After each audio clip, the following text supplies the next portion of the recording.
Oh my. Well, hello there. Looks like you got a Finnish fish. Ain't that something? Welcome in, Anna. How you doing today? How's your Sunday been?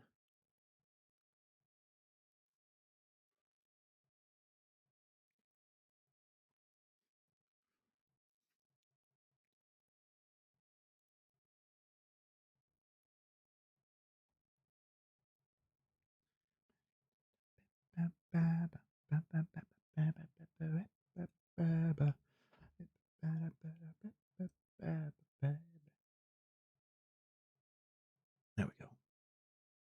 There we go. There we go. There we go.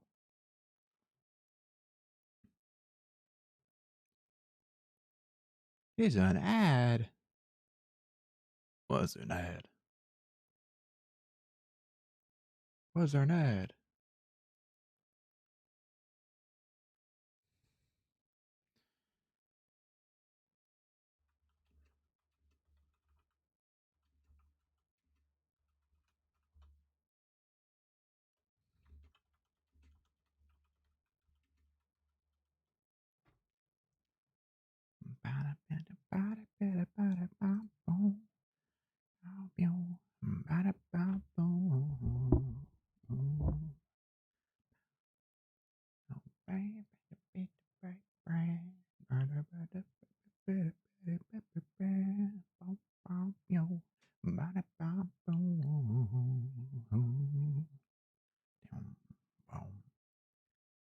You got to lose me or mom. No, I wouldn't last long. Yeah, no problem with the truth. I don't care about that. Stop that. That's not important. Not now. Back at real. What back and bow. What about the bell? Mip it bow. Bow. Mip bow. Bow. Oh, they're almost done. They're almost done. The ads are almost done.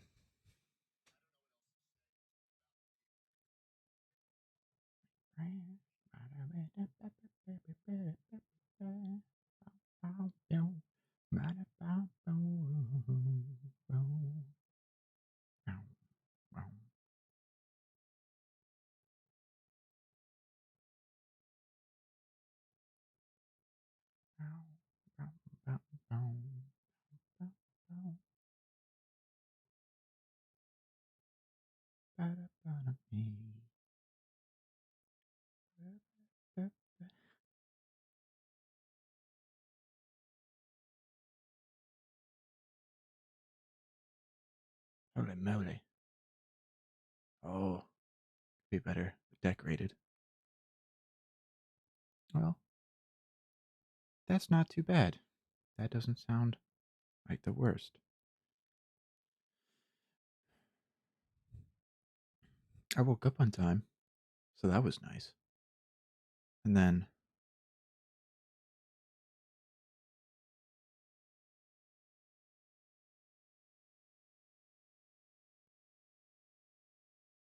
what did I do?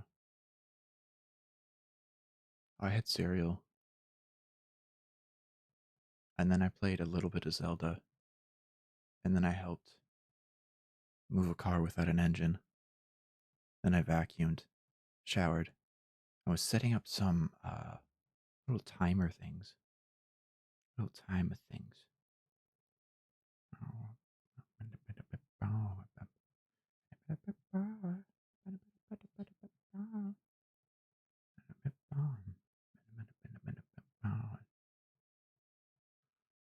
Yeah. Oh, speaking of that,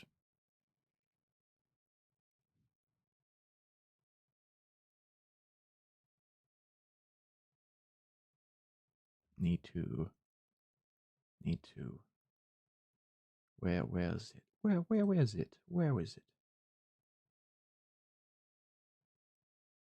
Let me do that for just a second. Okay. I meant to change something. I meant to change something.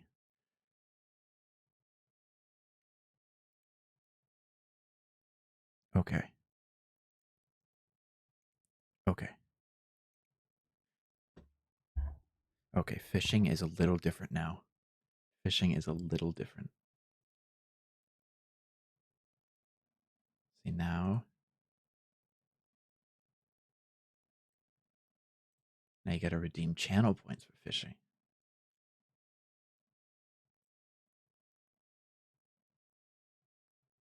Now that's how we fish from now on.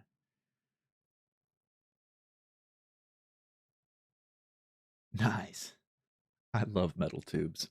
Those are some of my favorites.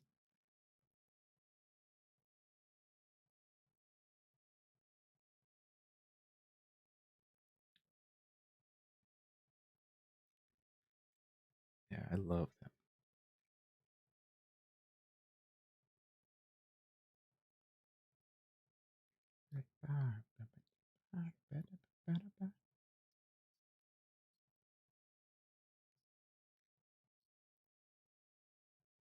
Oops.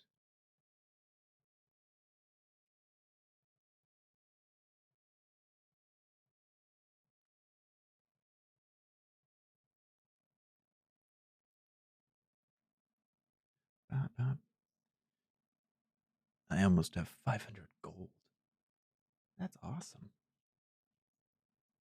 Ooh, it's also another thing. Another thing. Oh, I meant to I meant to edit the oopsie.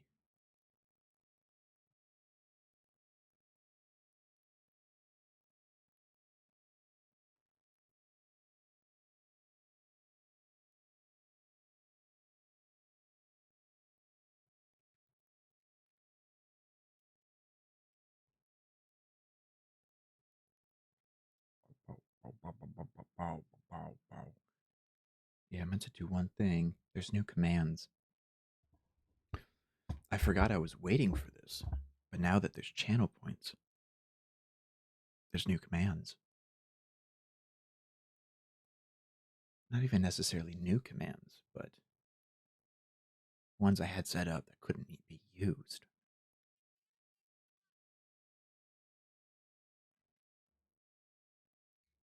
So now they can be used.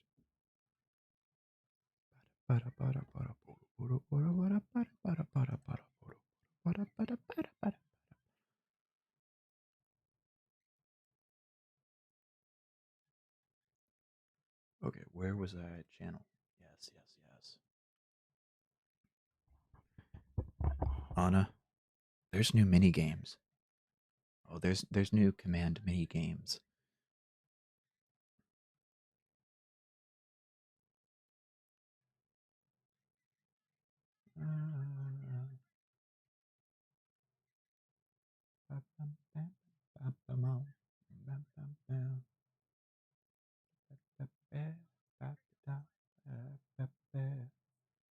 Okay. Okay,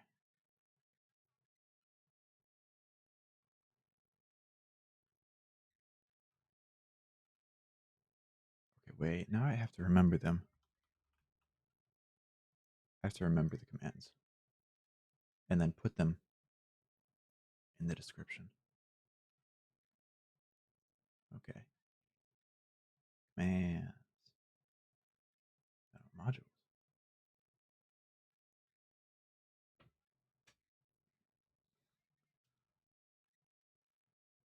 Ha ha ha.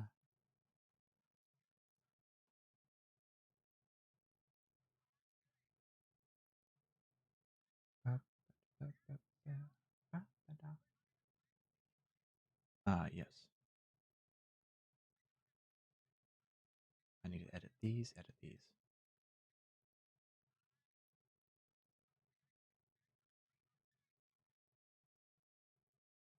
Take that one out.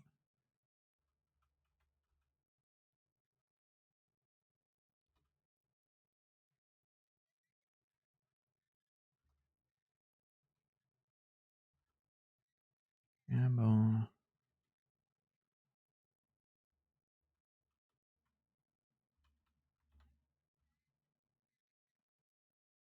And heist. Did I spell that right? I have to go check if I spelled that right. Okay, I did.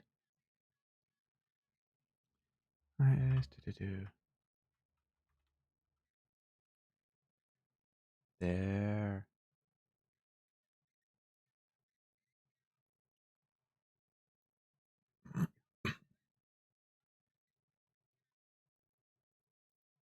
Okay. Okay. Okay. Okay. I'm sorry, Anna. That no longer works. It no longer works.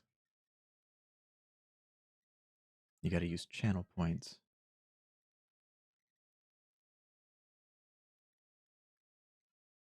It's now a channel point redeem.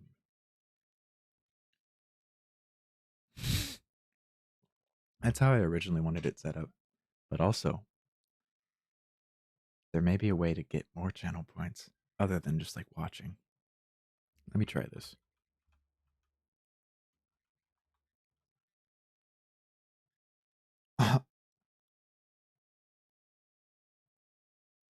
Wait, roll a one.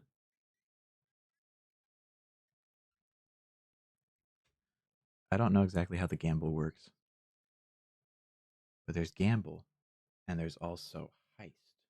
I don't know what heist does.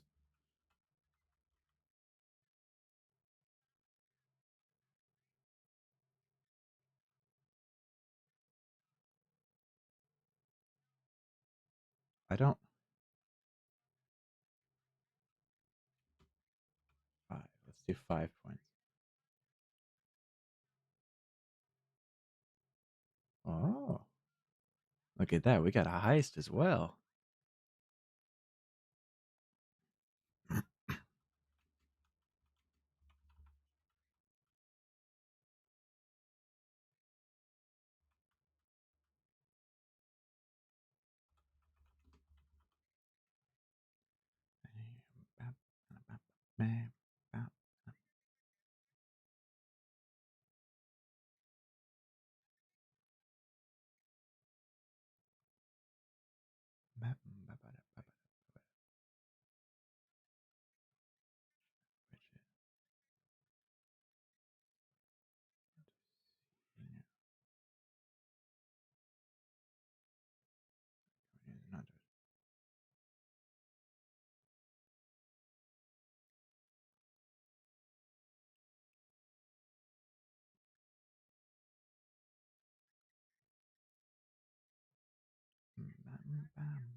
Yippee! It won't stop you from fishing. No, I didn't think it would. That's why I didn't make it like too expensive, but just like enough to where it can't be like spammed, but still enough to where you'll still remain on top with your 20,000 gold. So don't worry about that.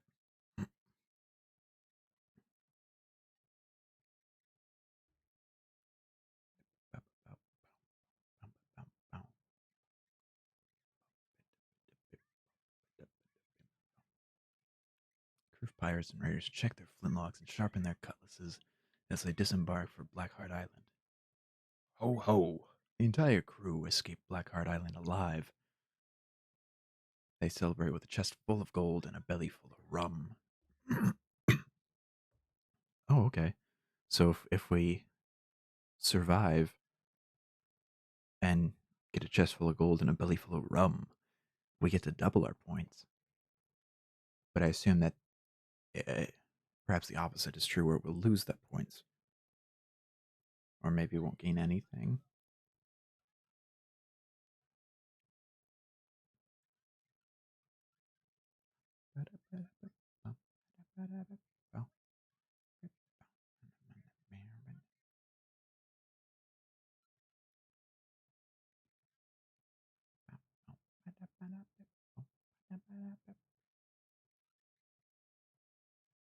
Oops, did I break it?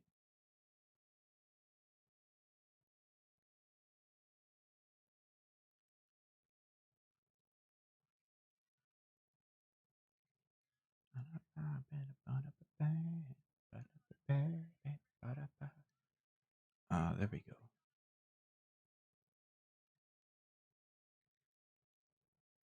Oops.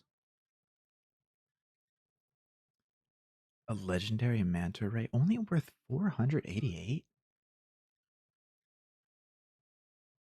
Still, you got another. You got a legendary again? Are you serious? How does that. What the heck? Oh. Ooh. Whoopsie daisy. I just realized what has gone wrong with that.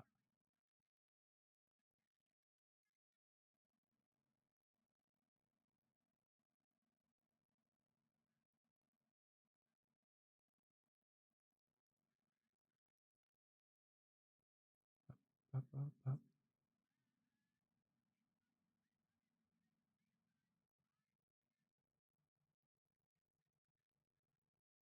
Hmm. Ba, ba, ba, ba, ba, ba, ba, ba. Ba, ba, ba, ba, ba, ba, ba, ba.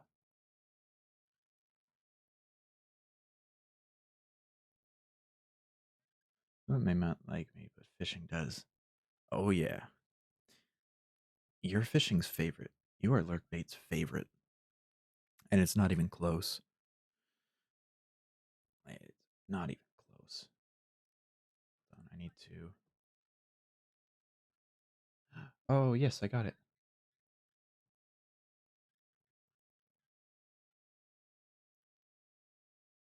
Now it shows up. Now the roulette shows up. And you survived. So that's like doubly good.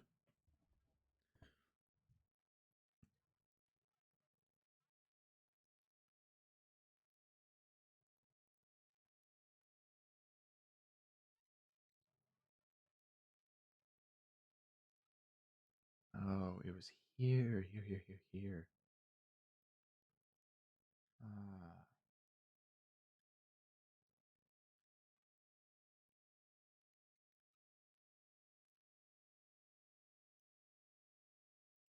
there. Okay. Okay, cool. That's all I wanted it to do.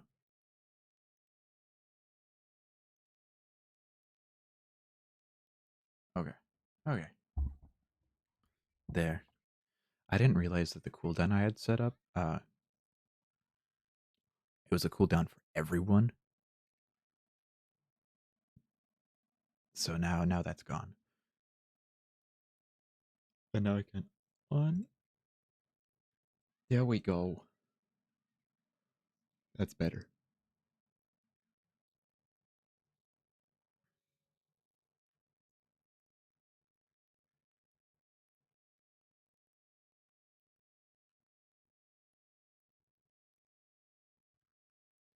Yeah. Are you ready, Anna? We're gonna finish anti-memetics today. We're gonna finish it.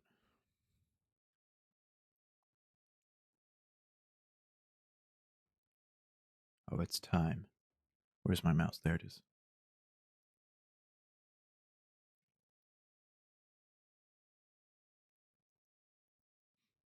Oh yeah. It's time.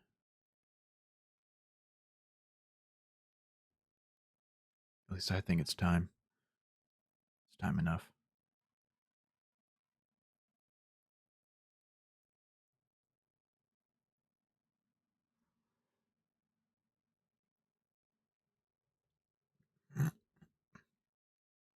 A rainbow chichlid. Chichlid. Chichlid. What am I holding? Oh, I was holding a strand of hair. Well, at least I figured that out pretty quick.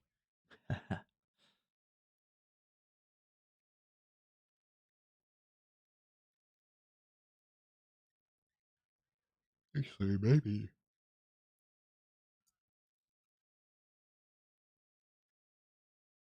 Oh, there it is. There it is. There it is. There it is. There it is. I want to add.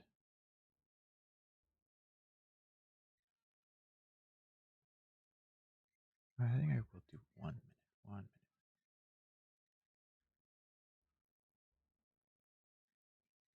1 minute. Uno momento. Save. Yeah. Yeah.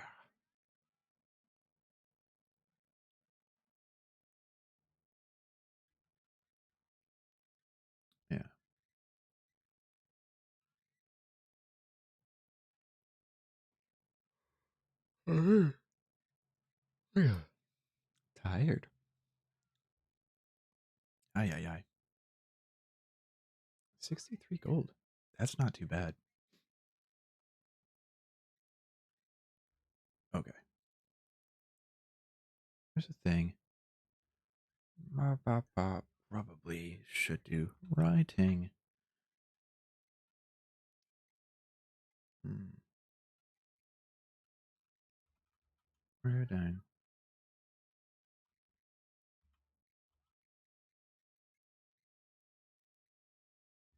Alright. Oh, dang it. I did the wrong thing. I did the wrong thing.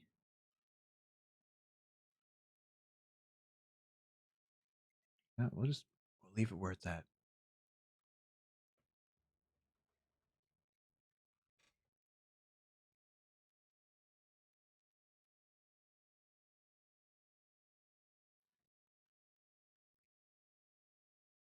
We'll leave it at that. Okay.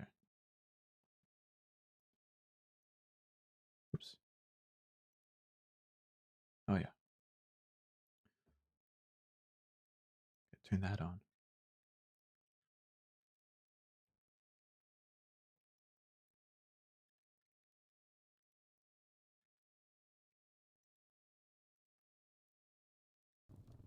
There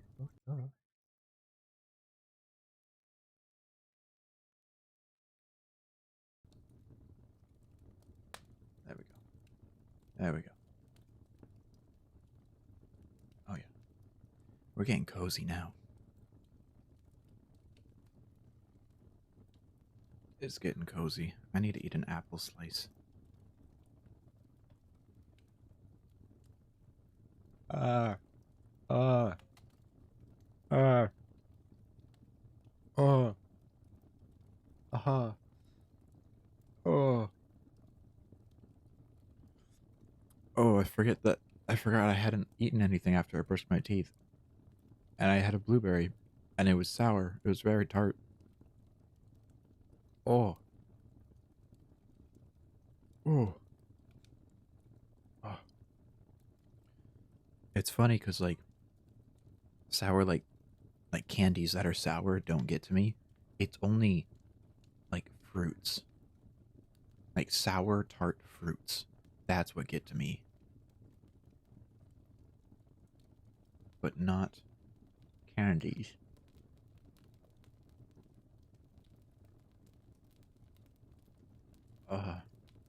Why are they so sour?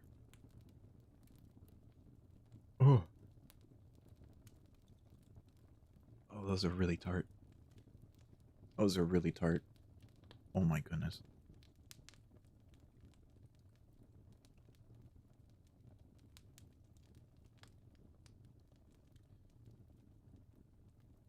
Let's see. I think last time I finished with the previously, but it might be beneficial to go over that once more, perhaps. Just maybe. Ugh, I still need to eat my apple slice instead of the blueberries.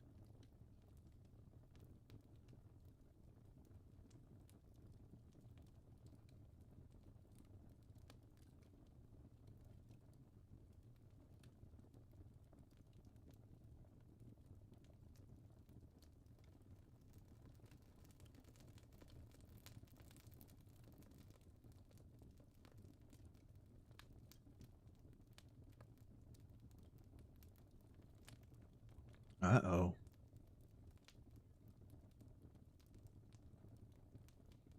Oh, man.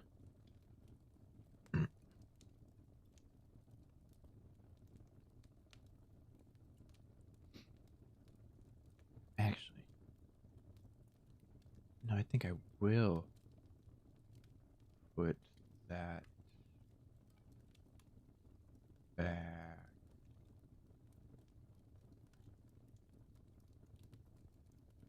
think I will put that back.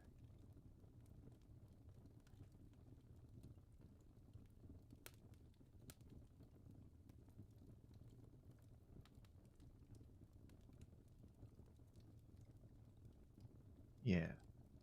Okay. Yeah. Yeah. Okay. OMG. Nice. Lucky got a sponge.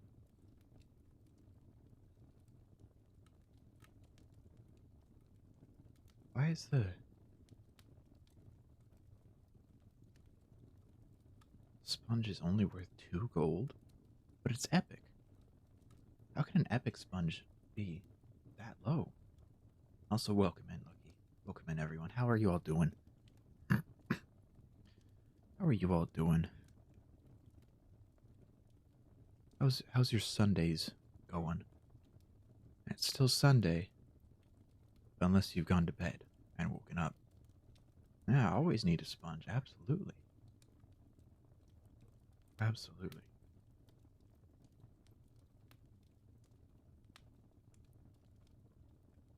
Absolutely.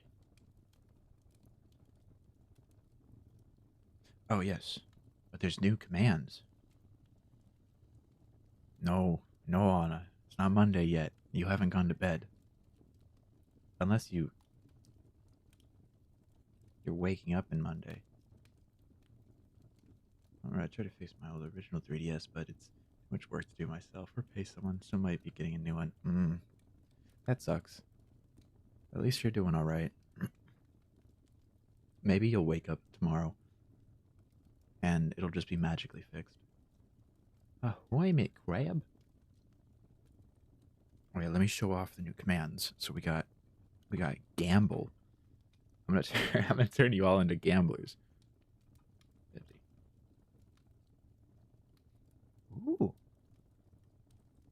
I don't know how the gambling works. Did they roll a 100-sided die?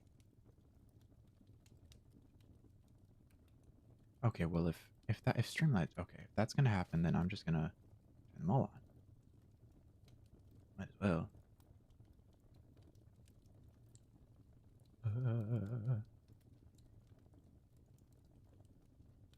Might as well, right? I mean, why not? Why not? Why not? Why not? I have gambled and I am not that addicted. Yeah, see, you're not that addicted. It's only a couple tries. It's only a couple tries. And then there's heist as well. I'll do 50 again.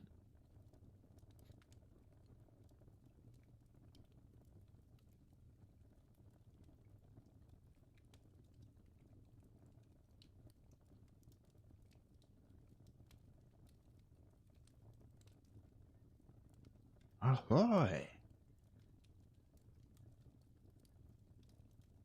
I like channel points. I think they're neat.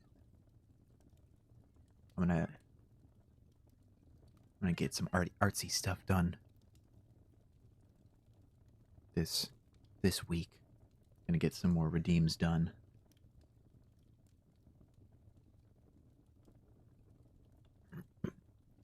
More redeems done and stuff and things and things and stuff and things. No, no. I need to change one thing. Change one thing. Technically, two things. I need to change two things. Edit panels. Yeah. Wait. Wait.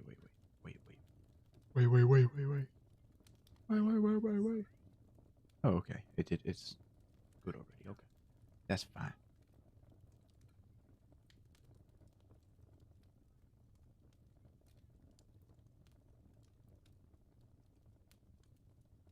Oh yeah, yeah, yeah.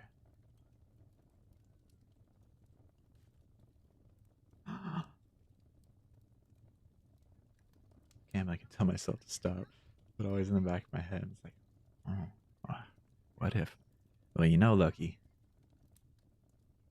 you know the sad truth about all gamblers: they stop gambling just before they make it big. A crew of pirates and raiders check their flintlocks and sharpen their cutlasses as they disembark for Blackheart Island. Ho ho! The crew escaped Blackheart Island alive. They celebrated with a chest full of gold and a belly full of rum. Yippee! We got points. We got points.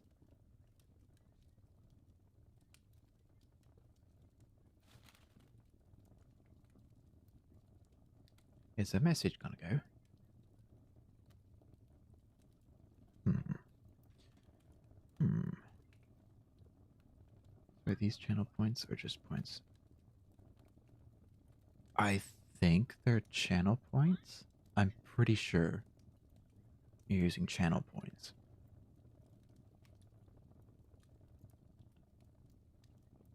I'm pretty sure they're the channel points.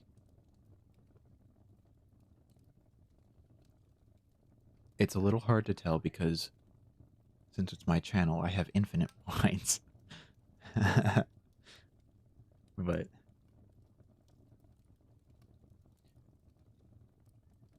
I mean, they use. Yeah, no, there should be channel points. There should be channel points.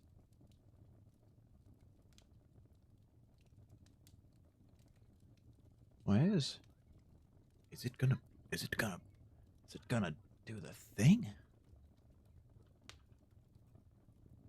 Let me eat another apple slice. What the hell is that piece there?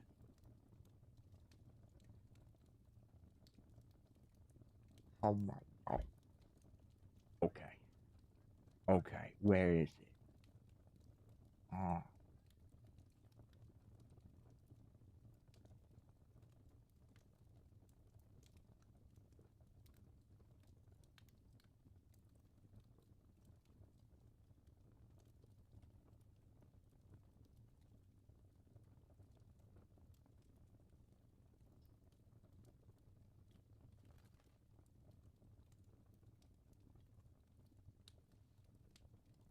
Okay.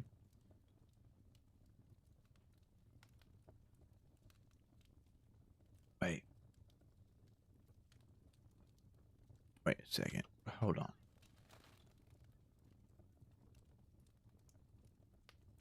Wait a second. Hold on.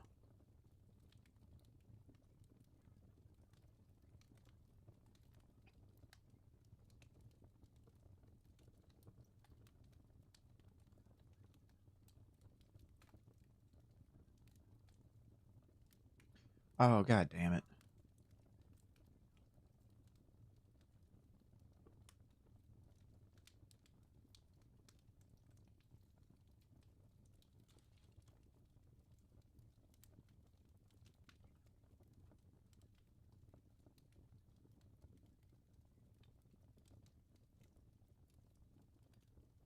Oh, jeez Louise.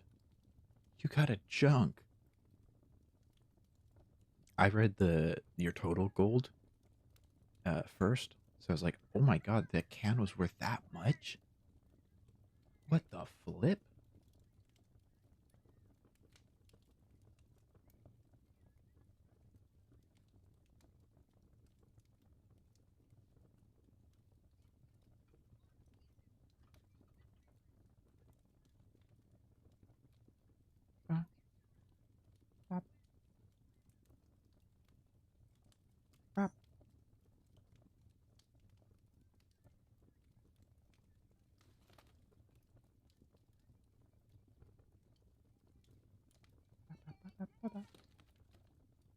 Ay, ay, ay, ay, ay.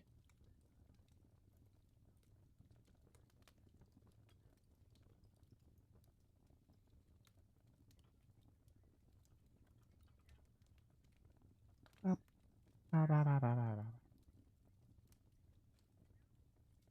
those gonna go? Bad time. Gotta scam, I mean sell those rare cans to those collectors. Yeah. You gotta sell them.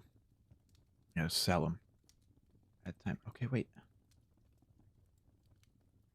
Wait, so that's what it...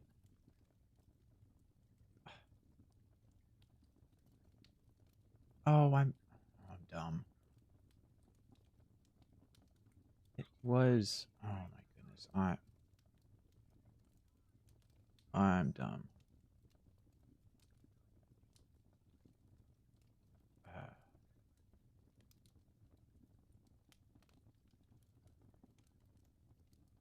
I can't believe I did that. That's... I'm a silly goose. I'm so silly. I'm such a silly Billy.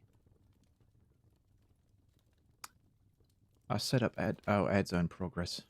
Dang.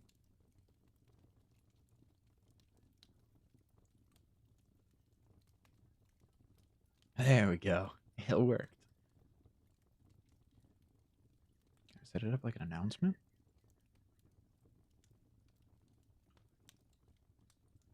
I set it up like an announcement.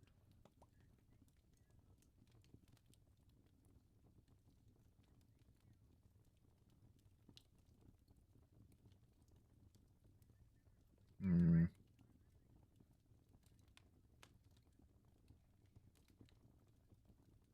Hmm. Bap, bap. Bap, bap. Bap, bap. Bap. Ba-la-la-la-la-ba-ba-ba. Oh.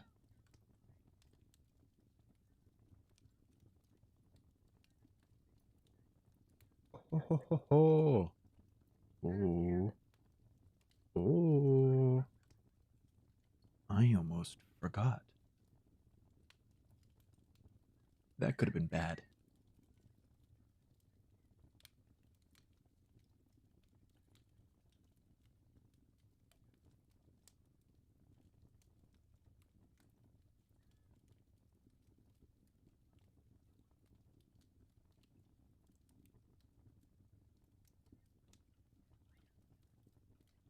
Nice.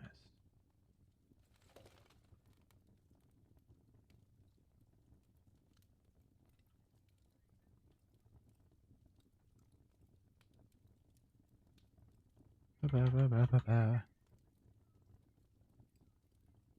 There we go, there we go. Oh, no, no, no, no, cancel. Submit, submit. Yeah. There we go. There we go. Okay. Okay. Okay.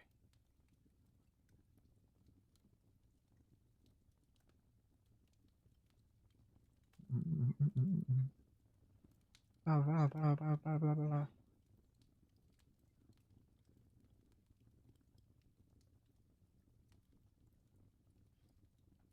How to set it? Oh, that's what I said. 1, 2, 3.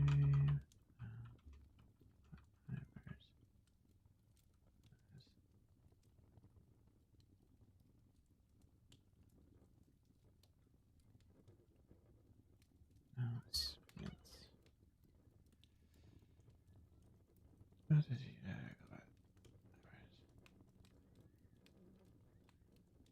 Name, card,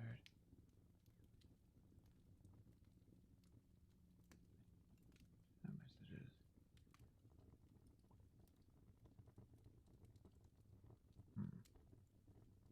Hmm. Hmm. Hmm. Ha. Ha. Ha. Ha. Oops.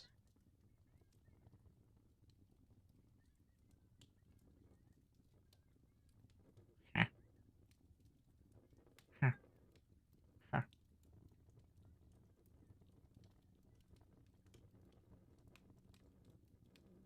I want to make those announcements. I'll look at it later, I guess. I guess.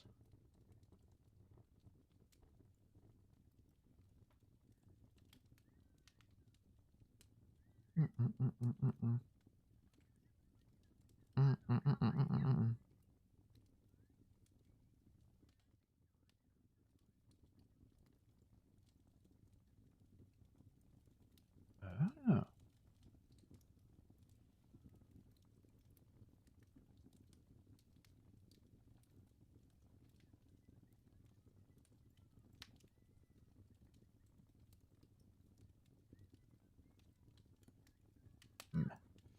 The other saw was I liked was the Craven movie one. I don't know how to feel about it though. Hmm. I think like the trailer for the Craven movie looks interesting, but I think it's also like it's it's a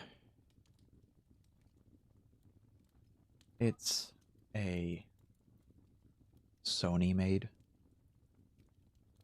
superhero film and they don't have a good track record, especially in the last few years. Like, it hasn't been good. And I haven't heard great things. It looks cool, but his eyes turn into like cat eyes. Show me the comic. Yeah. Like I like Aaron Taylor Johnson as a actor. He's a good actor. A really good actor. And I'm fine with him being Craven. Like, hell yeah. But just wish maybe I don't even know how the movie is. I haven't seen any reviews yet.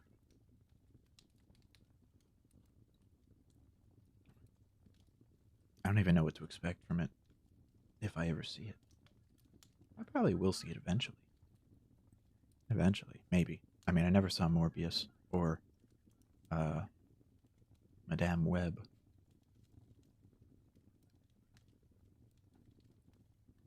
So I guess that's that. Maybe I won't see it. What's funny is there's a scene where he throws a spear at a guy in a helicopter. In the trailer, the guy falls out. There's no spear in him. That's interesting. I wonder why that was.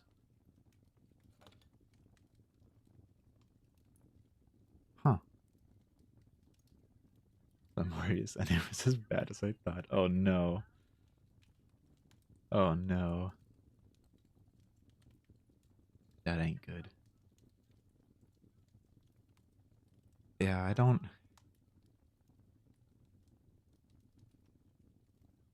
Shoot, what is.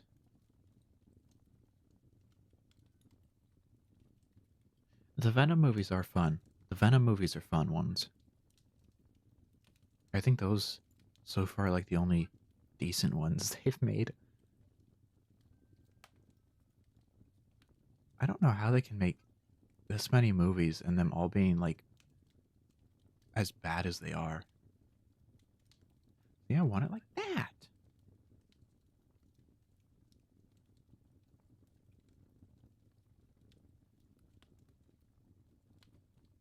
I want an announcement like that for ad time.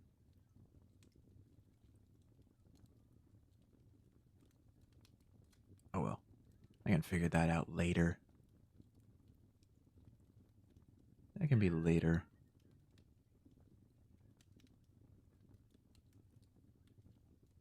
For now, let's dive straight in. It was just like Madam Web and Morbius. I don't know what they were doing. Yeah, I think they also made the like second iteration of the Fantastic Four movies as well.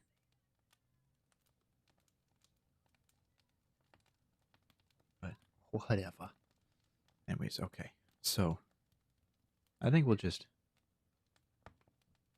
reread the previously. Like, why not? This chapter is unthreaded. Previously, Marion Wheeler used strong nestic medication nearly every day of her life.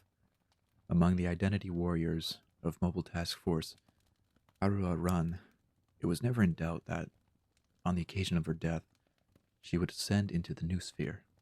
She would become a Beta Ramjan, infomorphic entity, or a Type 4 volitional spiritual apparition, or a ghosty, or however she wished to describe her new self.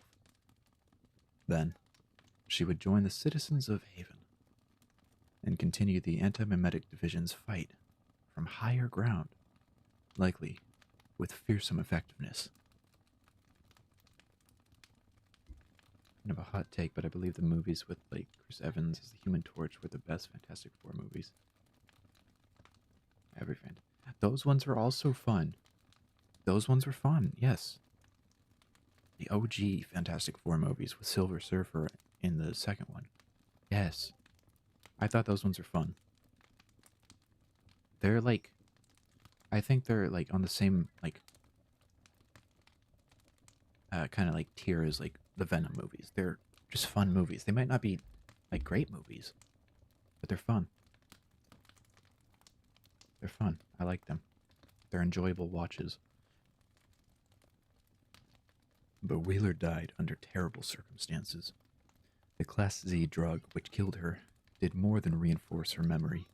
It destroyed her ability to do anything but remember. She ascended, arriving in the new sphere to a hero's welcome. But what arrived was an idea form so severely brain damaged that it was barely able to communicate. After she was made as comfortable as possible, and an initial diagnosis had been made, Sanchez offhandedly described her as a Swiss watch filled with glue. Ulrich yelled at him for saying it, and would have hit him for his callousness. "How can she make it to the heaven sick?" she said. "Isn't that just hell?" The director apologized in the corporate, false way, in which he always apologized for everything. "How much more does she have to go through?" Ulrich said. "Who deserves this life?" It hurt them all. Regardless of personal investment in the mission, it was difficult not to care for someone whom they had watched and guarded for years. They continued to take care of her in the same way they always had, in shifts. Wheeler, dimly aware of her condition, worked against the problem in the instinctive, fierce way she worked against every problem. She slowly became more coherent, but never became herself again. Ulrich, on her shifts, saw that Wheeler spent most of her existence reliving her final moments over and over. She would recite what seemed to be half of a conversation with SCP-3125 itself, a conversation which several of Aura Run said they recognized from Operation Cold City. "Ideals can be killed." "Marion," Ulrich asked her gently, "where is Bart Hughes? He's the only one who can stop this now. We know he's alive, or he'd be with us here. Just a hint, just a clue, please." She was trying. Ulrich knew she was trying to say, "I don't know. I can't remember something I never knew in the first place." But all she could manage was, "with better ideas." "Keep pushing her," Sanchez told Ulrich when she reported back to him. "At least once per shift." "The questioning is causing her considerable distress," Ulrich said. "We know she doesn't know anything. It's cruel to keep trying, sir." "SCP-3125 is coming," Sanchez replied. "With the quick arm of the anti-memetic division eliminated, there's nothing left which can stop it. Our real-world investigative capabilities are negligible. Hughes' sister didn't know anything, and this is our sole remaining lead. I know you admire Wheeler more than anyone." "She mentored me. She drove me to be the best person I had ever been. She honored my memory when I died. My own family wouldn't." "Ulrich." "We are the saints who guard. I will guard her."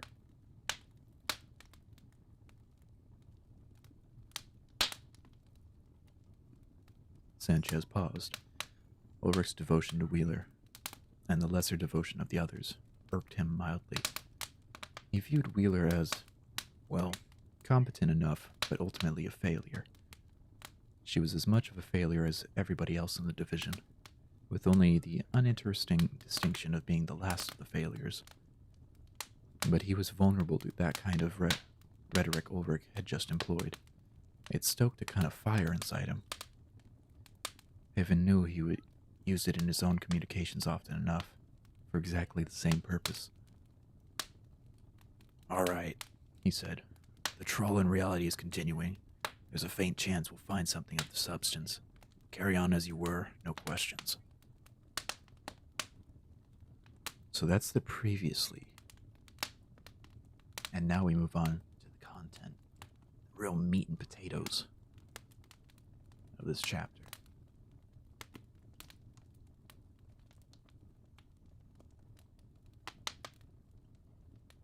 SCP-3125 incarnated the following winter. Its first act upon its arrival, or depending on the degree of intelligence agencies you ascribe to it, the first side effect of its arrival was the neutralization of the Foundation. In the space of a night, an international staff of tens of thousands disappeared into oblivion, or became amnesiac, or simply dropped brain dead where they were standing. Foundation sites became hollow, inaccessible dead zones. A few anomalies broke containment in the chaos to devastating effect. Thousands of others were choked into irrelevant obscurity beneath 3125's anti-memetic pressure. "The world can only end one way," it seemed to be declaring, gouging its statement into the flesh of reality. "My world, my way." SCP-3125 had skirmished with Aru Run before, but it had always been unclear how much information about Aru Run it retained between skirmishes. In fact, it was unclear, fundamentally speaking, how SCP-3125 thought at all. Its behavior was inconsistent, unpredictable, and frightening. Records of its activities were cognito-hazardous, discouraging close analysis.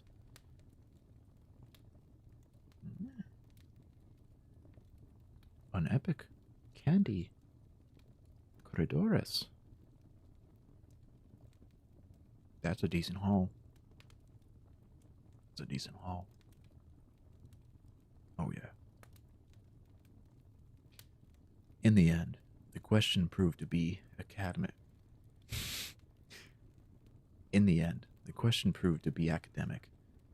When SCP-3125 arrived. Whether it knew Aru Run was there or not, it took no special action against it, and had no need to. Most of Aru Run's members, anchors, were Foundationers, or Foundation adjacent, with those people's minds blown away in the first strike.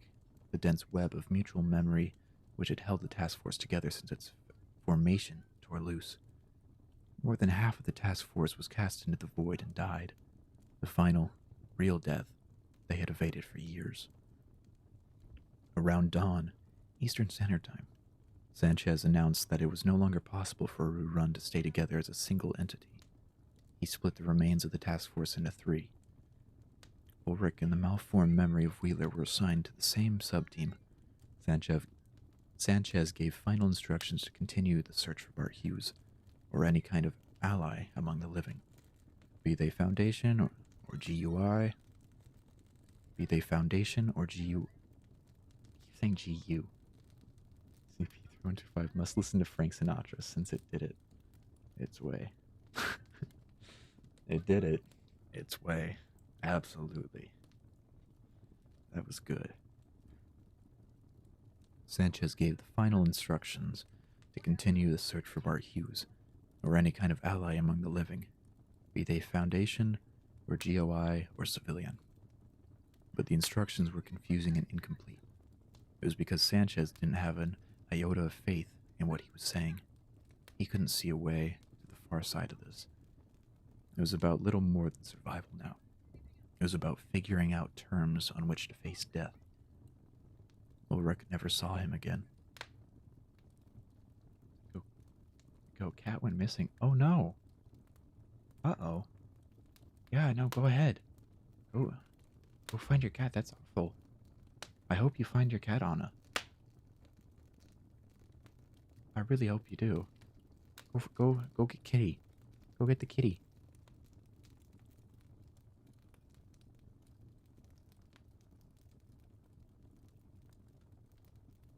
Thank you for stopping in today. Bye bye. You go find your cat. Yeah. I hope you find him. Hope you find Kitty.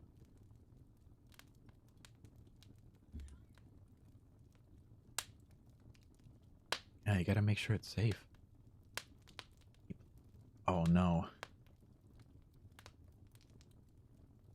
I wish you all the luck on your search for your kit. I have faith you'll find him. I have faith.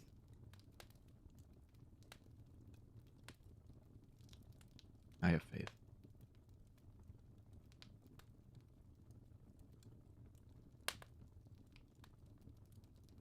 It's genuinely such a...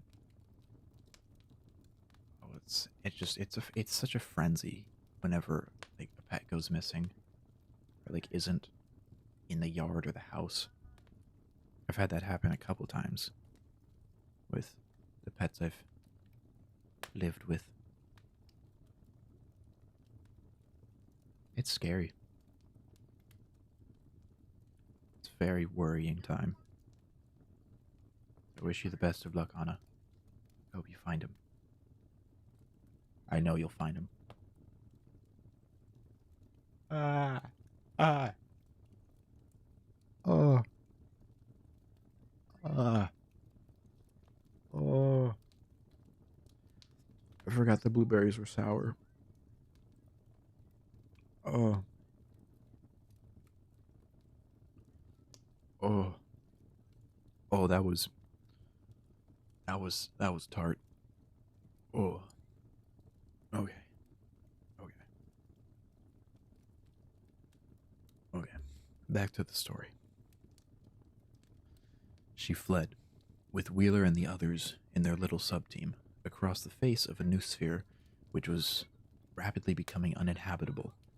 The world was warping around 3125's presence at the core of the human thought, like real space around a black hole. It was building things, real physical artifacts, in the center cities. It was extruding them, as if from pores, monumental concrete structures into which people were being fed in dizzying numbers. It was difficult to know what was happening inside of the structure. Some of the millions were dying in there, some weren't. Ulrich didn't look. They found out the ugly way that it was dangerous to look closely. But, Booba, was there a way to avoid the sour blueberries? Sourness?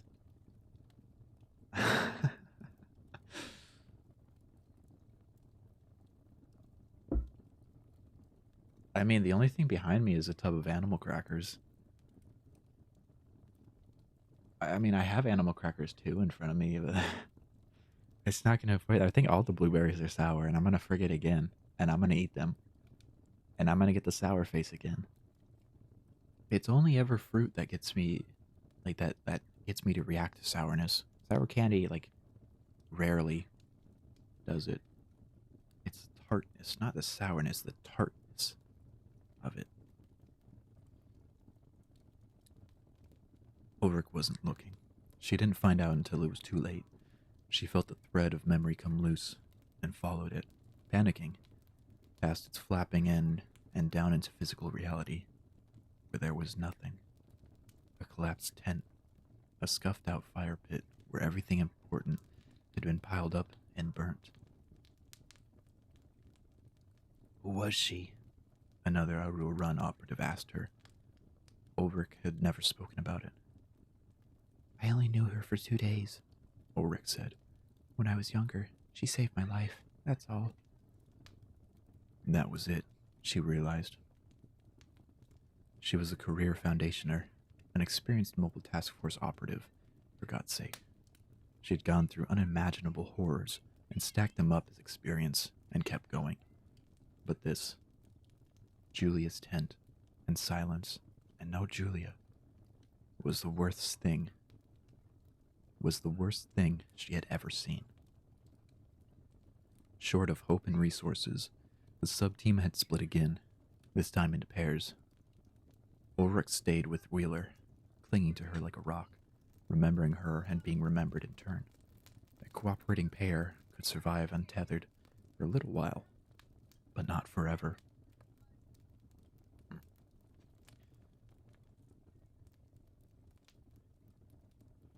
Lucky, I'm gonna have to make an emote that's like that one, the mod check one.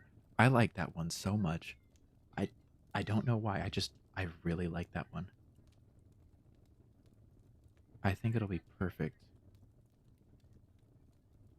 to make for like as a jelly jam emote. I think it'll be perfect.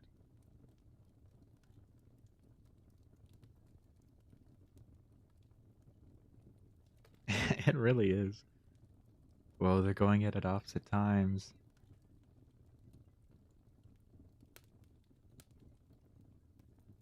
I want to make so many emotes. I think with the emotes, I can also go a little crazier, make them a little more cursed, or slightly cursed, not too cursed. I don't have to make them like top tier art.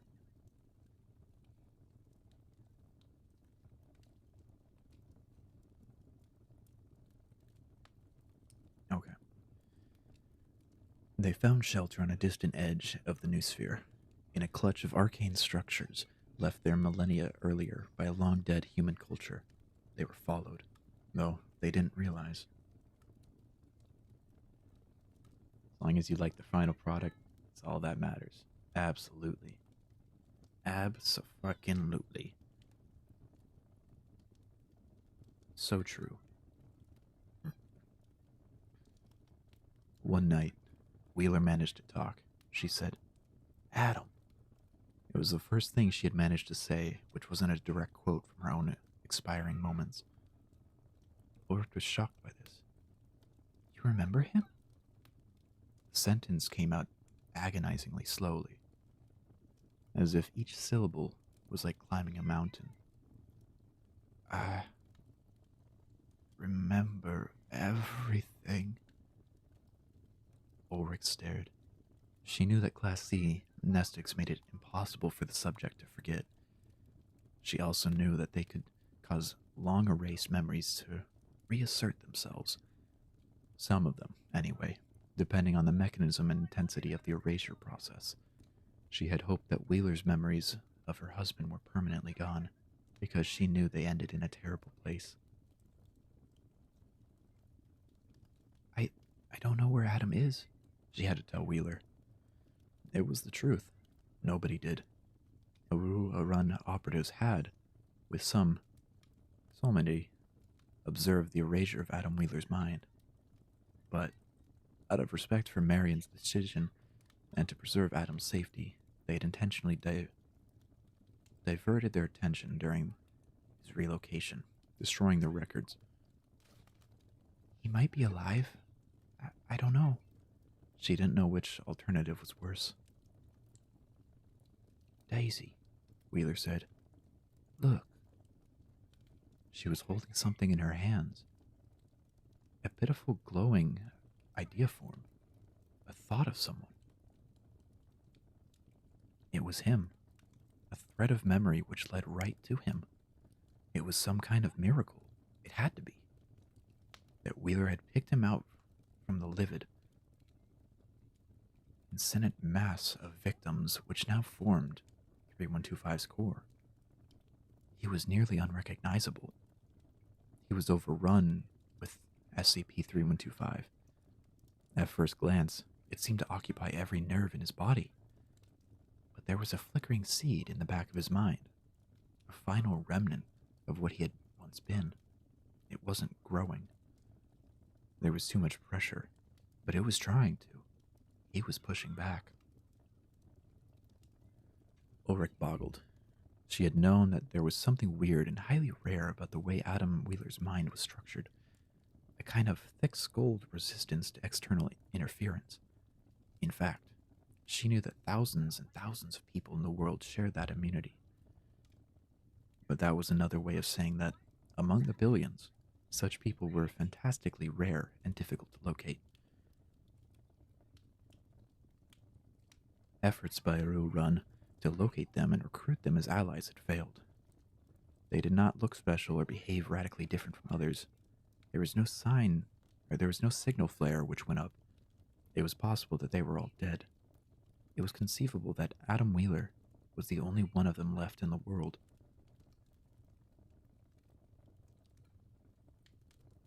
For a second, you read billions as bitcoins. Let me read that later. But there was another way of saying that. Among the bitcoins, such people were fantastically rare and difficult to locate. Hell yeah. Bitcoins, let's go.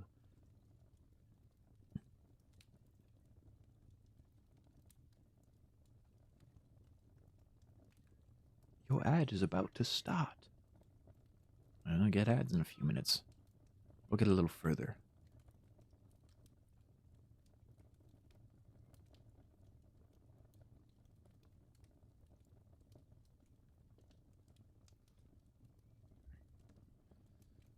But he was left.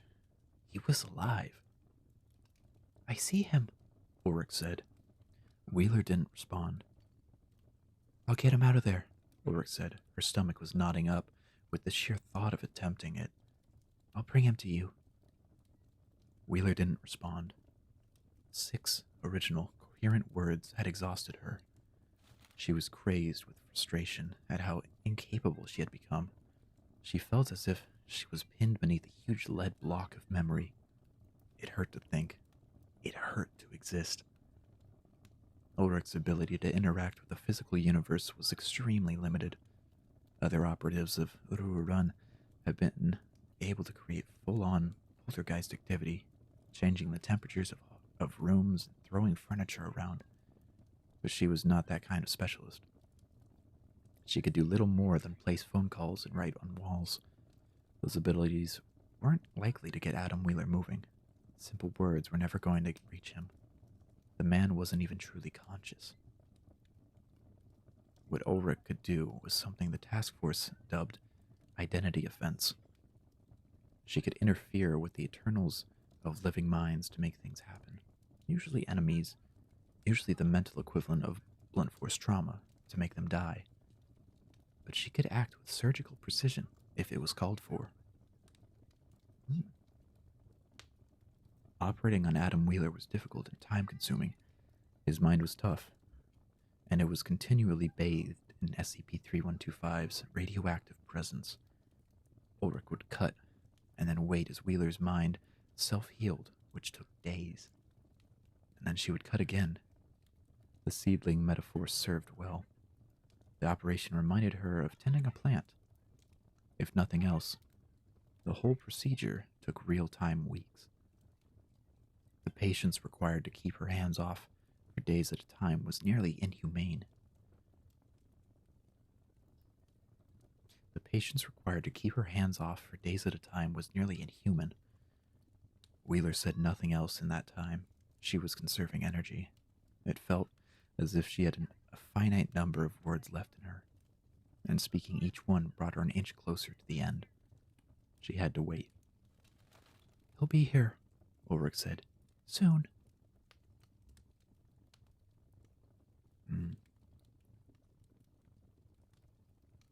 Yes? Technically, yes. They are technically dead. Physically, at least, they are dead.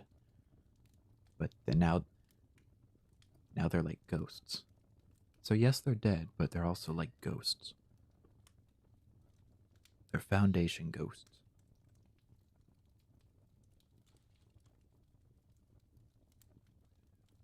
Yeah. Now Ulrich watches from a great, abstract distance as Adam Wheeler folds up. Marion Wheeler is dead. Finally. Truly dead. And Adam Wheeler's mind is breaking apart. It's an awful and incredible thing to watch, even passing into the maw of of SCP-3125 and back wasn't enough to permanently break him. But this was it, the silver bullet.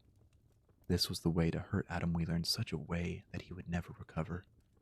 Present his wife to him, a brain-damaged wreck, just in time for her to die. Ulrich writes on the blackboard, off to one side, so as not to mar the image of Marion, and in different handwriting. I'm sorry. I'm so sorry. Adam, please come back to the phone. I need your help. Adam is prostrate on the floor and becoming catatonic. He doesn't hear it when Ulrich tries calling the other office phone, the one on the other desk. And she, too, is dying now. She and Marion were anchoring one another as best they could. But it's the end of the line. She has, perhaps, hours. I will do a little pause here, because ads are about to run. Ads are about to run. So we'll wait there for a sec.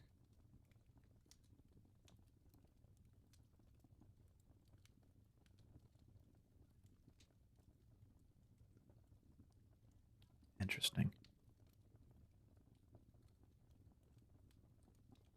How is Ulrich gonna get Adam to the phone when he's finally broken?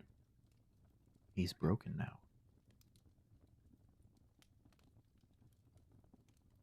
I think he's also missing fingers? I'm pretty sure in the last one. In the last chapter, he lost fingers. Time to eat more blueberries. I'm gonna eat some. That one wasn't sour. That one's really sour. Oh. Oh. That one was really sour.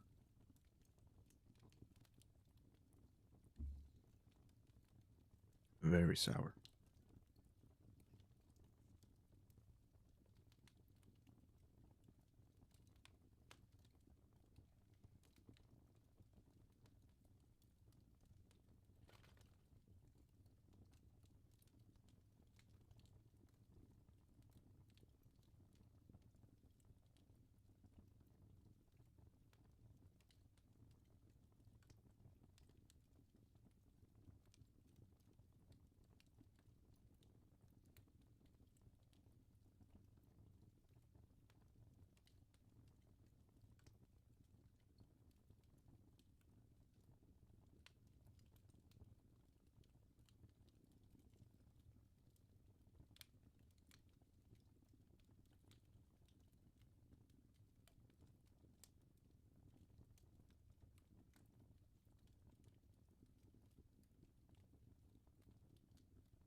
That's interesting.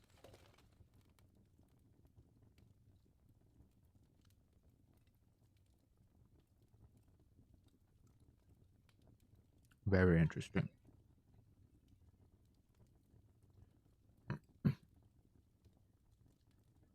Still got ads are still going for another minute, so we'll just wait a second. We'll just wait a second.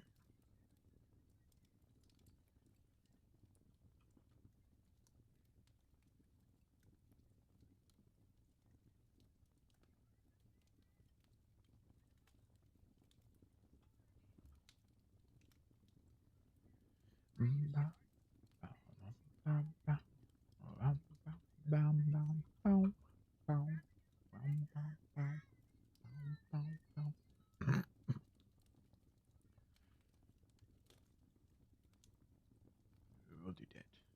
Maybe we'll do that. Well, that's nice. He only got 40 seconds.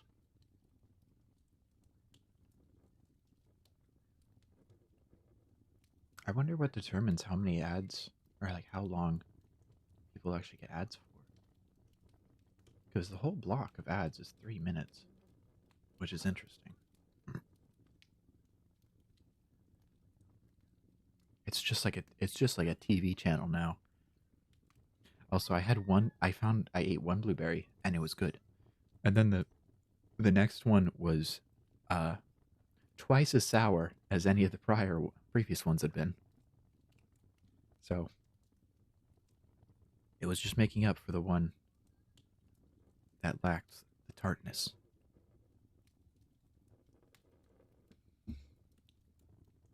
I don't know why I'm getting punished, but I am. Oh well. Probably is just random, that's true. And they're gonna do some type of memetic magic to make Adam Wheeler come to the phone. Maybe. She's gonna bonk him. She's gonna bonk him over the head with the chalk eraser.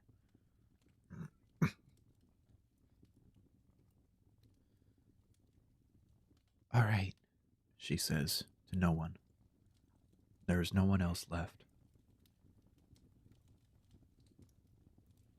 Once you do something to get punished by our sour blueberries, of course. Thanks, Moobot. We love Moobot. We stan Moobot. I'm gonna get Moobot one of these days. I'm gonna get him. I'm gonna get him. She rolls up her figurative sleeves. She rolls up her figurative sleeves. This will not be too difficult for her. Adam Wheeler's revived memories of his wife shine inside of him, and around the edge she can see the faint scar where they were burnt out the first time. She has a better vantage point. She can do a cleaner, more permanent job. This will hurt just as much as it did then.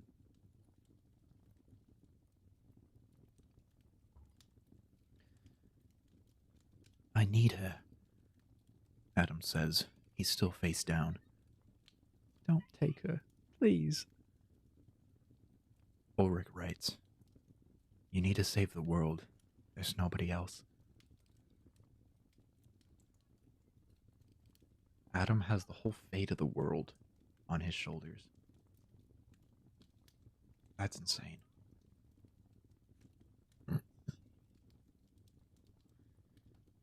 Adam doesn't look up, but he says, To hell with the world. It can burn.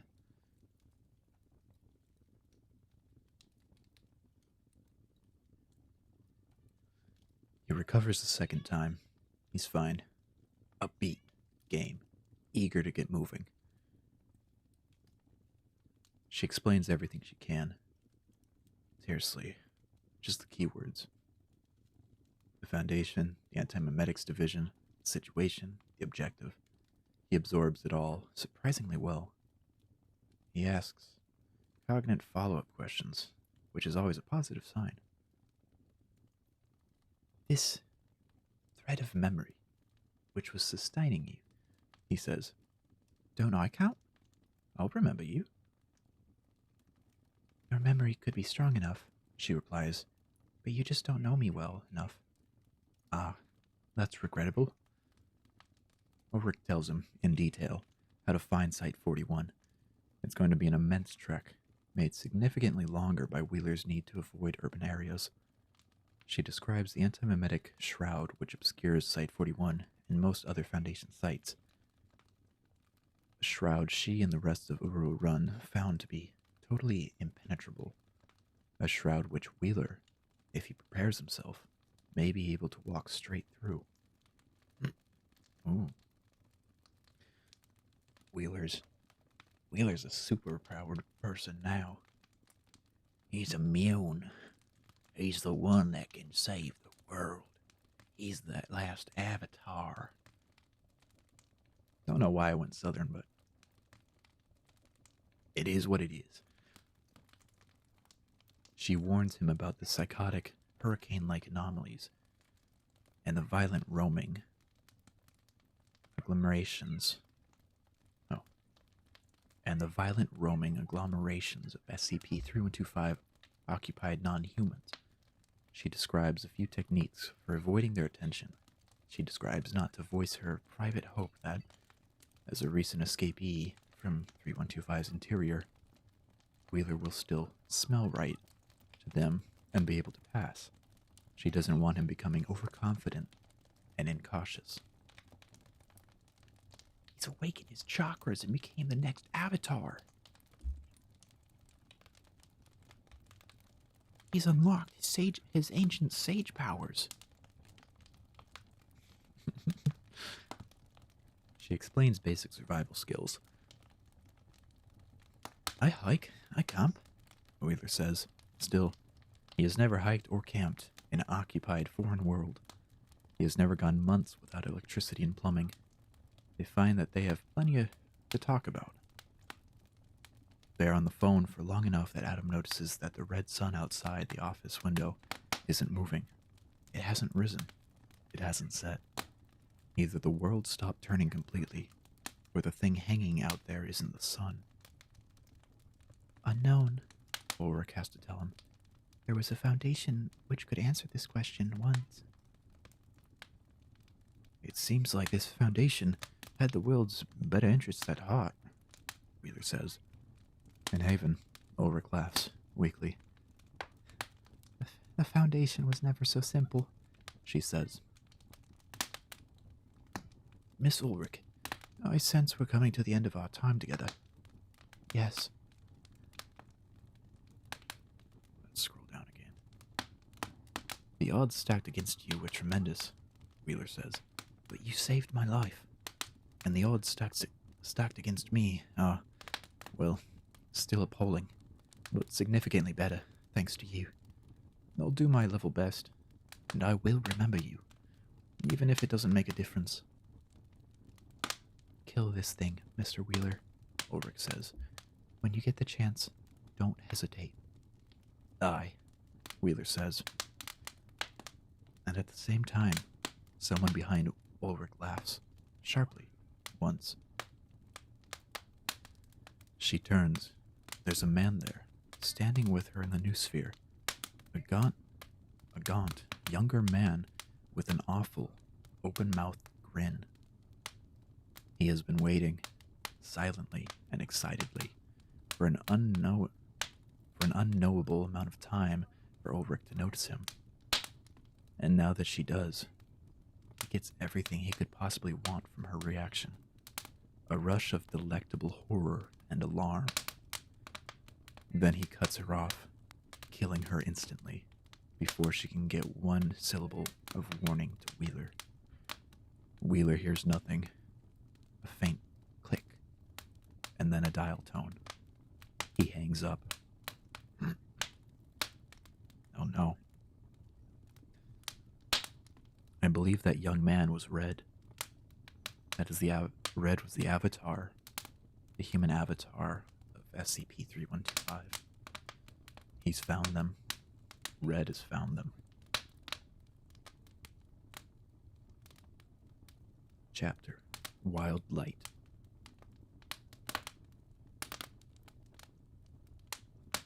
Holy moly, what the?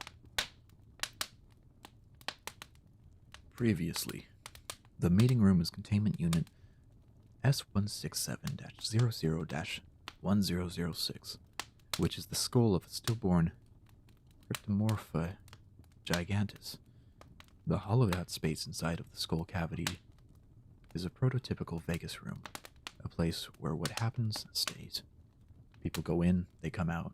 Their memories are sieved out of the universe as they leave, and they remember nothing. The skull was acquired in the 90s. The information suppression effect is a byproduct of the species' natural anti-memetic camouflage.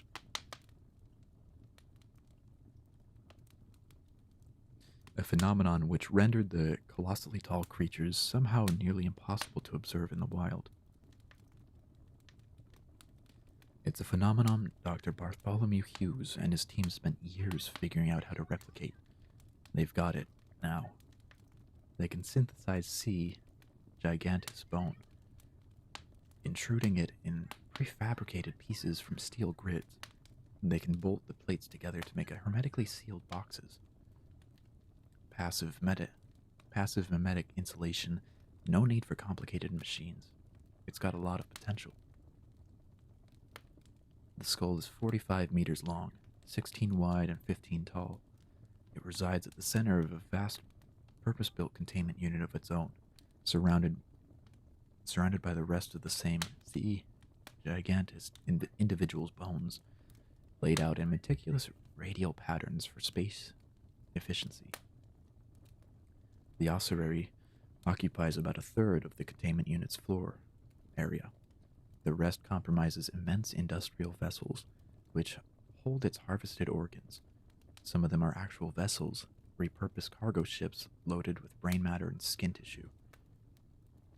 The floor plan of the warehouse is clear enough, navigable if grim. But from ground level, on foot, the place is a vertiginous, intimidatingly macabre place, even fluorescent lit around the clock. Hughes walks down the echoing canyon created by, on his left, 100-meter-long foreleg bone, and on his right, the blue steel container holding the creature's first stomach. Ahead, the skull peers down at the canyon at him, a distant yellow-white tower, fuzzed with scaffolding and disused scanning rig, its eye sockets vacant black. Holy moly, this one's quite long. Quite long indeed. Oops, too far. Far enough? Yeah, that's far enough. That is far enough.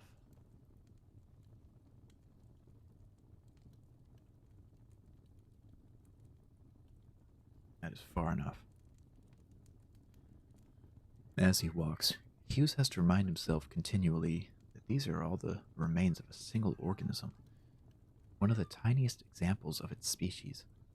Behind the skull, where there used to be the creature's first neck vertebrae, there is now a large compound mechanical airlock, a ramp, and some steps, and a staging area. The staging area serves as a miniature customs desk, tracking every person and item entering and leaving S167-00-1006. Although memories are wiped on exit, written and electronic records emerging from the interior have to be handled manually. Standard procedure is for the first person exiting the room to bring written instructions for the filtration officer, telling them what other information from the room interior needs to be scrubbed, and what is safe to retain. Usually the list of information to retain is very short. There are seats, scanners, a coffee machine, a trolley loaded with cleaning equipment, and a stack of cages for the germs. Parked just outside of the staging area, there is also a limousine, bulletproof. Where's everybody else? Hughes asked the Foundationer who meets him, whose name is Buckner. I'm not late. This way, please, she says, leading him to a seat near the scanner. Hughes has gone through this procedure a dozen times now, so he knows to hold his left arm out. Buckner tears the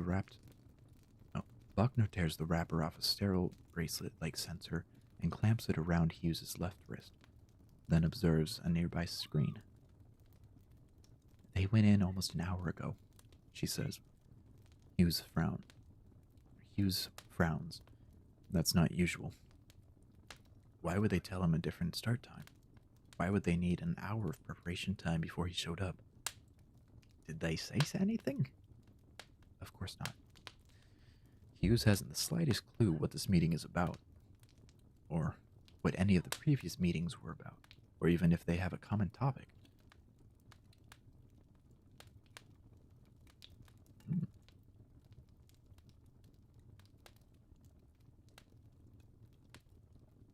Actually, he does have some clues. The timing of the meetings is one.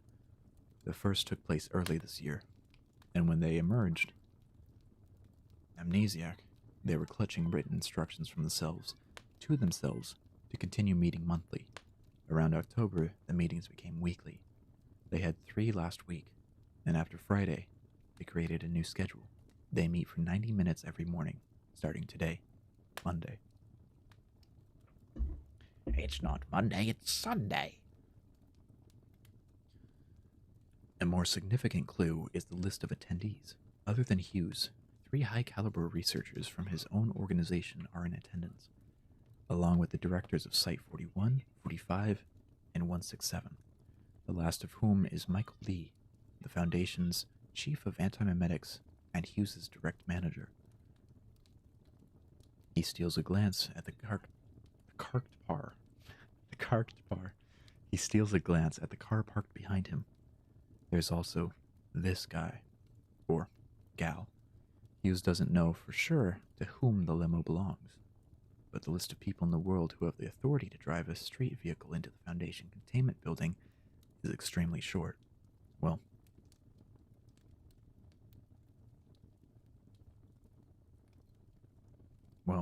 not to prevaricate, it's 13 people. There's an O5 in the room. An O5 is extremely interested in their convert discussions. This is a new and non-trivially alarming development. He nods at the car. Shouldn't this be lousy with private security right now? Bachner shrugs. Anybody go in? Oh. Anybody go into the unit with an O5? Bodyguard? Anybody stay in the car? No. Hughes glances at the car again. The windows are tinted. Though, surely there's a driver behind the wheel, at least. But where's the real protection? Maybe it's all invisible? Microbes? Occult spells of warding? He feels like the car is watching him back. Open your mouth, please. Bachner puts a disc-like cap on Hughes's head, presses the emitter to the roof of his mouth, and fires 2 pulses of radiation through his brain. Any psychic intrusions? Muffled by the emitter, Hughes manages. Uh-huh. She pulls out the emitter and discards it. Did you experience REM sleep in the past 12 hours? He wipes his mouth. Yes. How many digits do you have? 10. Count them for me, please. It's too far.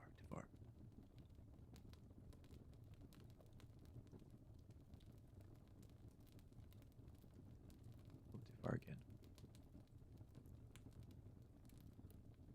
Hughes spreads his fingers and counts them. 1, 2, 3, 4, 5, 6, 7, 8, 9, 10. His right thumb is 5. Bachner injects him with a substance which will prevent his body from rejecting the germ, then lifts a germ out of one of the cages. It splays its tendrils out, confused, not a fan of being picked up. Tilt your head back and look at the ceiling, please. Eyes wide open, and if you could take off your glasses. Hughes obliges, handing his glasses to Bachner for scanning. I dislike this pot, he states. Bachner has no comment. She lays the germ over his eyes, like a sleep mask. There's a cold, sludgy sensation as it wraps itself around his chin and hair. Then the tendrils meet behind his neck and begin knitting it with his spine. Hughes sees darkness for a few worrying seconds.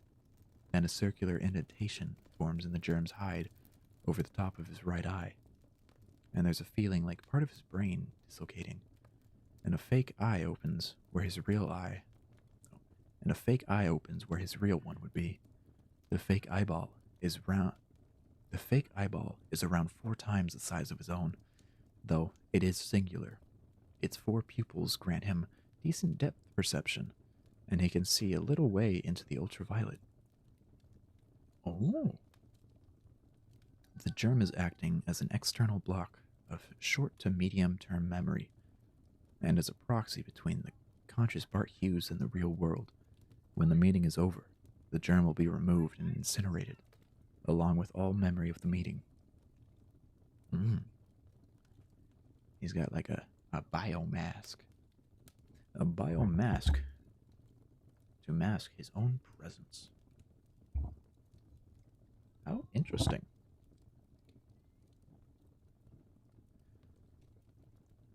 There are other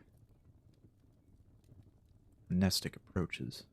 Gas, injectable drugs, surgical techniques, occult rituals. These are safe, proven technologies for mass use on the general public and Foundation staff alike, but they all operate on the same essential principle that the unwanted knowledge has already entered the mind and must now be removed or suppressed after the fact. Such procedures are imperfect.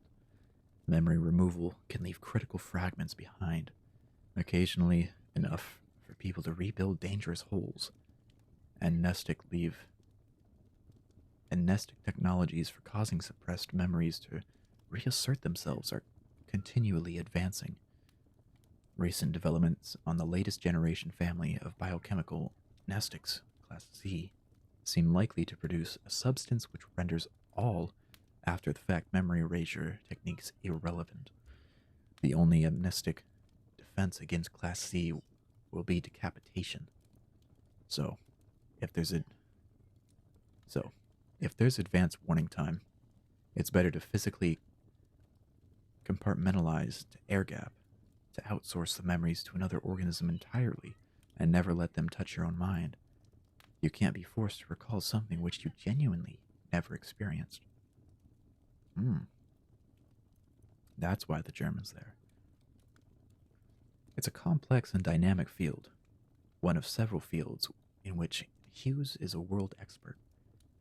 There are machines which could perform the same task as the germ, silicon modules you wear like a headset, plugged into a surgically implanted jack behind your ear, but Hughes would rather die than submit to interfacing his brain directly with the computer, especially a Foundation-made computer. Nobody's getting his brain waves. Ruh-roh. Nobody's getting his brain waves. When he joined the Foundation 30 years ago, he put a DNU in his will. Do not upload. Everybody thought he was crazy. Of course, using both the germs and a Vegas room feels rather like overkill. That's another clue. Your belongings. Let me try that again. Your belongings have been scanned, Bachner tells him. He refills his pockets and takes up his laptop, walking slightly unsteadily because of the new weight he's carrying on his head. He climbs the stairs to the airlock.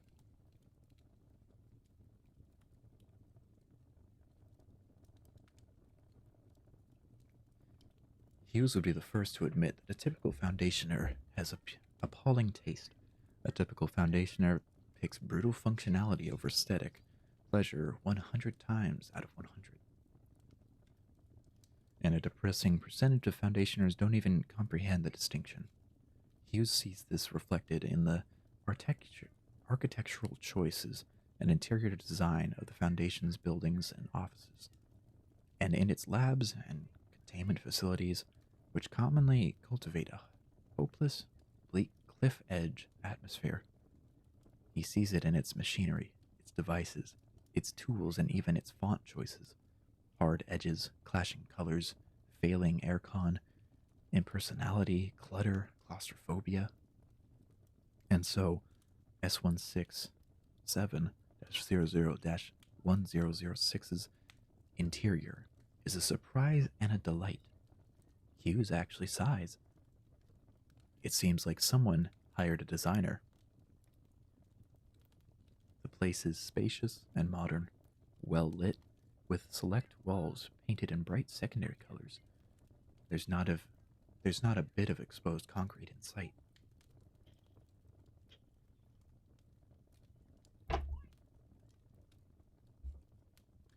S167 is in a single space, but a self-contained suit. Hold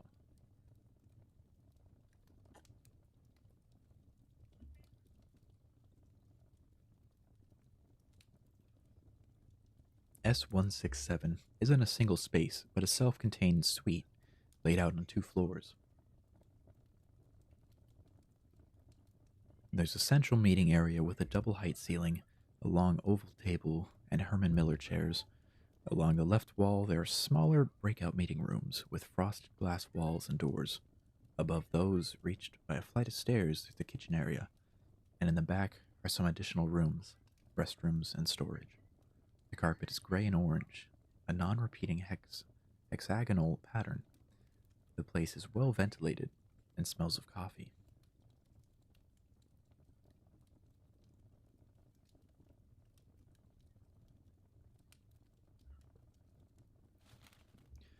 There are 4 people waiting for him. Marion Wheeler, who runs Site 41, is descending the kitchen stairs, holding a steaming disposable cup. Graves, director of Site 45, is at the main table, typing at a laptop. Michael Lee is at the back of the room chatting with an 058. All of them are wearing germs. The 4 huge eyeballs of the 4 germs swivel in unison to stare at Hughes as he comes in. It's a highly disconcerting effect. Hughes forces himself to smile back. "You're here," 058 says. He is strange looking, even accounting for the germ. Hughes has never seen an 05 before, and 058 looks very unlike what he expected. He tries not to stare, but his own germ is extremely good at staring. "You're all caught up?" Hughes asks. The nature of the asynchronous work loop is that the first quarter of any meeting in Vegas room is spent reading notes left from prior meetings. Hughes's correct guess is that there's been an hour-long pre-meeting, and then everybody broke for coffee, and now they're resuming.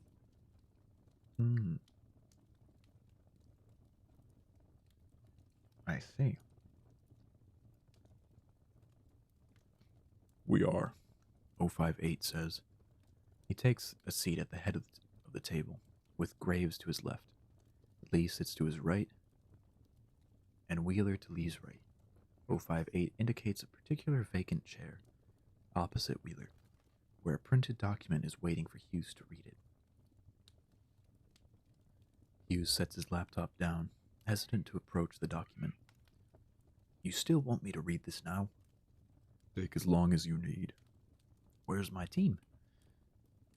Hughes asks. "We're 3 bodies short." "Read the document, Dr. Hughes," 058 says. He seems upbeat. Perhaps he's projecting an upbeat facade to help Hughes to forget exactly how much authority and power he wields. His net worth is said to be essentially infinite. It's not really about money at his level.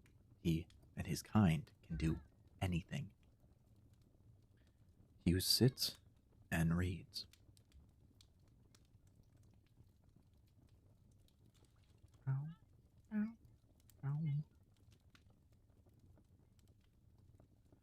The document is a scientific paper purportedly authored by Hughes himself, with various of his fellow researchers co-authoring, including 2 who should be in this room right now.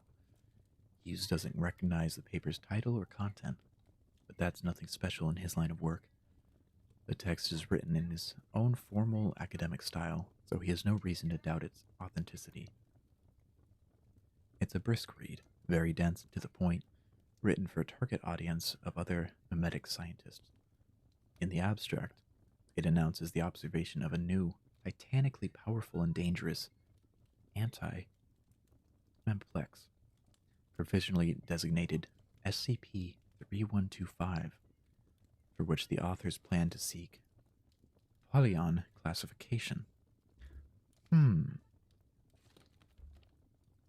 The main body of the first page describes 8 different phenomena, most but not all of them anomalous.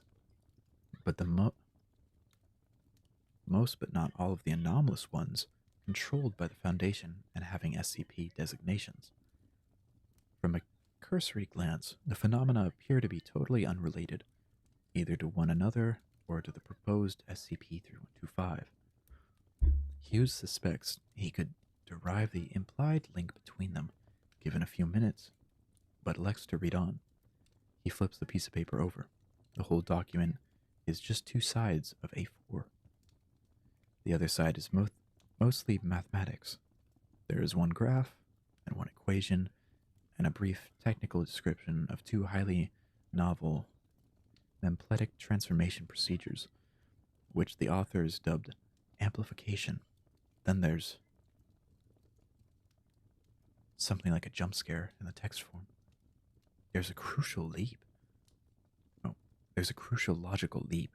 And for Hughes, the arrival of comprehension is so blunt, so sudden and frightening, that it physically startles him. Even knowing that the word Apollyon was on the table, even primed to expect something extremely nasty on this side of the paper, he recoils. Oh, fucking hell! Nobody else says anything.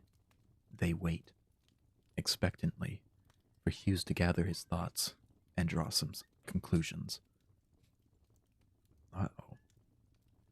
Now you know something big has happened.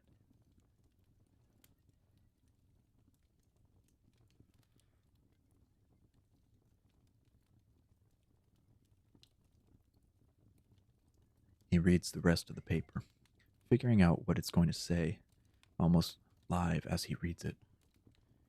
As he reaches the end, the initial shock hasn't worn off. The sheer scope of SCP-3125 is a significant distance beyond his current comprehension.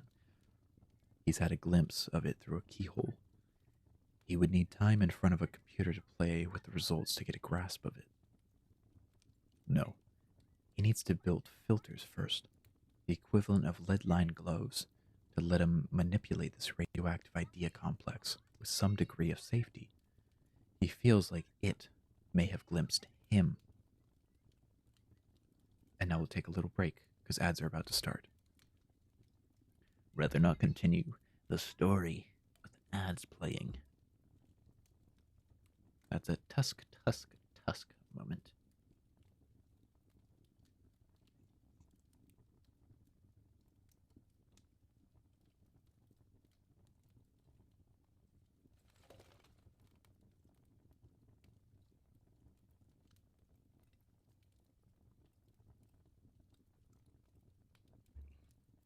And ad break is now starting soon.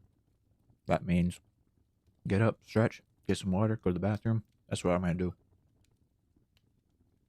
I'm going to eat some more apple slices, go to the bathroom, stretch, drink some water. Enjoy the ads. Enjoy the ads. I'll be right back.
Ah, welcome, welcome. You got a mackerel and a soda can. Very nice. Very nice, Esther.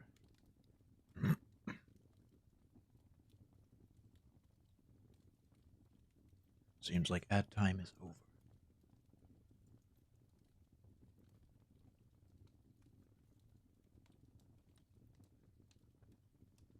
How can a soda can be more valuable than a fish? Wait. Wow. That's that's a little sad. I'm not that's a little sad.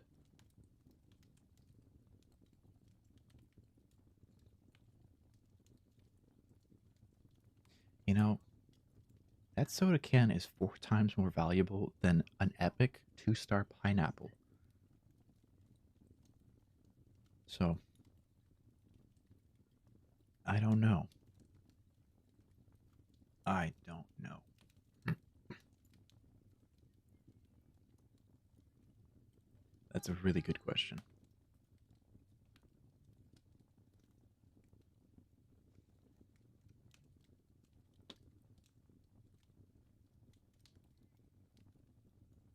A salmon.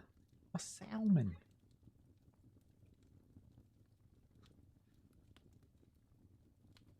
Mm. Well, at least this one's worth more than the can, albeit barely. Barely. But still, more valuable than the can.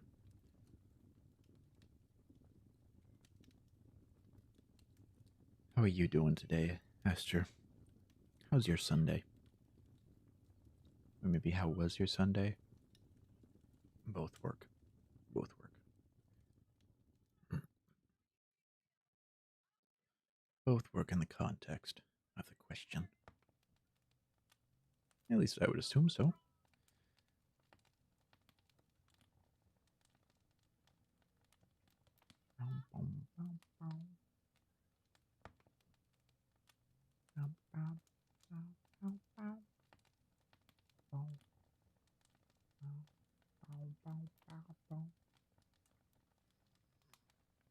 Turn it back on. See the error it tells you. The total after getting it. Stupid me. Anyways, it would have been very funny if that was the true value. Oh, I see, I see. Oh, we're both a little silly. Haha. We're both a little silly. A can is only worth 1 gold. Okay. That makes more sense.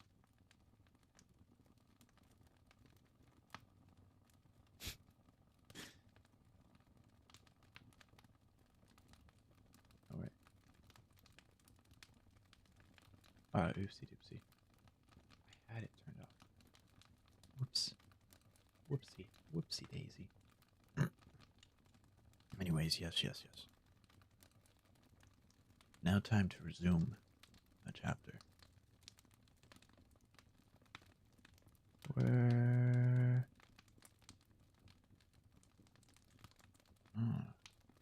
I played Whoopsie Daisy.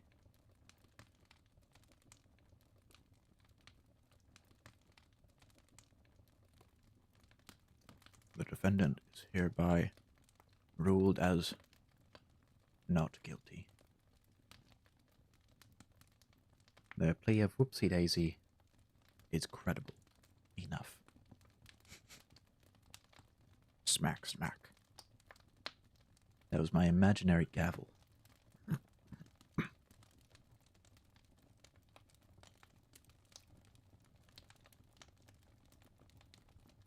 He reads the rest of the paper, figuring out what it's going to say almost live as he reads it.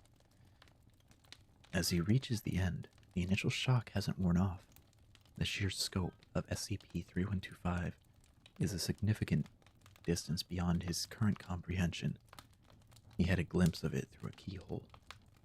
He would need time in front of a computer to play with the results to get a grasp of it. No, He needs to build filters first, the equivalent of lead-lined gloves, to let him manipulate this radioactive idea complex with some degree of safety.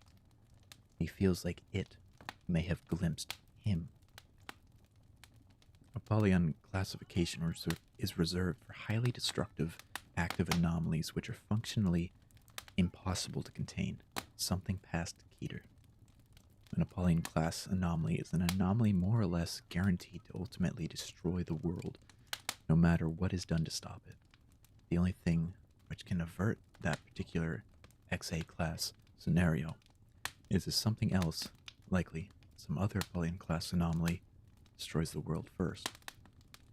Their relative threat level is measured not in material containment resources, but in inevitable years. Off the top of his head, Hughes would put that figure at as a single digit. Yeah, this is it, he says. It's bizarrely, bizarrely,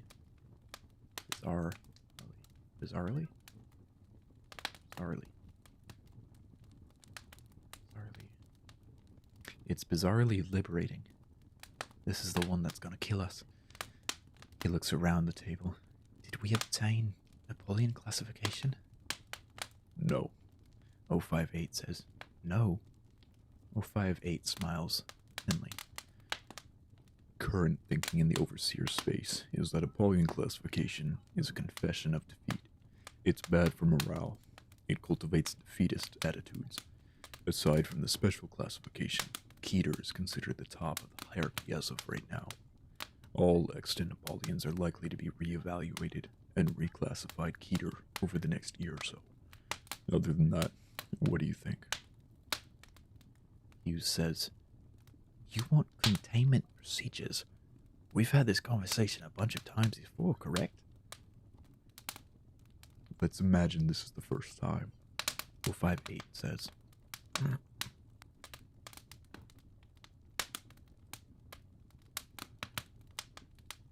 Hughes stares darkly at his paper. We could exterminate all intelligent human life, he says. If there are no sapient hosts in the universe, SCP-3125 can't incarnate. There's a faintly stunned pause. Yes, Wheeler says. You've pitched that approach before, and I don't think any of us here have ever been completely sure if you were serious. I'm completely serious that we could do it, and completely serious that it would work, Hughes says. Our mission statement is secure, contain, protect. Somewhere down the line, we should really look into adding and keep as many human beings alive as possible to that. It's implicit that humanity is what we protect, Graves says.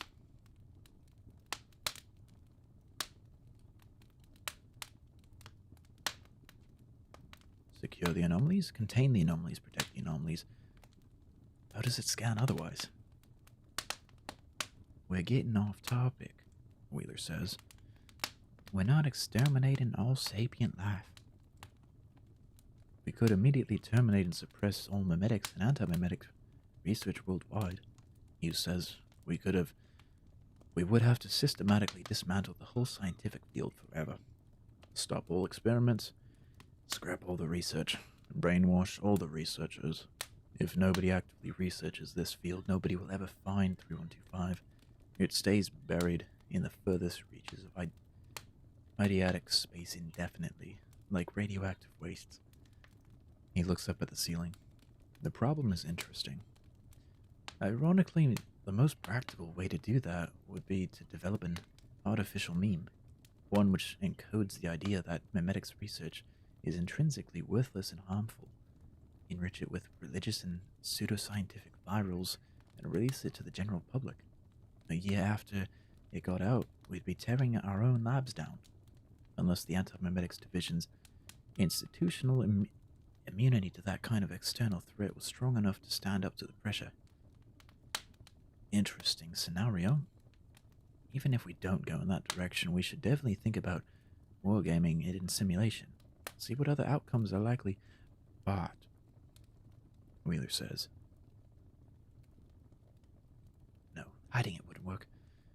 It could be introduced externally or occur naturally. We know, Bart. We know, Bart. That's already happened.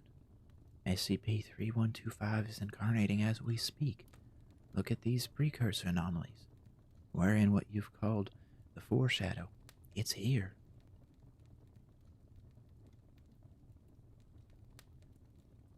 Whoa, whoa, whoa. Oh, that's like perfect. Wheeler's referring to predictive models which Hughes must have created himself during prior meetings. Models with which he doesn't have the time to familiarize himself. Still, he gets it. He wishes he didn't get it.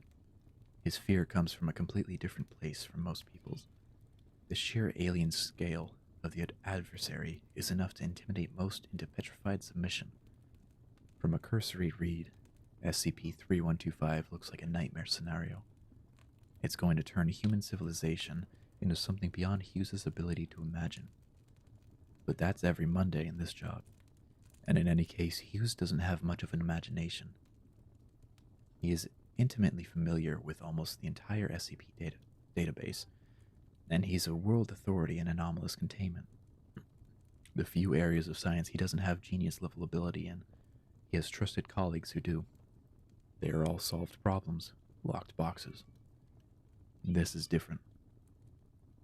He has more ideas, but there is, mechanically, no way to start working on the problem.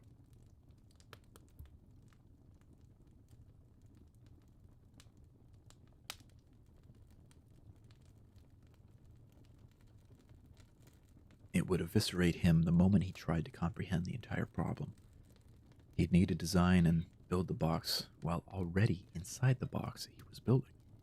He would need to box the universe. He looks around the room's walls. They seem to be holding up. We could hide in units like this for the rest of our lives, he says, on a whole species. Well, SCP-3125 roamed our reality unchecked, like a plague. I declare this to be the exterior of the containment unit. Done. No reaction. I don't think we can do it, he says. If SCP-3125 is live in consensus nominality right now, the game is over. I don't care if a Boolean classification lives or dies. From where I'm sitting, this anomaly is functionally uncontainable. My team and I may have said something different in prior iterations. I could be in the wrong headspace to see the answer. We are all of us different people from day to day. No, 058 says. You say the same thing every time. So that's it? Is that it? Is that it? Do I hear germ time? Well, matter of fact, yes, you do. It's germ time. They've got germs on their noggins. Welcome in, How you doing? How's your Sunday?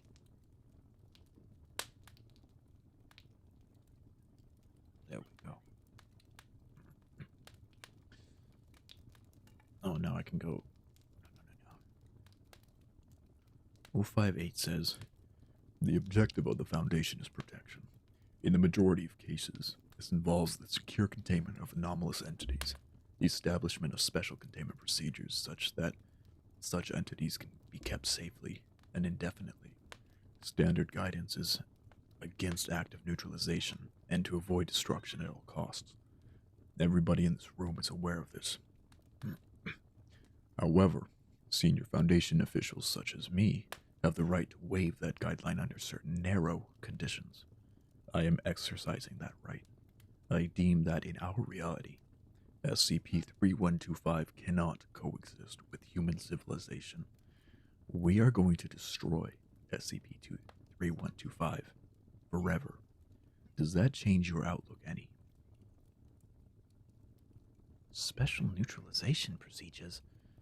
Hughes deadpans. His expression is worsening by the minute. 058 adds, I know that neutralization is, generally considered easier than mere containment. Hughes says, when I first joined the Foundation, I asked my mentor, retired many years ago, what's the biggest anomaly we've ever contained? That he was cleared for, I meant, of course. And he told me about a very old rumor he heard once, back in his earliest days, when he was just starting out. The rumor was that Abrahamic religions had not always been monotheistic.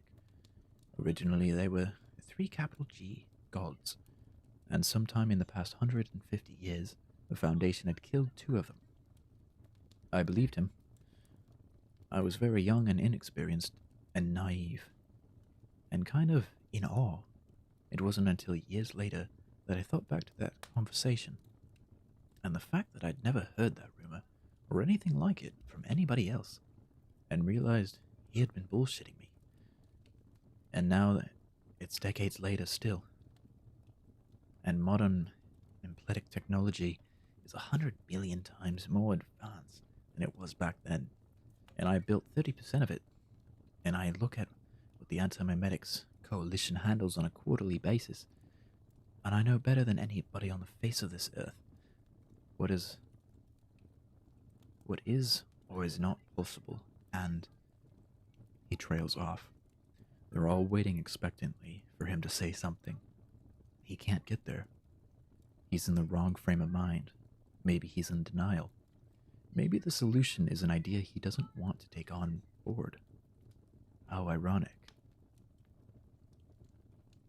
What did I just say? Just tell me.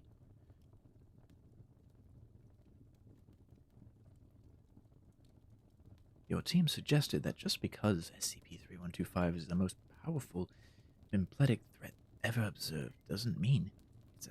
Oh, oopsie. Wrong person. Ahaha.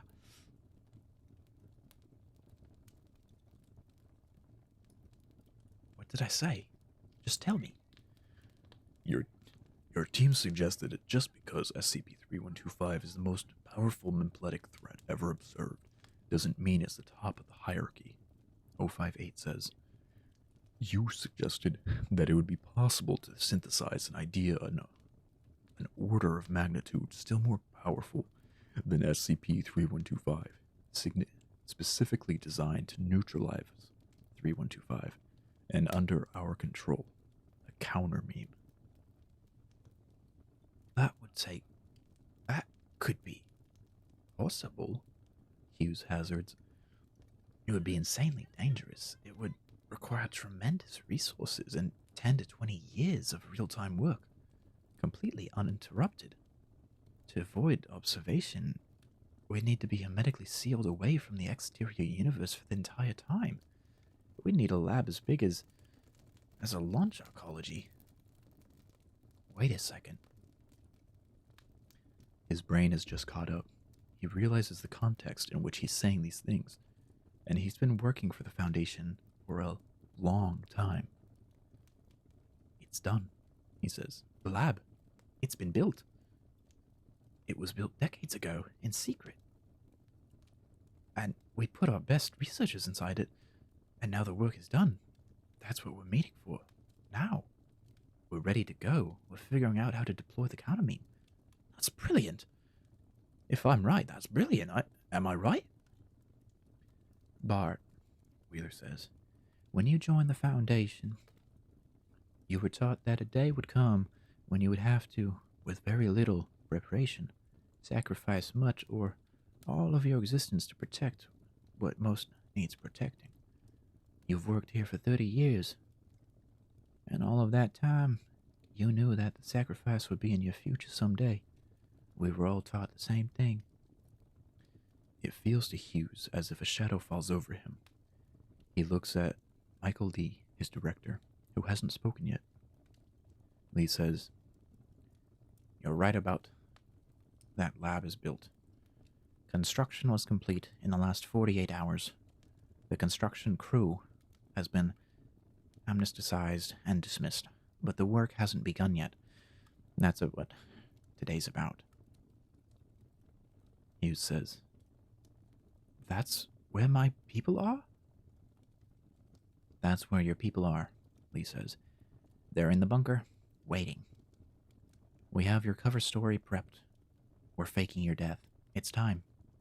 You're going under now. Now? No, I doubt that. Your team volunteered. I took care of them myself. They're good people, Lee says. Like hell, Hughes says. Did I volunteer for this? Wheeler says, Bart!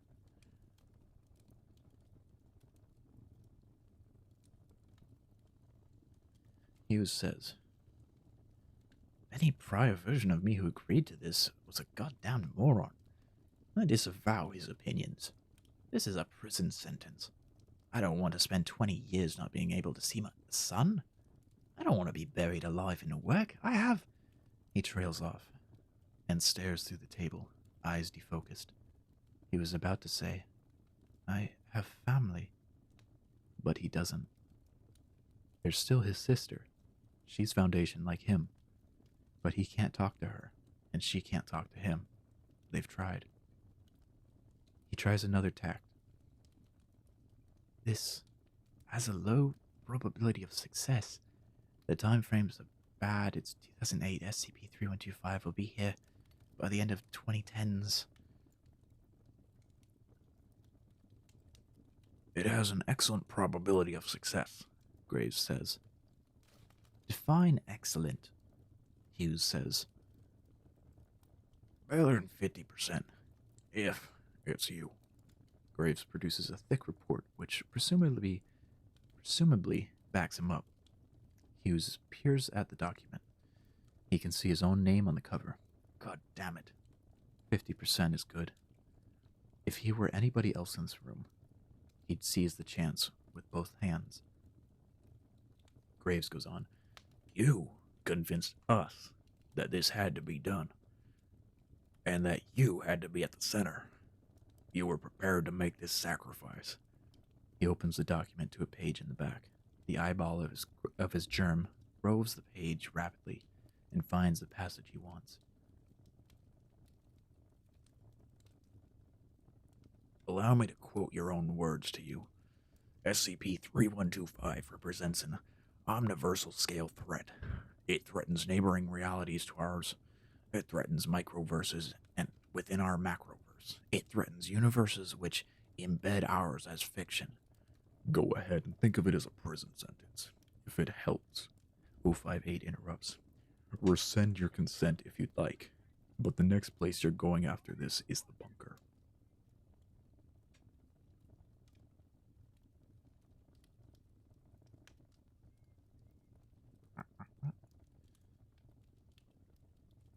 Hughes glances around the room's walls again. He makes it too obvious what he's thinking. The door's locked, Dr. Hughes, 058 says. You're not exiting until we're through here. What's the cover story? Hughes asks. How are you planning to do it? A helium gas leak in S167-B03-312, Graves explains. The leak will be real. There's a forged body in there already, impossible to distinguish from a real one. We've tampered with your public schedule for the day. It puts you in that room, not this one. As for... He's stalling, 058 says to Graves and the others. He doesn't need to know any of this. Name somebody else, Lee suggests, being serious. Who in the world, other than you, stands a credible chance of solving this problem? Who could we send instead? Hughes says nothing. There's nobody. Really, nobody in the world. And he can do it, Lee presses. Is there anybody else?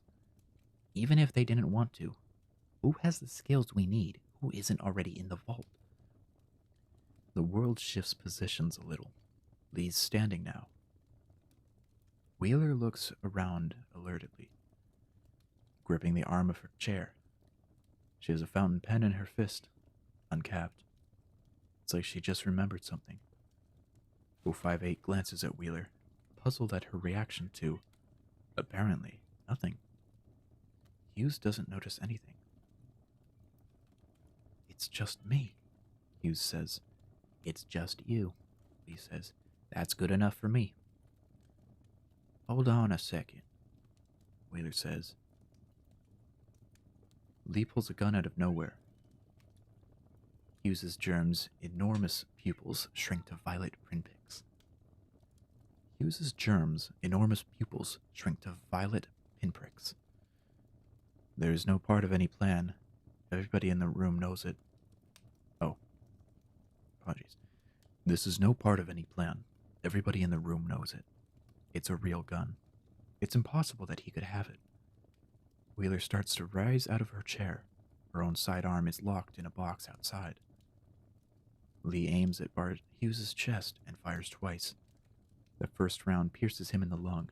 The second round fires as Hughes collapses, nicks his laptop screen, which is bulletproof, and ricochets up into the meeting room wall. Well, this is a turn of events.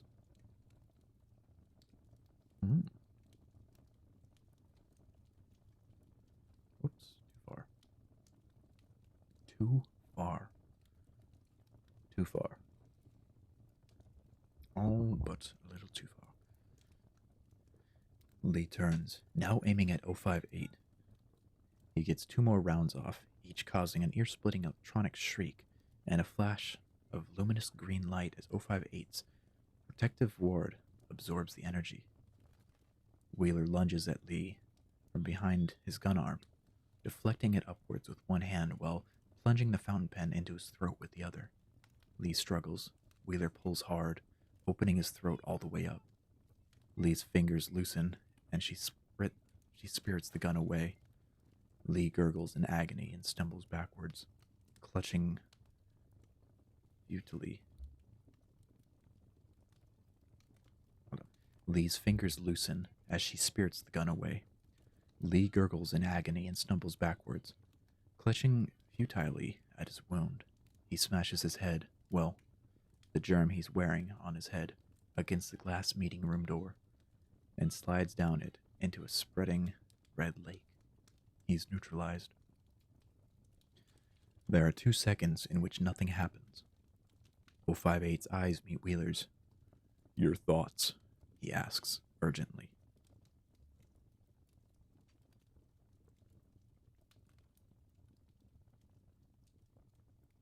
Michael Lee was compromised. I don't know how, Wheeler says. She makes the gun safe, holsters it, and vaults over the table to check on Hughes. He's dead, she finds. Graves is dead too. When in the hell did Graves get hit?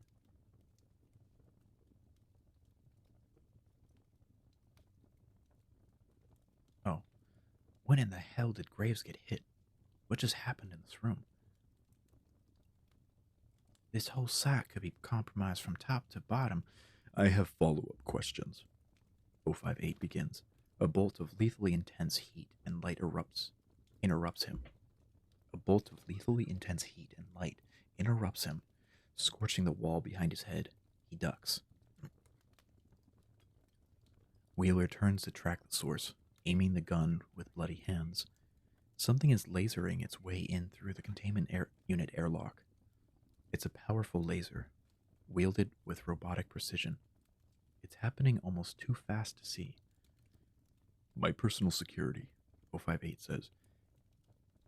It heard the shots. Call it off, Wheeler says. If this unit is breached, 3125 is coming for all of us. The units are medically sealed. I can't send any kind of signal until the doors open.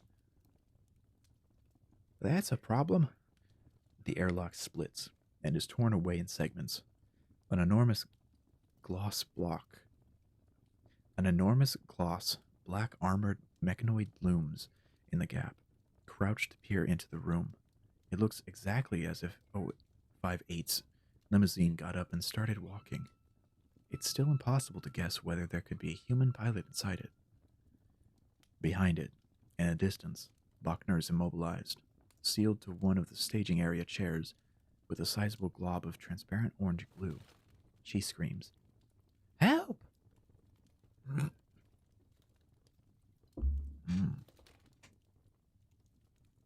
What is happening?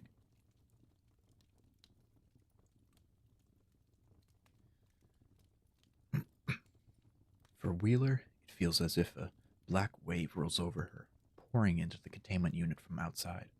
She drops the gun and raises her hands. Being found holding the smoking gun isn't likely to be a good look, and she doesn't know for sure what heuristics, human or electronic or otherwise, control the mechanoid.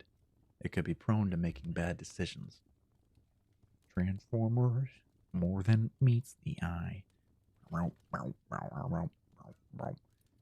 Exactly. A limo transformer. I bet when it transforms, it looks like it's wearing like a tuxedo. I feel like that would be pretty fitting.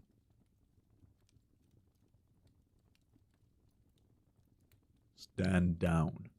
058 says to his bodyguard. It stops moving, but its single laser doesn't, flickering as fast as the eye can follow between four motionless targets: Wheeler, Hughes, Graves, and Lee. It's waiting for movement.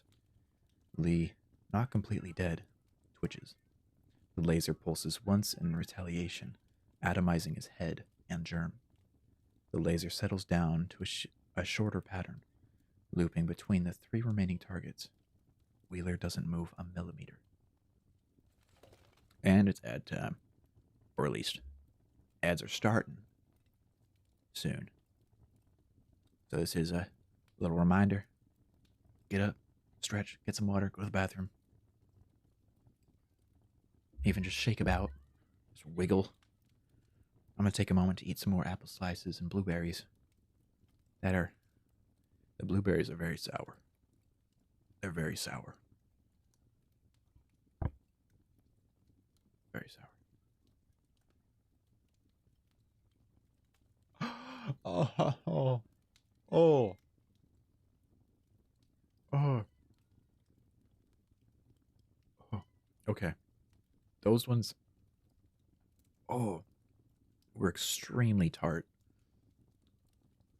with the first bite, but tapered off towards the end. Tempered glass jacket, drive shift tie. Absolutely. Someone gets it. Oh my goodness. Oh my.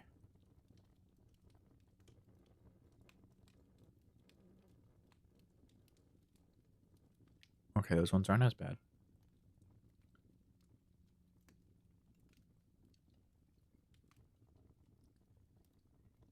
Uh, uh, oh. That one was bad.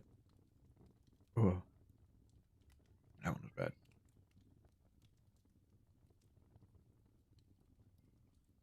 Oh.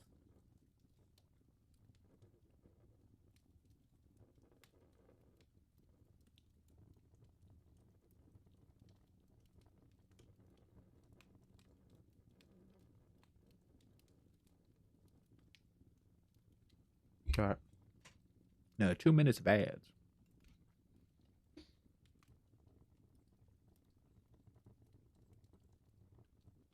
2 minutes of ad. 2 minute ad.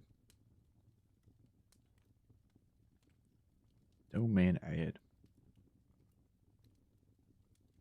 Bow, bow, bow, bow, bow, bow. Bow,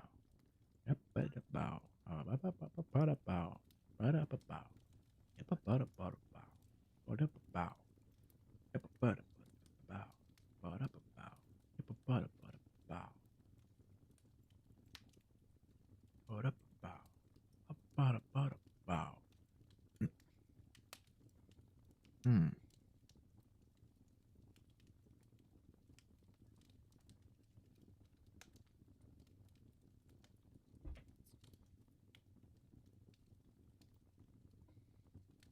Hughes can't be dead. No way he's actually dead.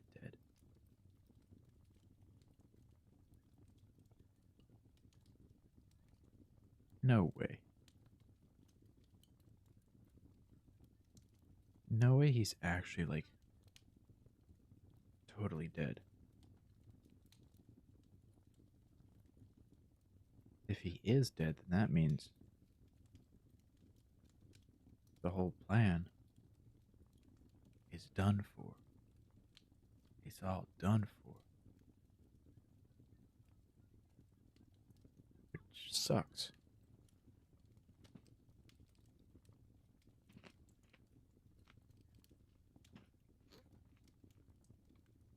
Which sucks.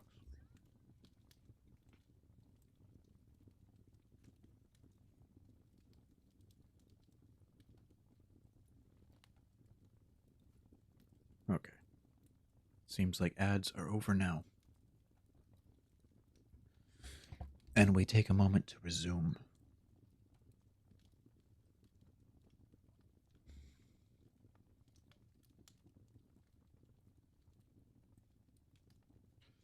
I said, stand down. This time, it seems to hear him. The laser clicks off and settles into a neutral position. Wheeler relaxes.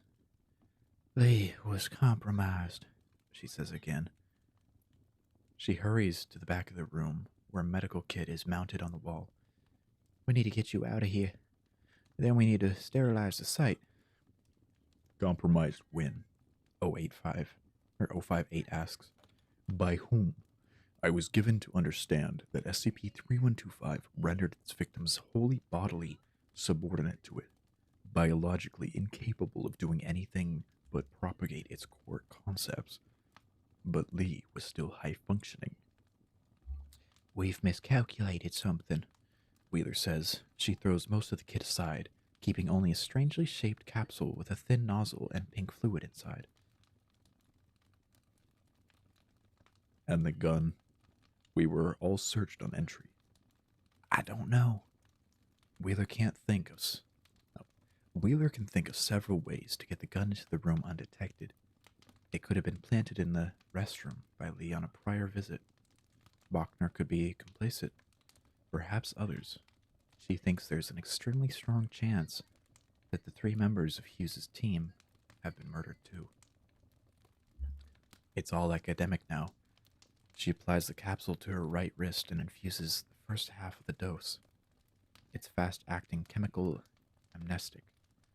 She hopes that splitting one dose between the 2 of them will be enough. Isn't this the part where SCP-3125 makes an appearance? 058 suggests. I certainly feel something. In my head, my germ, I should say. Me too. Roll up your sleeve. You also need to deactivate your shield for a second. He obliges, and Wheeler gives him the rest of the drug. Wheeler sorely wishes the shields were standard issue, but they are exceptionally hard to come by, and there are serious controversies over side effects associated with them.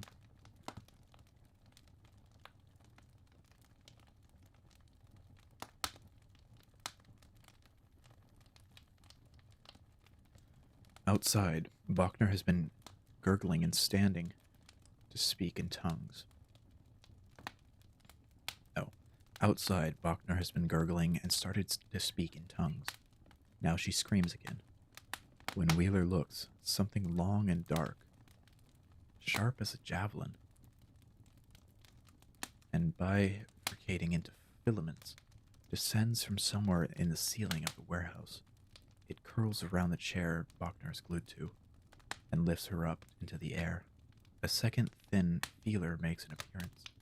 It probes Bachner's glue-covered midsection curiously, and then pushes itself through her, like a pin through paper. She wails, liters of blood gushing out and splashing onto the floor below her. The feeler withdraws, then makes a second hold besides the first. The feeler withdraws, then makes a second hold beside the first, and continues in that fashion. More spider legs impale 058's mechanoid bodyguard and pull it away from the airlock, rapidly dissecting it into sparking pieces. The laser flashes wildly as the machine dies. It's no use. In the distance, a site-wide containment alarm starts up. It's a memetic threat, 058 says, mostly to himself. Where do the arachnoforms come in? Do you have an alternate transportation? Wheeler asks. S167, BO2 101. There's an escape pod, 058 says. As he says it, Wheeler writes it down on her hand with her bloodied fountain pen. Underground? You're sure? Is there a code for the door? 058 lists 5 digits. He clutches his head. His germ is twitching unhappily and changing color and texture, as if an infection is spreading across its pale blue skin. I can feel it. It's like steel jaws. This is most unpleasant. We need to get to the escape pod, Wheeler says. There's nothing else that matters. We don't need to remember why, I got it? Spider legs reach into the airlock and begin tearing the room to pieces. They're fast-moving and grabby and angry. They know there's something important inside, but they can't get to it. The skull bone is too strong to be broken apart. 058 doesn't have much field experience. The amnestic is blurring his thoughts. I am deferring to you, he says dozily. Escape pod, lead on. Wheeler takes his hand. She's got Lee's gun on the other. A decent amount of ammunition left. With me, she says. She's done this before. She doesn't know it. The warehouse ceiling starts to cave in. Shit, does that mean Bart actually died? Bart is actually dead?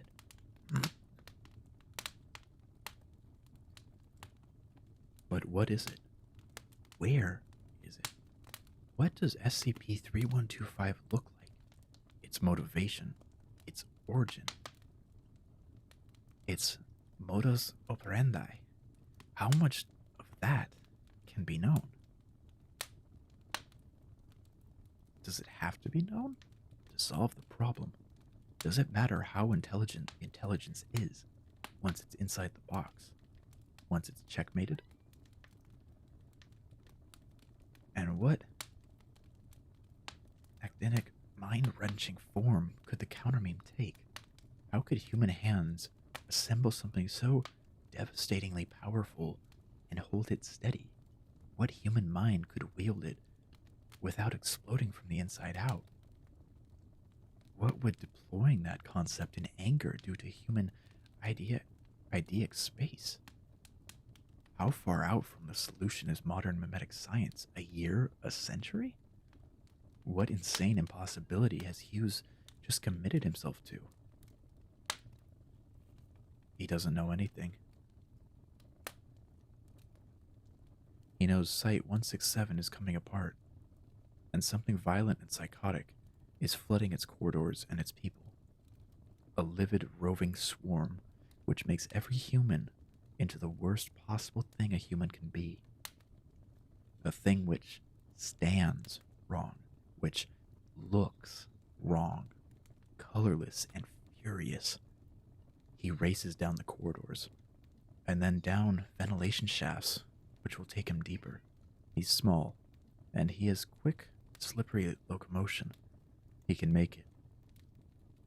He can lock himself in.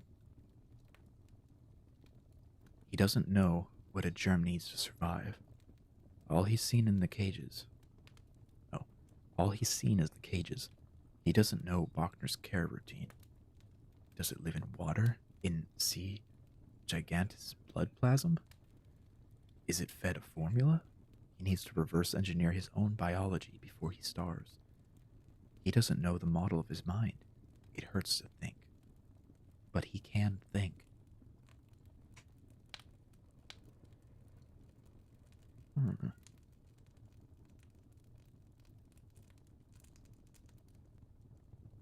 Well, now I'm slightly confused.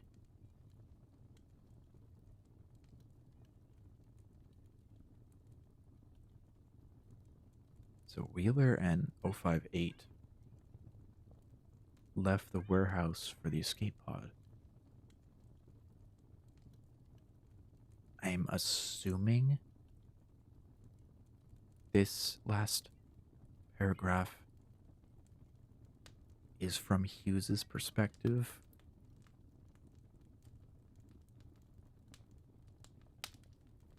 That's the only one I can think of. It wouldn't make sense for it to be Adam Wheeler's.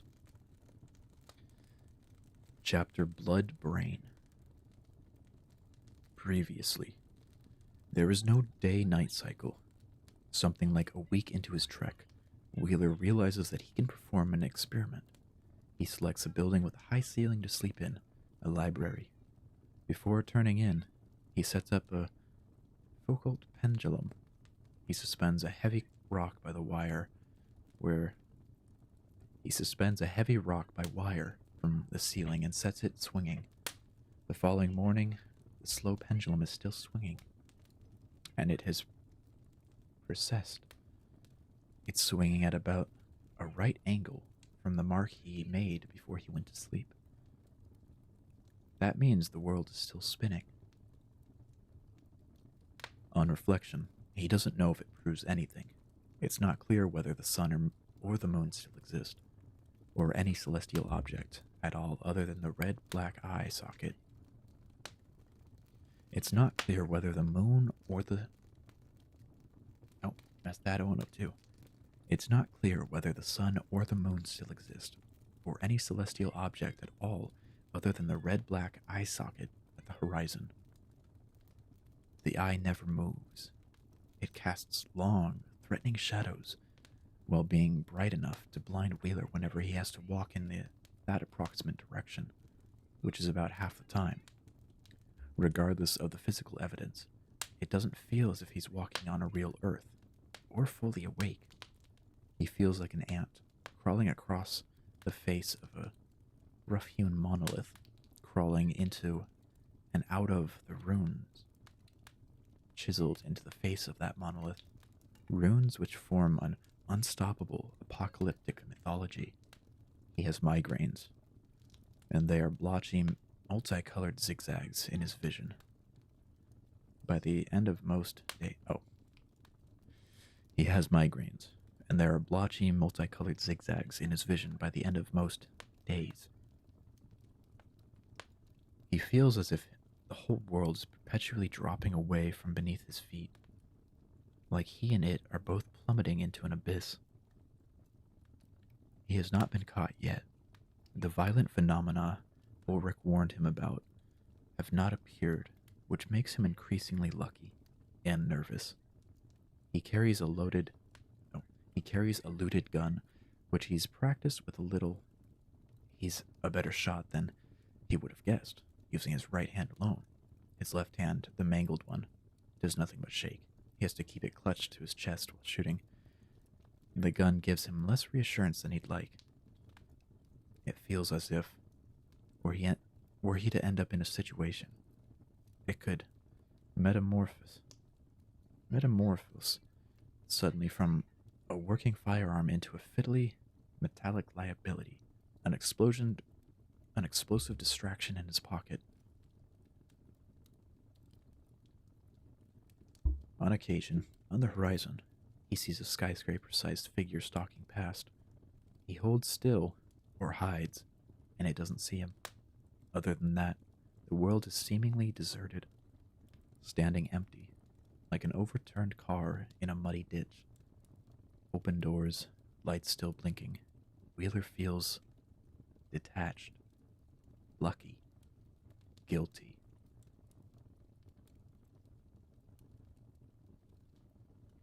He keeps away from cities. He has not, yet, come within eyeshot of a sarcophagus. Ulrich was evasive in describing them, and advised him in the strongest possible terms to stay away from them.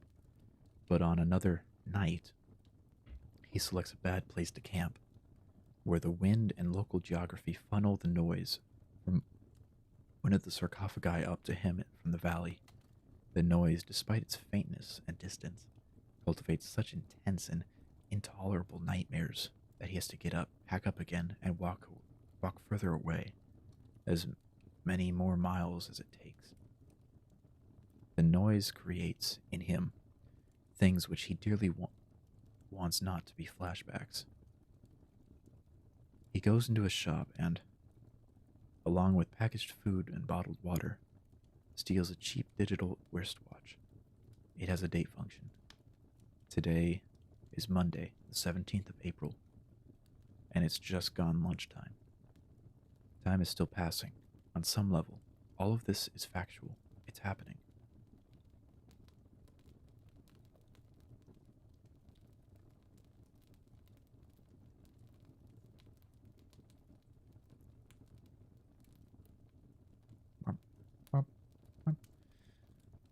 And if it's really happening, then what? There's no longer any ambiguity and what specifically is happening. Not in Wheeler's mind, or in anyone's. The world has long since passed through SCP-3125's anti-memetic boundary layer and into its radioactive core. There is no longer a need for 3125 to pretend that it is not what it plainly is. What else could it be? What difference could it make now? What could oppose it? It stands there in plain sight. Wheeler sees it. All of consciousness reality. All of consciousness reality. All of conscious reality sees it. It's happening everywhere, to everyone. It's not physically possible to conceive of anything else. There is no worst case scenario than what's happening now. There's no race against time. There's no ticking clock. There's no last second. The last second was years ago. There's nothing to avert. This is it, the final game position. The highest and most refined form of human civilization. This is the shape of the next million years. SCP-3125 stands there, monstrous, casual and indifferent. And Wheeler is alone with his thoughts for a long period of time, and has little else to think about, and he wrinkles his brow, and he blinks a long blink, and looks again. And he realizes what it was that he wasn't seeing. SCP-3125 is standing there, like a human stands.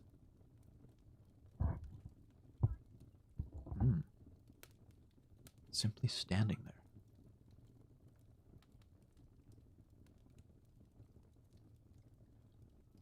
He reaches Site 41 at the beginning of May. His body clock has wandered far out of skew by this point. It's technically around midnight when he first lays his eyes on the place. There's a protective field surrounding it, stamped into reality by the detonation of the anti-memetic warhead, radiating out a few hundred meters beyond the site's perimeter. It's a psychological repulsion, not a physical one, a thick bulwark of irrelevance. There's nothing here. Just keep walking. Despite being warned about it, Wheeler succumbs to the effect. 30 minutes. Walk down the road, he double-checks his map and realizes what happened. 30 minutes walk down the road. He double-checks his map and realizes what's happened and turns back. This happens a second time. On the third attempt, he makes it through. Dead reckoning and willpower. Dead reckoning and willpower.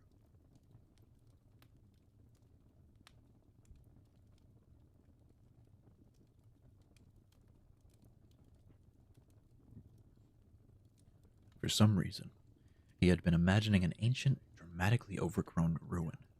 But the containment breach, which led to the site's destruction, happened only 18 months ago. And the bomb blast which concluded the outbreak was figurative, not physical. About a third of Site 41's main building has been torn down, but the rest is perfectly intact and unmarred. Mother Nature has not reclaimed it. Gnarled trees are not sprouting from damaged site. Wheeler exhales. There is a still, safe atmosphere about the place. It's as if Site 41 has its own cool microclimate. It's easier to think. Even the light here is fractionally yellower, more natural. More natural.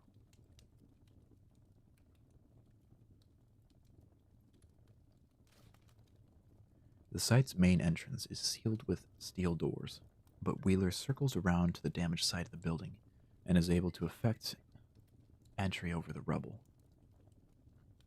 He moves at a medium slow pace. He can't afford to blunder into anything.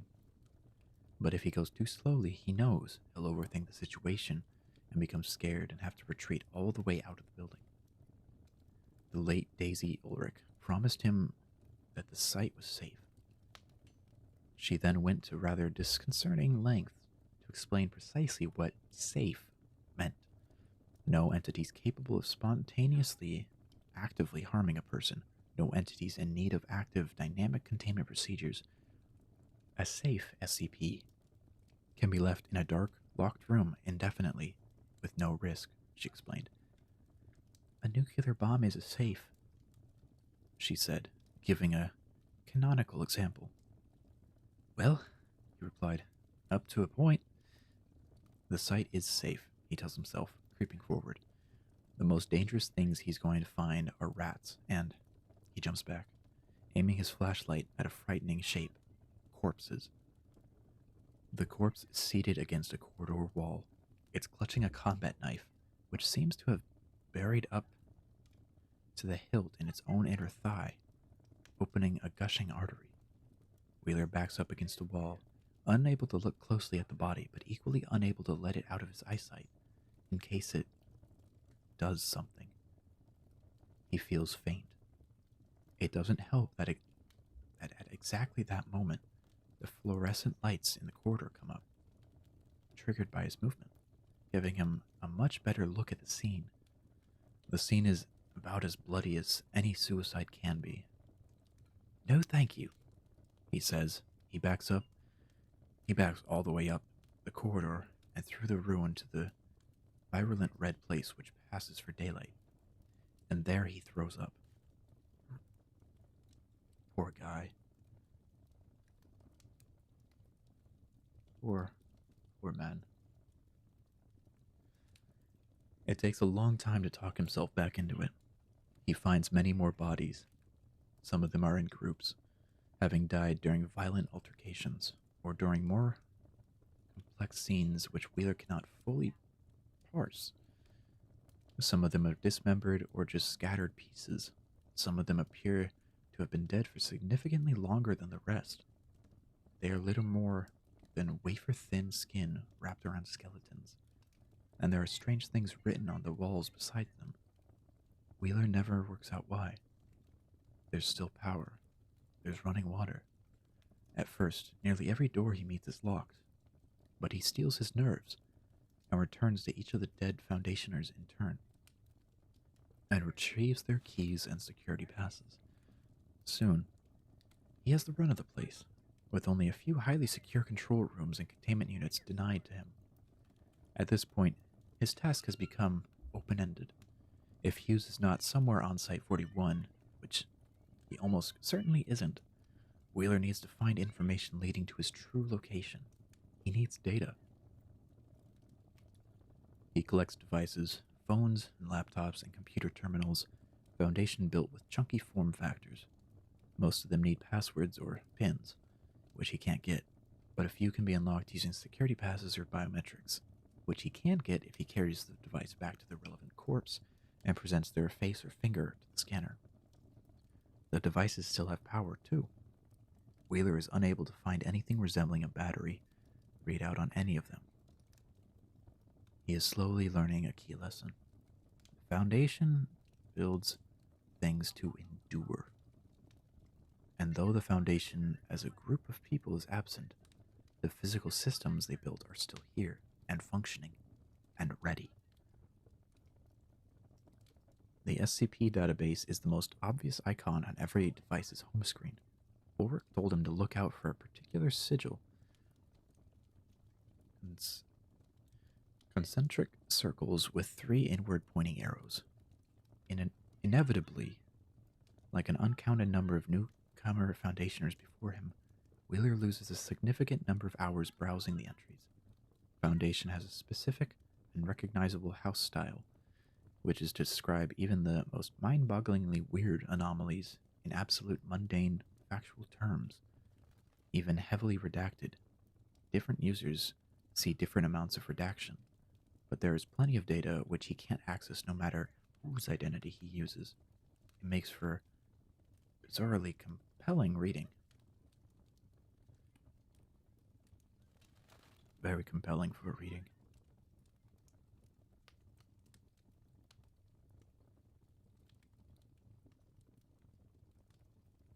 Hughes is mentioned numerous times in the database. He seems to have multiple overlapping research specialties and is credited in many entries as a containment architect.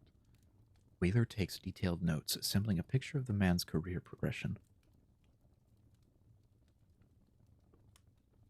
And then randomly stumbles into the Foundation's own personnel records for Hughes, which line up almost exactly with what he just worked out. There are huge holes in personnel records. The last entry related to Hughes's actual activities is in 2007, and then in 2010. After a gap of years, there's a final note. A singular unauthored sentence. It appears that those who know Hughes's fate meet it. End of file. That is increasingly ominous. Wheeler frowns at the unhelpful note for a long minute. Reads like a riddle. Wheeler was, for a long time, a crossword puzzle fiend. But it seems improbable to him that a clandestine organization like the Foundation would leave cryptic clues for one another rather than clear, direct instructions, which means the note is probably intended to be read simply and literally. Don't look for Hughes unless you want to meet the same fate. Wheeler tilts his chair back and stares at the ceiling, contemplatively. On the other hand, the note also means Hughes can be found. It's been done before. Mm. Oops. Whoopsie daisy.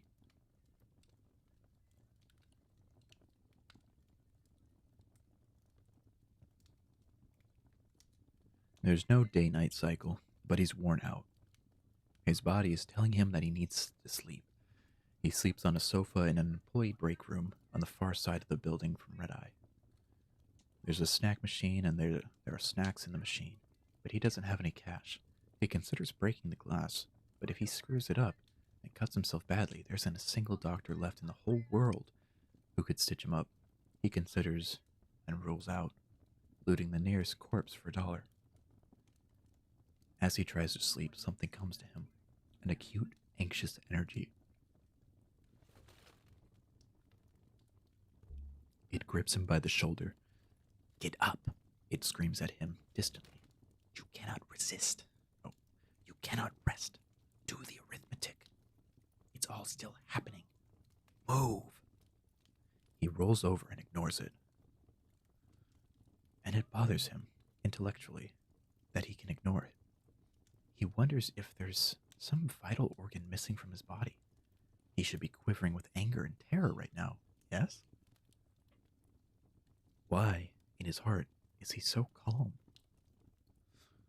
He looks at SCP-3125, whose very existence, on paper, should paralyze him with fear. He looks at what SCP-3125 is doing, which should fill every fiber of his being with furious purpose.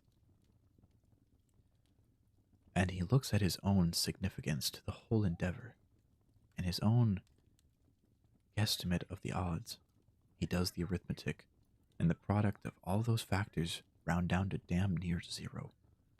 This isn't going to work. That's why. This has to stop. It has to end. Please. Curled up in his sleeping bag, eyes screwed shut, Adam Wheeler mutters to whatever may be listening. It isn't going to work. It isn't going to work.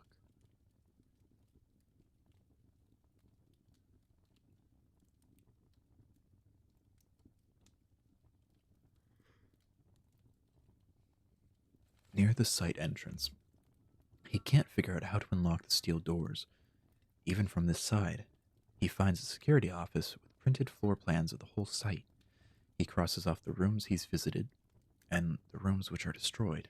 Everything remaining is locked, above ground anyway. Underground, there are warrens of tunnels and dozens more containment units, and 30 floors below ground, a single incredibly large vault of unstated purpose. This final vault draws his attention in magnetically. Ulrich assured him that the site was totally safe. As the freight elevator descends, Wheeler finds that a kind of anxious pressure is building above him. The air is rapidly getting warmer, and he's just realized that if the elevator breaks down right now, he's likely to be helplessly trapped and die. He shouldn't have used it. He should have used the emergency stairs. Too late. The elevator lands. There's an empty corridor. He follows it, drawn forward. There's an airlock at the far end, a wall of white metal big enough to drive a truck through. The airlock is closed, but there are 7 or 8 overlapping circles. Oh, the airlock is closed, but there are 7 or 8 overlapping circular holes punched through it, making a combined gap which is easily big enough to admit a human. Beyond the airlock, there is a vast dark space. Wheeler has climbed through the hole and walked 5 paces out into the darkness before he even thinks about what he's doing.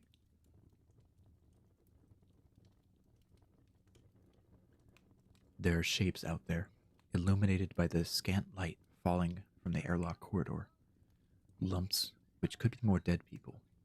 Wheeler's own shadow blocks much of the light. He takes out his torch. It is absolutely silent down here, and the temperature is uncomfortable, making him sweat.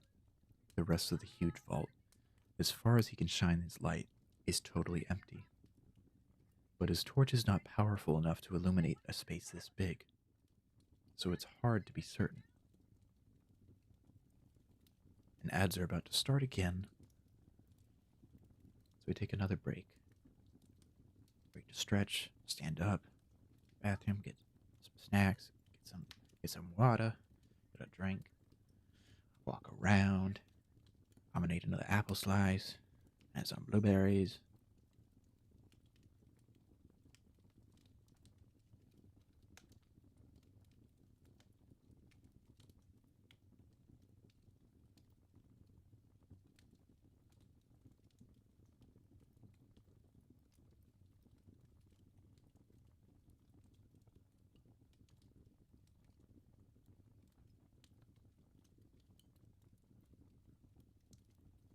Apples really are good. Very tasty. I like apples. I like them a lot.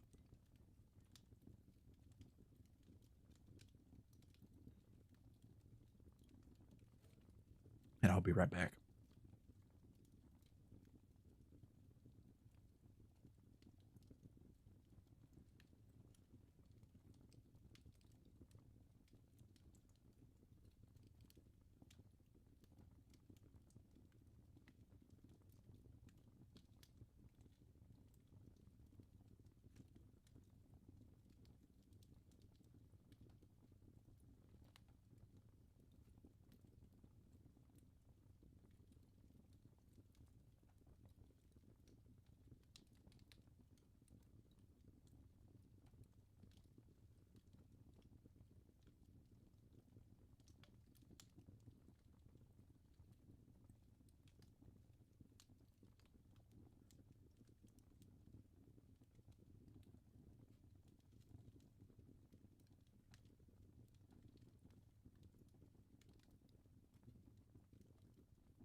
Okay. I'm stuck. I'm stuck. I got stuck on my floor mat.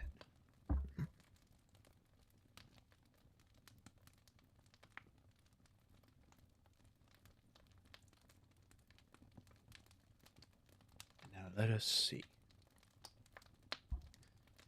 Time to resume the fateful chapter of Blood and Brain.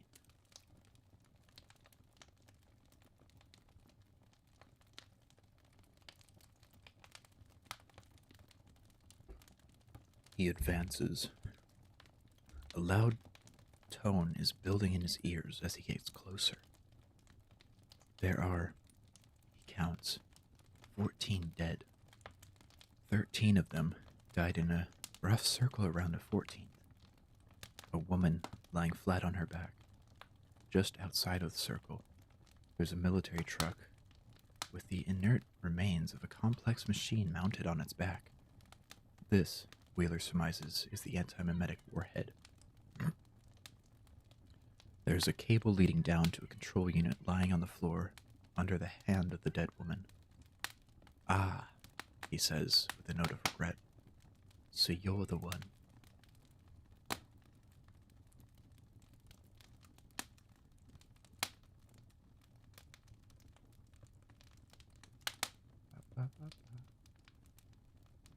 There.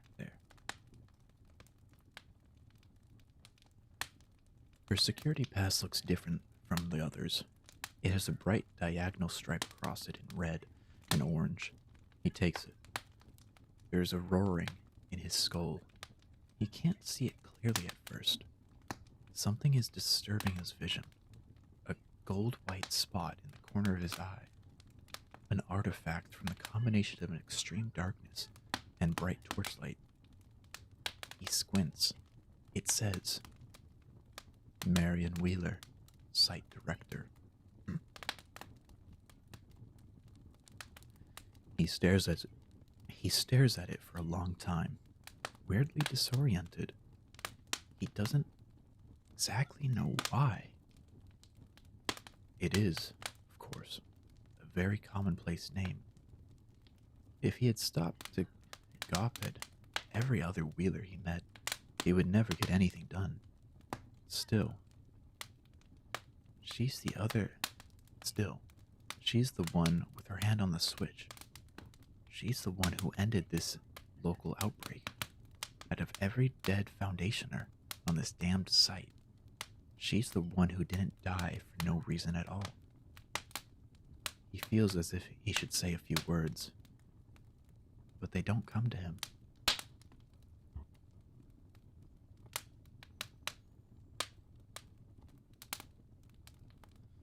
He makes one quick circuit around the vault perimeter, scanning the floor and the wall, looking for anything interesting, and finding nothing but construction tools and scaffolding.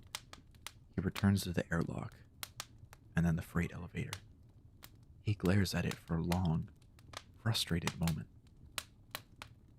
and then accepts that it would be unsafe to use it again.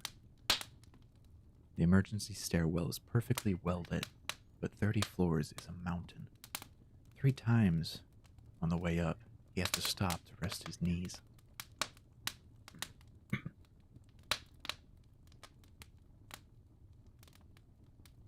Oh no, because his memories are erased, Adam doesn't remember. At least not yet. Not yet.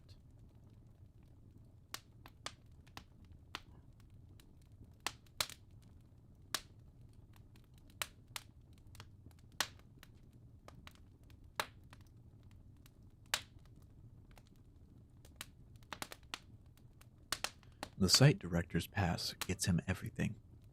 Every control room, every containment unit, every file. He gets the whole story. He puts the last piece in place. He leaves a note, following the same hopeless, diligent ritual as the rest of the anti-memetics division before him. He emerges from SCP-3125's inverted containment unit with extremely clear written instructions from himself to himself. He knows exactly where he needs to go. As he moves down the forest road away from the site, he reaches and crosses the edge of the anti-memetic crater. He squares his shoulders, re-entering the presence of 3125. His inner ear starts free-falling again.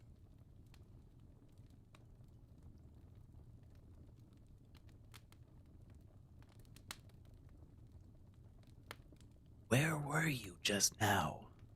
someone calls to him. He stops walking. He squints into the intense light ahead of him, shielding his eyes. He can just about make out a figure standing there. Trees on each side of them rustle and move. They're too tall. Spider scrapers. A wave of dread hits Wheeler, followed closely by one of perverse relief. This is it. "Why can't I track you?"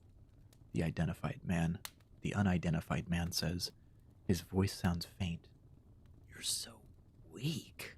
It's like you don't exist. I just wasted 2 days trying to pick you up again. What's wrong with you?" Wheeler says nothing. The man is closer. He didn't walk, but the distance between them halves. His voice is easier to hear, though he is still too bright to look at. His body structure blurs and flickers. "You're not one of them," he says. "And you're not one of us. And you're definitely not the hero. You don't count for shit memetically. Why are you wasting your time on this, whatever the fuck this is? You should just kill yourself. It's not going to work." In the game. In the story. Wheeler knows that. The light collapses. The figure smashes into focus, becoming physical. It's a real human.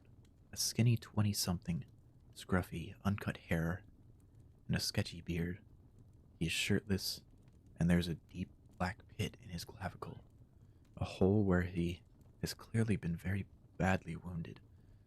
Blood has run down his chest, soaked his jeans and forearms, and dried black. Fresh blood is still coming, building up thick layers, which shouldn't be possible. Wheeler doesn't spot the second hole in his gut, obscured by too much blood.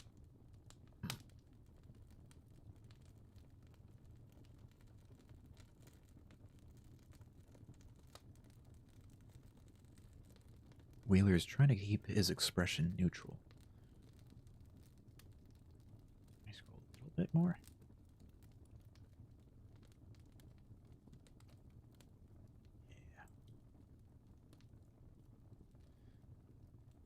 Wheeler is trying to keep his expression neutral, but he knows it isn't working. He can feel his left hand, his bad hand, starting to shake. A part of him still wants to ask the guy why, but there's no possible answer. "This is what the human race really is," the man explains, spreading his hands to gesture at the whole world. "We lied to ourselves that we could be better for thousands of years, but this is it. This is what we've always been. We're never gonna be anything else." "That's..." Wheeler begins, then stops, suddenly remembering something. He claps his left hand to his chest, draws with his right and shoots. It's a good shot. It's a lucky shot. It takes the man directly in the eyeball and blows out the back of his skull. He falls, twisting as he falls, landing on his broken face. Wheeler gasps, remembering to breathe. He almost drops his gun. He gets a tighter grip on it, keeping it aimed at the bastard. Oh. He gets a tighter grip on it, keeping it aimed at the blasted ruin of the man's head. He wants to throw up. He controls himself. In through the mouth, out through the nose. He's okay. "Let him talk for too long," he says, apologetically. He pulls out a foundation brick phone from his pack. He pushes some buttons, entering coordinates, and then retreats far down the road. He retains visual contact with the dead man for as long as possible, then turns away and kneels, placing the phone on the road beside him. Following the detailed instructions he found in the control room, he grinds his palms into his eyes and presses his face against the ground, and says, Eleona Zenorai Vaya. The orbital laser strike comes diagonally. It lasts for a split second and is easily bright enough in the visible spectrum to have instantly blinded him if he were looking. When Wheeler returns to the scene, there's no body left, just a scorched ellipse of asphalt. Just a scorched ellipse of asphalt. He says to the scorch mark, I was going to say something along the lines of, that's a lie. That's what you are. You're the lie, but, And if the bastard can regenerate from that, I'm done for, well and truly. He looks up. The atmosphere isn't changing. The sky isn't returning to blue. There's still that heinous pressure. SCP-3125 remains the dominant force in the universe. But as he turns, hearing movement in the forest all around him, he realizes that the immense spider forms, he'd sincerely forgotten about them, they were standing there so quietly, are dispersing.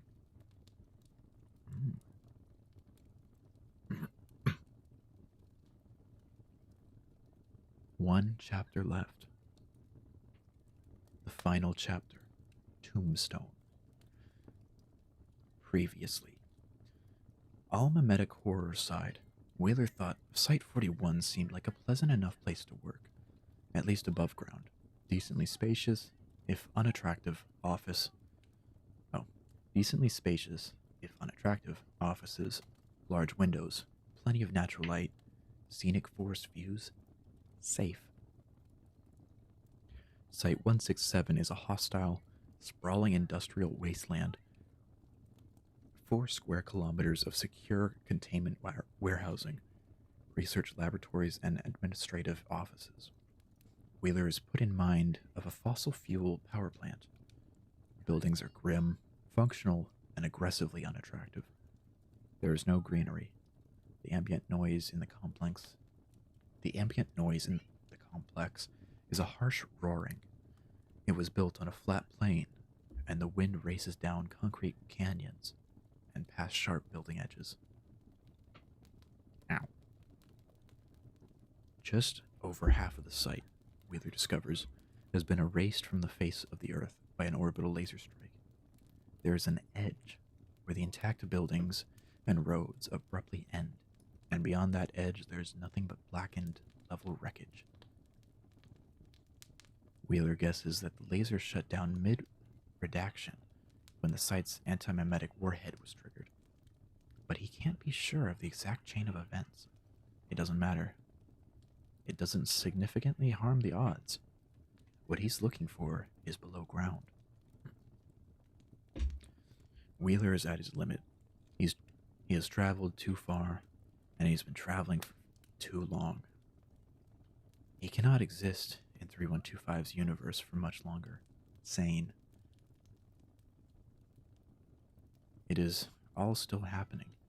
All the fragile responsibility of being the only one alive who can do anything to stop it is like a steadily tightening vice around his skull.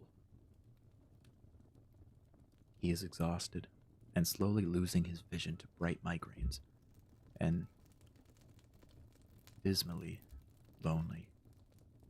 No more detective work, no more sights. This needs to be the end. Between buildings 8 and 22E, there is a vertical access point, a 30-meter wide hexagonal shaft with a yellow gantry crane across its mouth. The shaft was used for lowering construction machinery and materials into the site's extensive underground complex. The shaft is so wide and deep that it has strange effects on the movement of air near its lip. It feels to Wheeler as if it's trying to pull him down. There are metal stairs lining the inner wall of the shaft. He descends, and then follows his map to Site 167's underground complex. Unlike Site 41, this was certainly not a safe site. There are warning signs everywhere, many of whose symbols Wheeler cannot immediately parse. Very soon, he begins to encounter heavy bulkheads sealed with electronic locks. Marion Wheeler's security pass opens them every time. Containment Unit S167 00 6183's airlock is identical to the one he encountered at Site 41, just as the architectural diagram suggested. The only difference is that the airlock is still visibly airtight, no holes. Wheeler swipes his card through the reader with a shaky hand.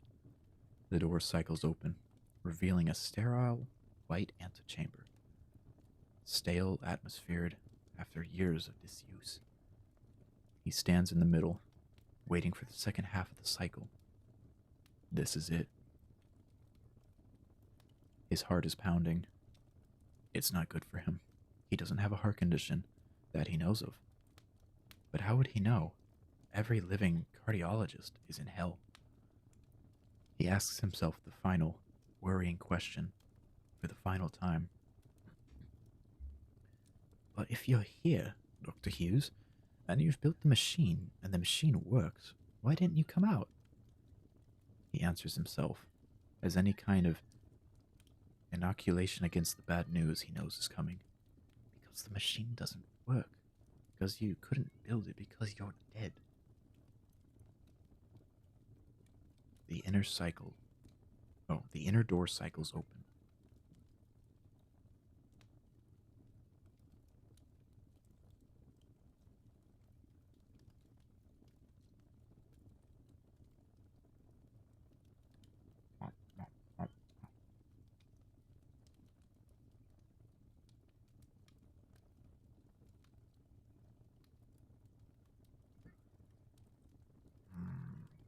Wow.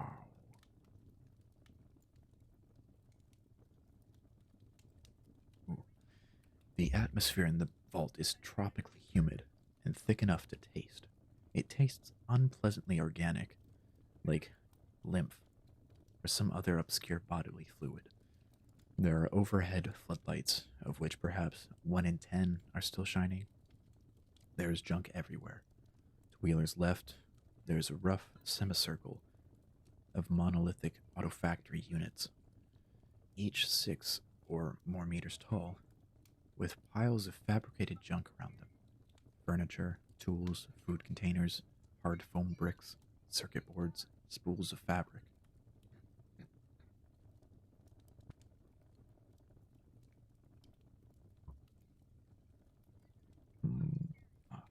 To his right, stacked, stretching away along the long concave wall of the vault, are hundreds of empty shipping containers. He would have to walk for 10 minutes before he found one still containing raw materials. Ahead of him is a 3-meter tall wall of steel which curves away to the left and right, enclosing almost all of the vault's floor space. Just visible over the top of the wall, heaving slowly under the weak yellow light, is an immense sleeping organism. From here, Wheeler can only see the curve of its back, which is a glossy, moist black, mottled with green.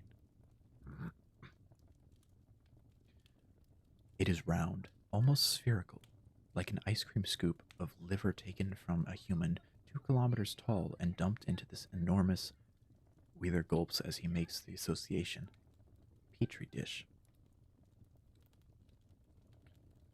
Wheeler does not notice the meter-thick pipes which run from the auto factories over the edge of the dish and in, providing various necessary liquids. He does spot the tall towers arranged around the organism, spraying a translucent mist down at it from all angles. Suspended from the ceiling to the left and right, roaring continually, are ventilation units as large as houses. There is no one around.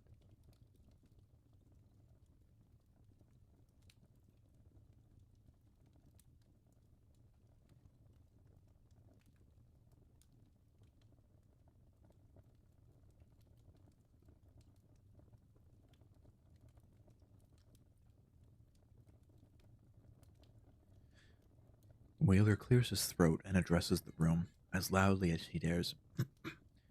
Is there a Dr. Bartholomew Hughes in here? Nothing happens. The roaring of ventilation units continues. The organism continues to heave slowly. Whaler raises his voice somewhat. I'm looking for a machine called an... It wakes up. An reality amplifier? The thing turns, pushing huge volumes of liquid around its dish. Enough that a wave of it sloshes viscosely over the side of the wall. It lurches up to the wall. As more of it becomes visible, it becomes clear that this is little more to its body plan than what was already visible. Aside from stubby flippers, it is simply a huge, near-spherical lump of biology. It seems to peer eyelessly at Wheeler. Wheeler concludes that he does not wish to be here. He turns to leave, and is startled to discover that the airlock door has closed behind him, as silently as it opened. Ah! The airlock controls are to one side. He does not run, for fear of attracting attention with sudden movement, but he walks over, briskly, and pulls out his stolen security card again. He's about to swipe it through the reader. Oh, as he's about to swipe it through the reader, a stringy red web lashes out from nowhere and restrains his wrist, preventing him from proceeding. Uh-oh. Hopefully that's not bad. Hopefully it's not a bad thing. It would be rather unfortunate if it was.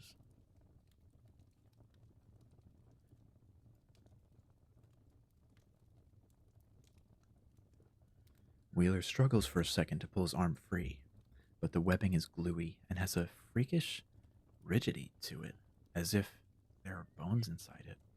It won't let him move. He glances back and doesn't get a good enough look at the organism's body to spot where the web originated.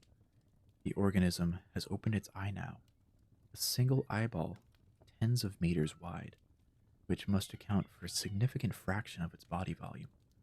It has a vivid pink iris and 4 enormous black pupils.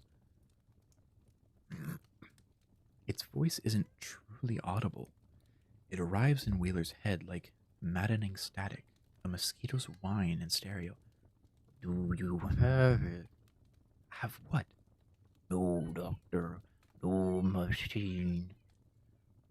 A thinner strand of webbing shoots out, attaching itself to the security pass in Wheeler's hand, plucking it delicately from his fingers. The strand withdraws and holds the pass in front of the organism's eye.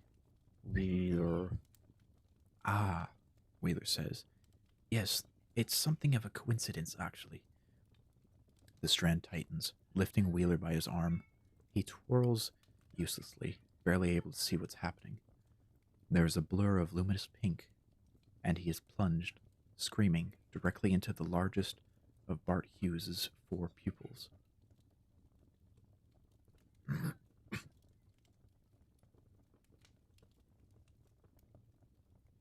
This thing is Bart Hughes?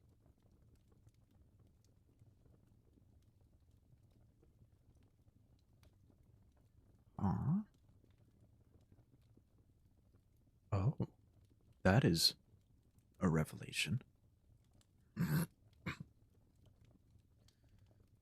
The bunker was empty when he got there. His associates were missing.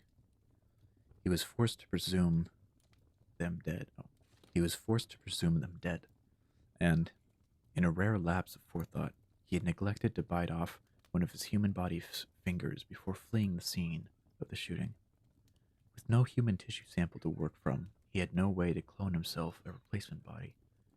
He was, he realized, trapped. Wheeler had told him that, to protect the cause of the Foundation, he would have to sacrifice much or all of his Wheeler told him that, to protect the cause of the Foundation, he would have to sacrifice much or all of his existence. And she had only been reminding him of something which he had always known, intellectual, intellectually, and she had only been reminding him of something which he had always known, intellectually. Still, he had not imagined this, and even if he had, he could never have imagined what this would be like to experience from the inside. Several times he came close to quitting. Dysmorphia alone almost killed him. But he had a duty. The problem had to be solved. He attacked it in its germ form for over a year.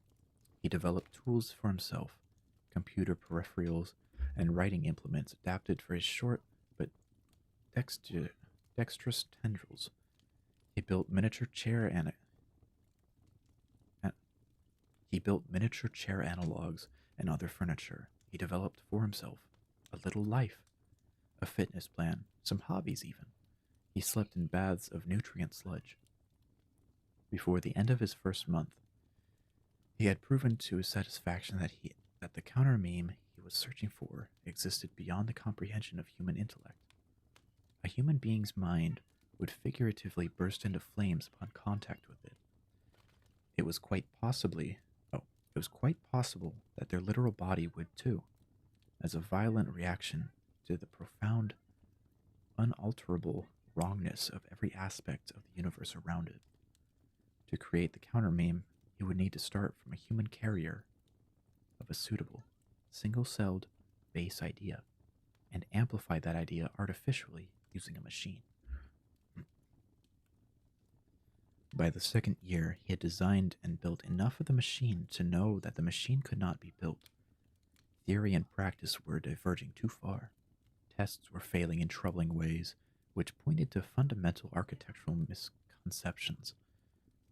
His machine would not and could not do what it was designed to do. He scrapped all of his schematics. He needed a different approach. There is a struggling figure mounted on the back of his retina, drowning beneath yellow pinpricks of focused light, drawing oxygen from his bloodstream and firing back minuscule thoughts. This figure is losing his mind with fear and revulsion, though he is a little more resilient than he gives himself credit for. And he is adapting. It's you, the little man manages to gargle. There's no amplifier. You're the amplifier. He sequenced and then reverse engineered his own genetic code.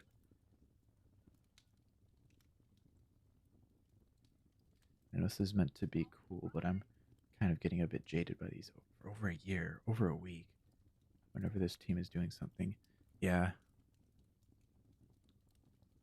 As the chapters progress, there's a lot more jumping around in the timeline. A lot more jumping around. Let's see.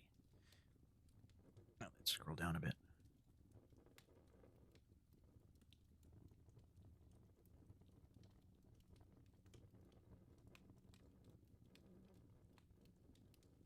He sequenced and then reverse engineered his own genetic code. He built life support equipment and re-architected the interior of the vault, which had always been the plan, if not to this extent. He refactored his physiology in stages over the course of years until his brain was the size and complexity to think monumentally, radical, irreducibly complex thoughts. But why didn't you? The spec asks. You could have opened the vault at any time. What were you waiting for? Once, while exploring human ideatic space, he saw himself. He created a rudimentary memetic descriptor of himself, refined it, focused, guessed a little, and there he was, a complex of brilliant lights in the shape of a man, amid a swarm of similar people, living and dead, and real and fictional. It was fascinating and sobering to see himself in that grand context. From that elevated perspective, he was tiny. He waved. He waved back. Kind of feels like parts they didn't want to fill in as we continue, but I get it since they're doing A lot of big stuff comparatively to other things they've been doing. Yeah. Yeah.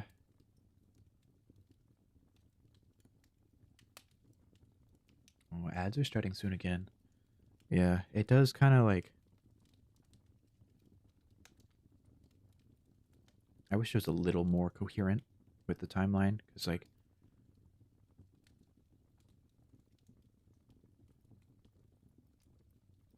I don't remember. I think it was like a month after Wheeler died. We switched the perspective of, like, Adam Wheeler. Too many time skips? Perhaps. It's mainly in, like, the last chapter 3.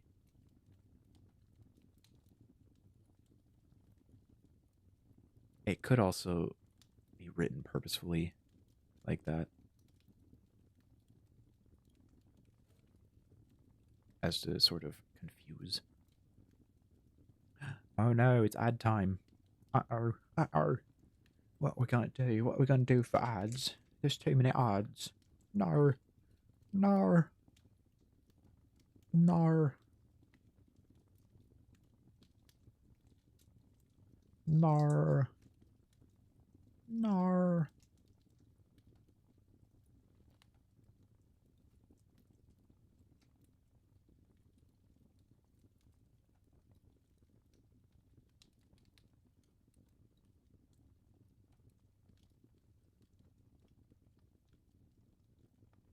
Oh, okay. That scared it me.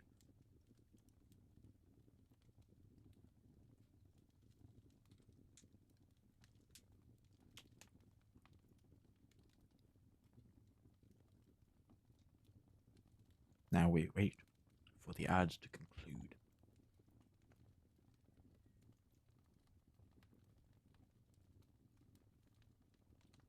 Wait for the ads to conclude.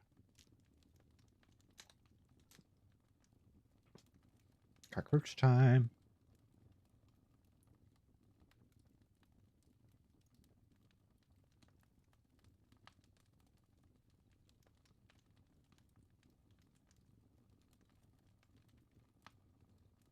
Cockroach time.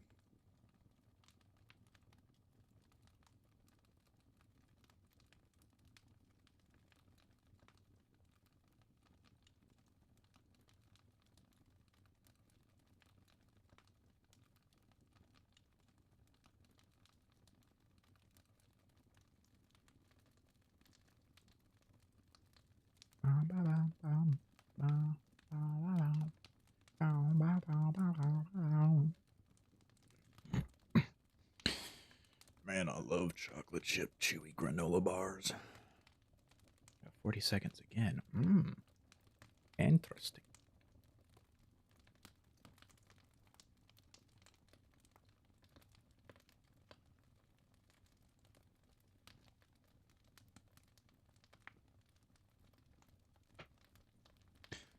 All right.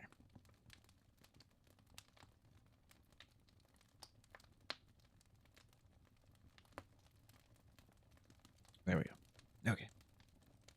Continue where we left off. I guess a few more seconds. A few more segundos. Okay, unos segundos, por favor.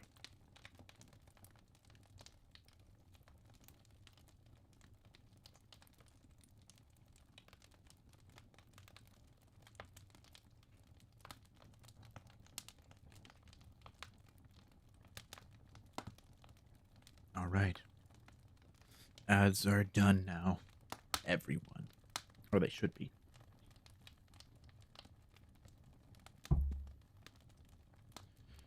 Where? Waved back. He waved back. When he saw himself, he came to understand what he was. Oh, an easy way to write things or make it feel more difficult. Instead of using more describing terms. I may have missed some of the streams or context, so it could have been something to do with that, or more reasons to do the time skips. Yeah.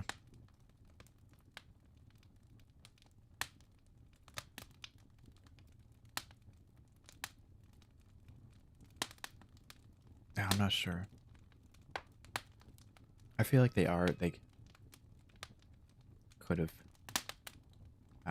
been changed out. They could have been swapped out for something else. But from you all, I learned that the author is, like, actually writing a full book, the anti-memetics division, and, like, going back over everything, polishing it up a lot, so that they could, like, change it then.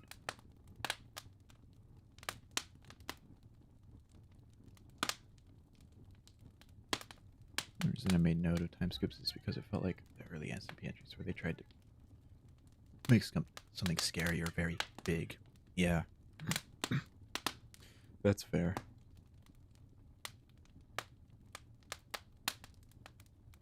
Yeah, I think outside of the time skip spots in these last few chapters, I think those are the only jarring places.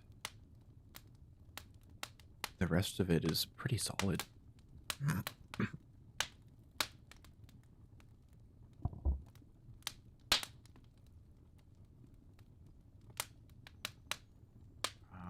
That's where we are.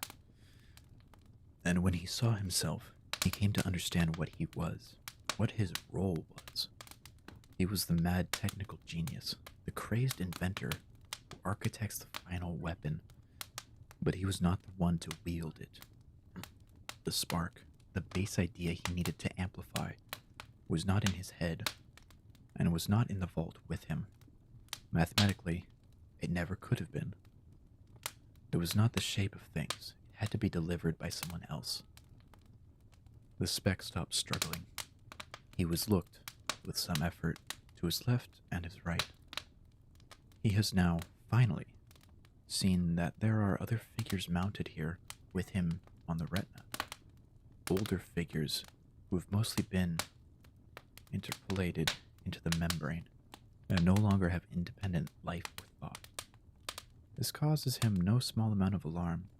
He says, "By whom?" Hold still. The spec's brain explodes like a diagram.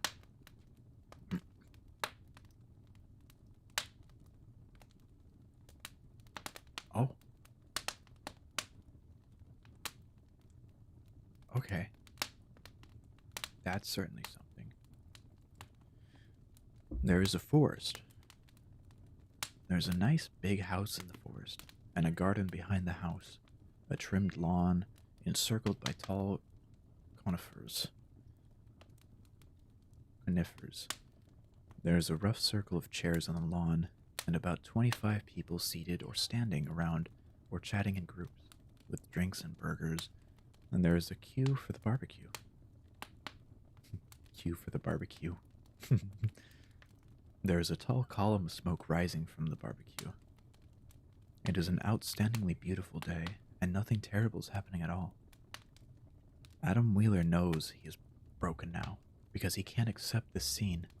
It's too sudden, and too pleasant to be real. He feels normal, clean and healthy. He gasps and almost cries when he realizes that his hand is back. A mind palace?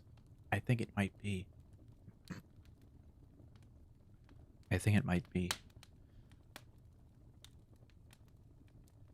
Someone walks up to him, offering a handshake. "You must be Adam. It's a pleasure. It's a pleasure." Bart Hughes. Hughes is a very youthful 50, short and skinny, and thick-lensed, thick-rimmed glasses, and a flurry of wild graying hair. Wheeler shakes his hand more or less automatically. In his other, he has a bottle of beer. "I work at the Foundation," he says. "Obviously. Containment architecture, biomimetics, a whole mess of odd jobs." "Hughes," Wheeler repeats. "I was looking for you." "You found me," Hughes says. "Good job." "What is this?" "I didn't think you'd remember. This is where we met. Originally, I mean. Briefly. We shared about 10 words maximum, and I don't remember a single one of those words, and I barely remember you either. No offense. But I remember the barbecue. And I definitely remember that I met you at the barbecue. So I figured it would be a more agreeable setting for the conversation we need to have. Wheeler does not recognize the scene, either the location or any of the people. This is your memory? Yeah, come on, let's talk. Yeah, it is mine palace. Hughes leads Wheeler across the lawn and selects a pair of chairs in the sun. He sits and gestures for Wheeler to sit across from him. Wheeler does so, uneasily. Hughes rests his elbows on his knees and gathers his thoughts before he begins speaking. Adam, you don't have the idea we're looking for. The seed for the countermeme. You're the wrong guy. You would know if you had it. It would be impossible not to know. You would feel electrified by it, driven forward by the high ideal it represented. Every waking moment. It's what should have brought you here. I don't know how you made it here without it. I didn't know I was supposed to bring an idea with me. There's no way you could have known, Hughes reassures him. Nobody exterior to the vault knew. I didn't know it myself until I was already locked in. This is normal. We form these plans and something unexpected happens. The plans go out the window, and under great pressure, we are forced to demonstrate creativity. It's turned into Spy Kids suddenly. You're not the guy. He's the guy. And then it's just Frodo. Just Frodo in a silver suit.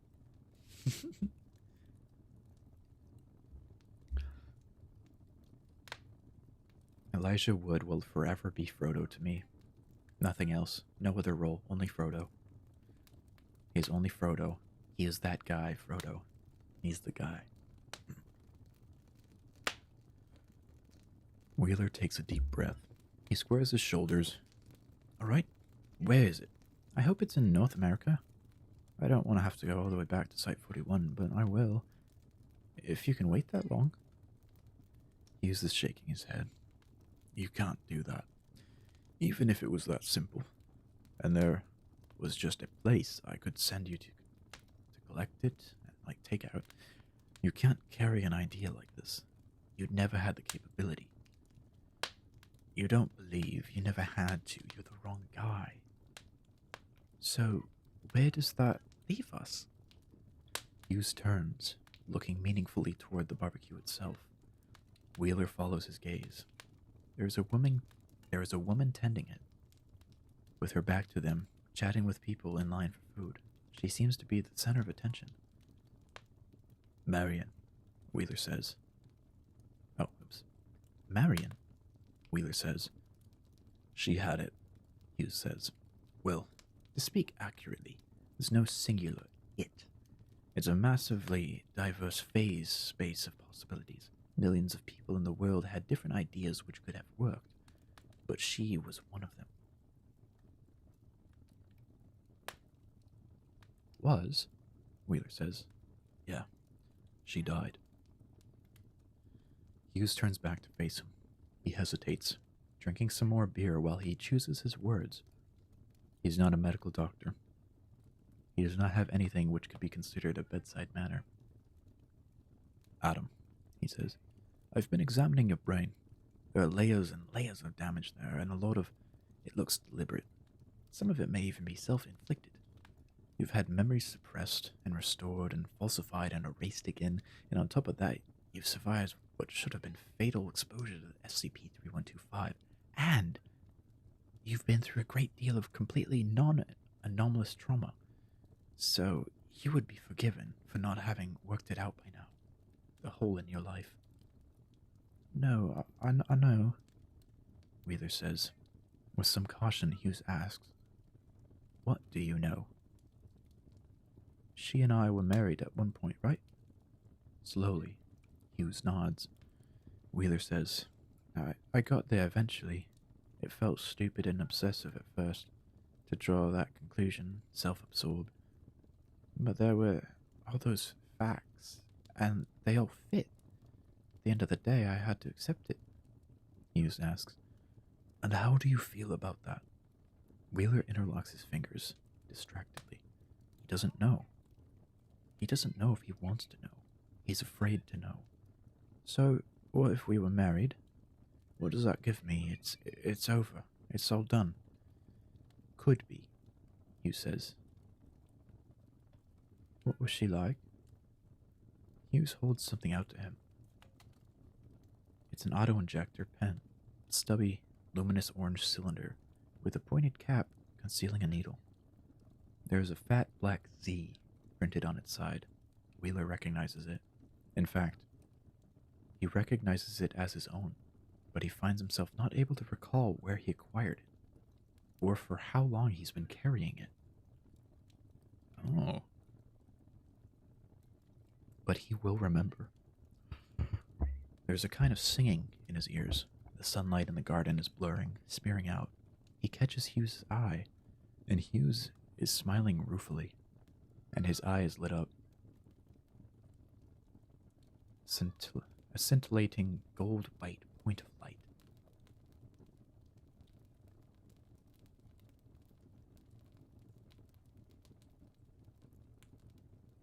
This needs to be the end. There are long, long months of fearful migraine wandering. There is the face-to-face back in the school, mediating by the late. There's the face-to-face back in the school, mediated by the late Daisy Ulrich. So brief and extraordinarily painful that it registers like a gunshot. And then he is enmeshed with. Oh, and then he is enmeshed within. And then he is enmeshed within SCP-3125 again, complicit and actively engaged in a darkened, metallic hell. The drug makes it impossible not to think about what happened, to not stare directly at what he did. Time in there is dilated, stretched to subjective breaking point by the anomaly's mass. It seems to last tens of years, and then the chisel. And after that, for 2 years, he is vacant. He is a suit wrapped around a torn, ragged-edged hole. And then there is Marion, at last, placidly tearing herself out of his life, and him out of hers.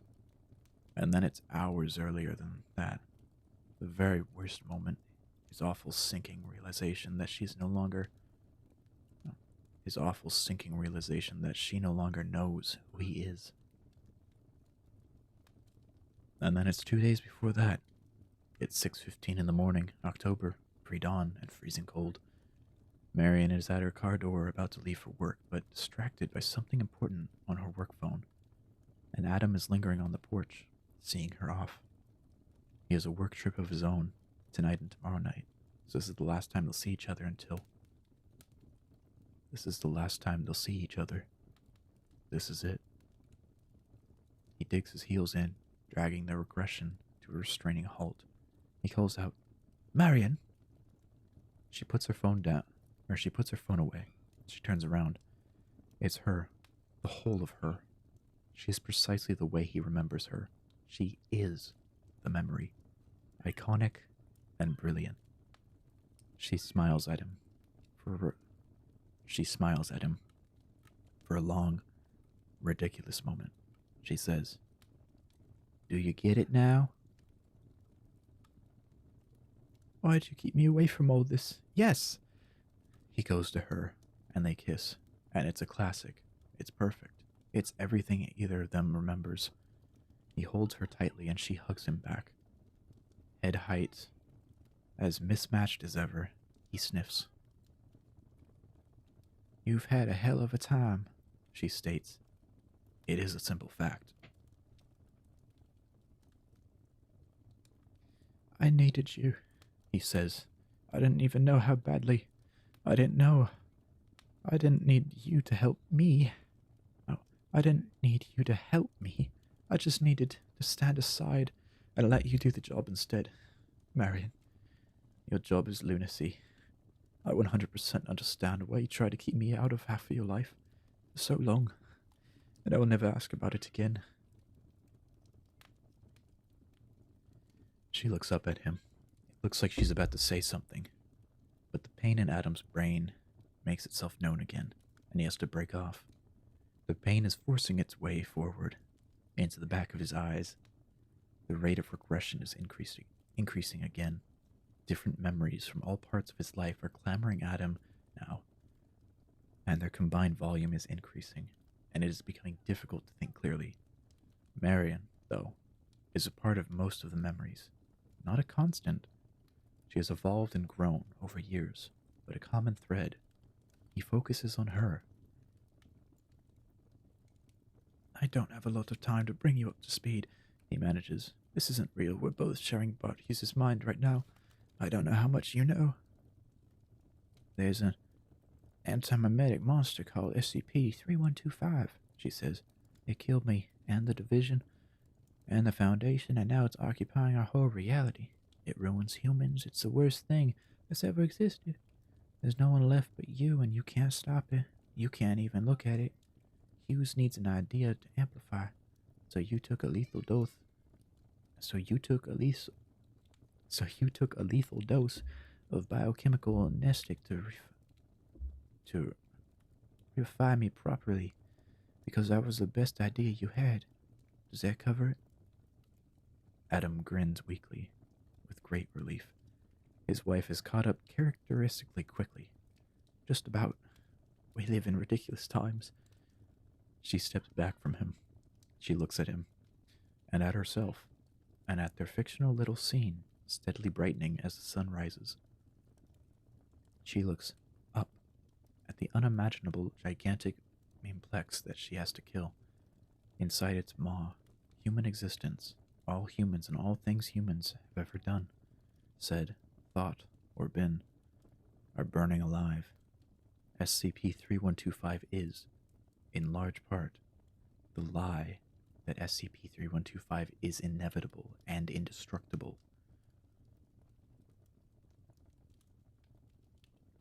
But it is a lie. She feels it now. She knows in her bones that she is irreal, an animate memory, an ideal, an abstract. When she started to exist a few moments ago, she was mostly realistic, but she can feel flaws and complexity being stripped away from her. She can see the shape of the idea complex which Hughes is assembling around her. It looks familiar. It looks like it looks like a heavily reworked slice through the concept of the Foundation itself. The Foundation's noblest intentions and achievements, at least. The best purpose of its existence, to protect people. Swallow up all the horror, to manage it and understand it, to keep it under lock and key, so that people don't have to be afraid. Adam, she says, looking up again. It's going to work. I can see all the way to the end from here. That's good, he manages. It's been a long time since I had good news. He falls to his knees. His skull feels as if it's splitting open. She kneels with him, taking one of his hands. He is seeing things, and the things he is being forced to see are hurting him. SCP-3125 has been hacking away at his and her lives for far longer than he knew. They'd lost so much by the end, he had no idea. And it's not just him, he realizes. It's everybody. He needs to multiply this feeling by billions. You've got to end this thing, he says, the pain rising to a flashpoint. It has to be today, no more. Adam, listen. It's a different kind of existence up there. I've seen glimpses of it before, but I've never been there. I don't know what it's gonna be like, but I know I won't be human anymore. I'm already not real. I won't be able to come back. I love you. There is a burning, corrosive sensation crawling across the surface.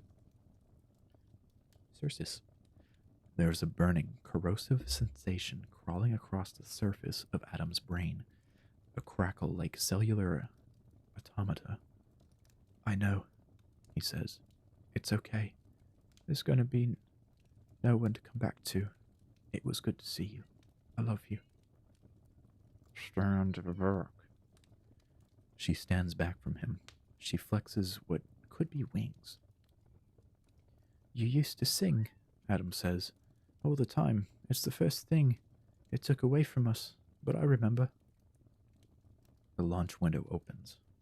There's a kind of ignition, and Marion Wheeler's perspective shifts, and everything seems to shrink, and she is on the ascent.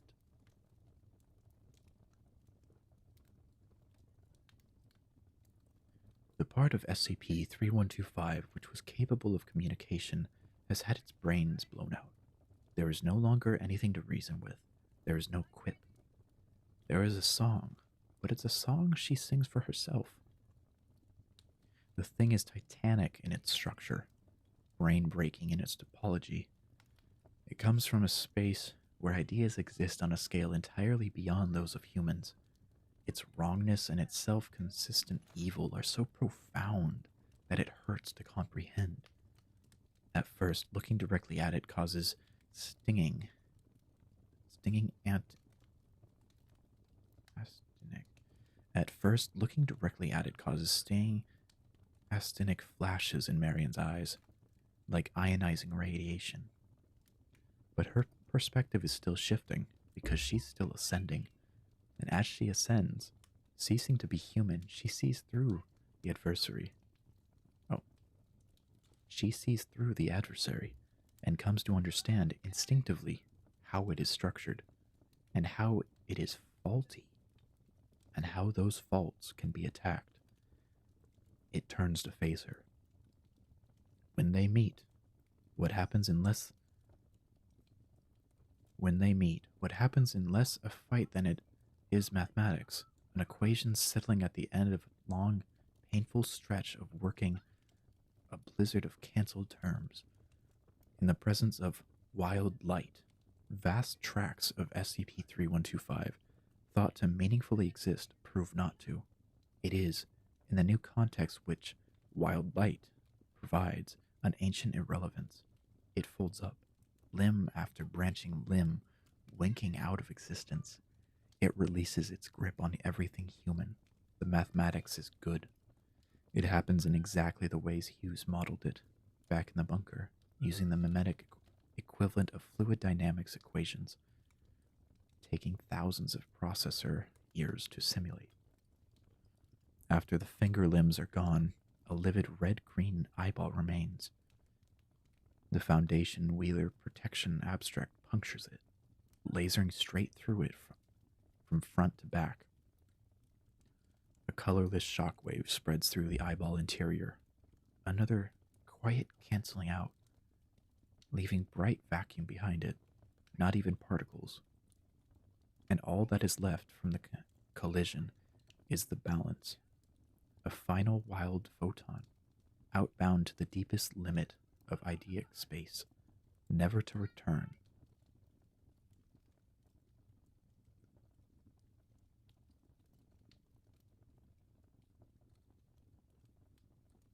Huh.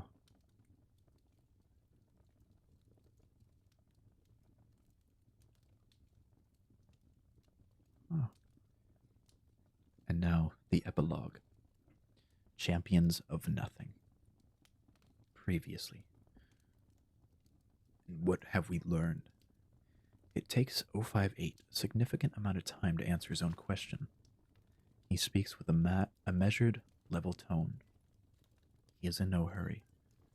We have learned that there is time missing from our world, almost a year of extremely recent history, and there are spaces, significant spaces in every population center, which cannot be perceived or entered. The cities are rerouting around them, like mountains or radiation zones. And along that time in that space, we have learned that there are enough people missing, without any explanation whatsoever, that if I spent the rest of my considerably augmented lifespan counting them, I could not count to that number. He pauses. And outside the new spheric division, he says, no one, not a single person, is even aware of these thefts. Even those in the division, who made this discovery cannot recall what happened during that missing time, and no one can enter the missing space. The gap in reality itself can barely be perceived. It is this shocking, blinding absence, this unknown unknown. We have learned, we have cautiously hypothesized that 3 or 4 years ago an unimaginable anomaly entered our reality, and then, sometime later, it left, taking all that space, and all that time, and all those people with it. We do not know what it was or what it did. We have tried to find out, but the truth evades my best news theorist. The question fights back, as if it doesn't want to be answered. And we do not know why the anomaly left, though my experts say that in the conceptual realm there's evidence, traces, of what could have been a conflict. And in the distance, shining down on us, there's a great new star. He hesitates. Even I don't remember what happened, he continues, with his voice lowered, which I, personally, find deeply alarming, because this is recent history. Like nearly everybody alive, I must have been there. In some respect, I must have gone through it.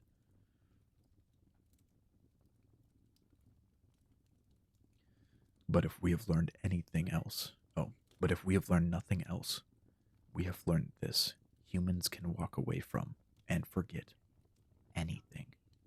Civilization can go back to normal after anything. He sits in contemplative silence for some time. He stares at nothing. He worries, briefly, that he really does know the truth, and that there is nothing anomalous preventing him from knowing it, that it's simply denial. But he won't say that aloud, even here. He says, "And I wonder, what was the Foundation's role in this? Were we witnesses to this anomaly? Were we the ones who defeated it? Did we resist, negotiate, participate? We are here now, intact. We are back. To what do we owe that? Did we hide or run? Do we deserve to be back? Have we that right? Have we failed in our stated objective? These people are gone, and it's useless to pretend that they aren't dead. We failed orders of magnitude harder than we've ever failed before, despite which we remain clandestine and unknown to greater humanity, which means that no one external to the Foundation can ever hold us accountable for our actions or lack thereof. If what happened to the O5 Council meeting yesterday is any indication,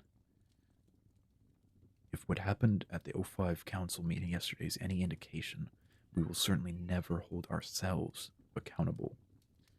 What happened to those people, my people, where are they? No one is just dead. No one is merely passively dead. Death is caused. SCP-055 cannot answer him.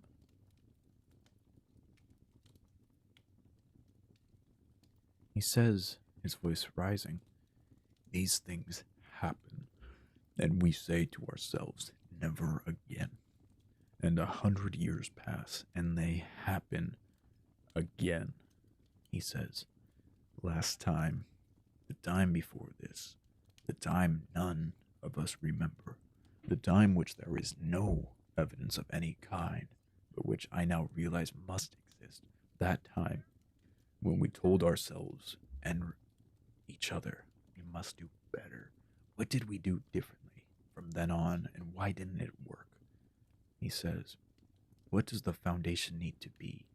Where does it need to be? And how far is that place from here? Can we see it from here? Or is this it?"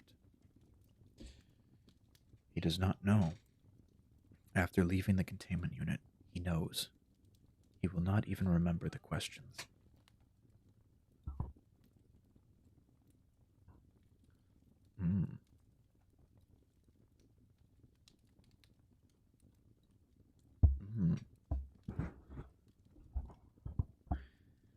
Direct observation is harmful to Nema's species. Her mother died when she was a juvenile, killed instantly when a Foundation researcher took a close-up flash photograph of her face. The Foundation thinks her whole species is extinct, wiped out by infertility and disease, as an indirect result of excessively close Foundation study. But they are not extinct. Some of them adapted. They fled across oceans and then inland. They grew thicker anti-memetic armor. Nema is a fully grown adult sea gigantus. Well, ads are starting in a few seconds, so we'll pause there and resume after ads. I swear there's gotta be a way to make the time between ads longer.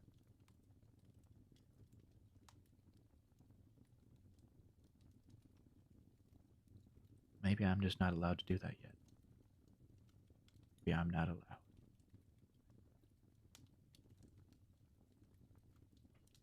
I'm not allowed. It's not for me.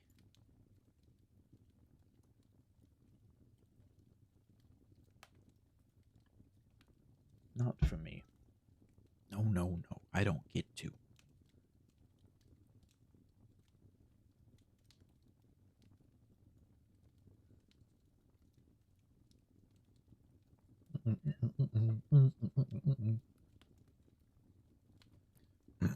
It really feels weird to be at the end of the story. It feels like I would have never expected it to arrive. It's strange. Almost uncanny.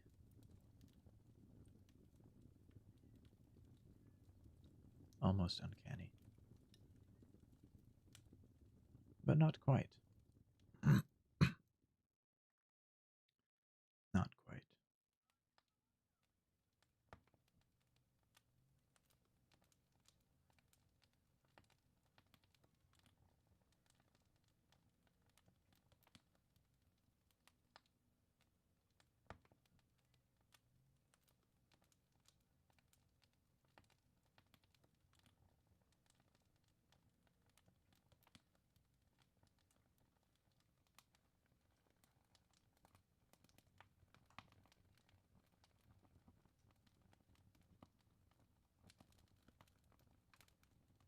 Hmm.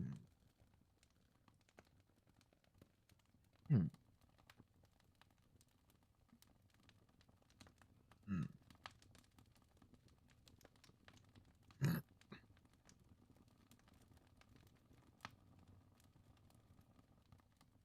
Hmm.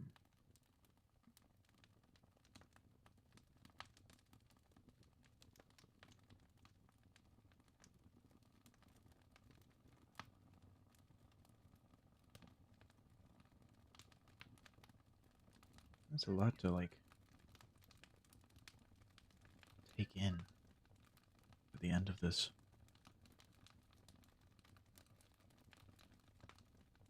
A lot to take in.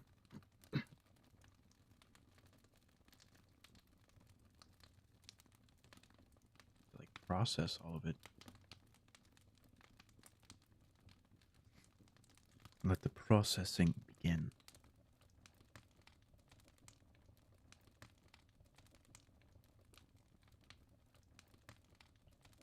Processing begins now.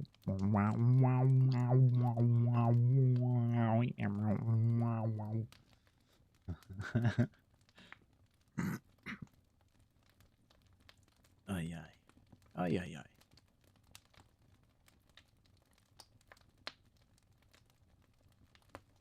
Ay ay.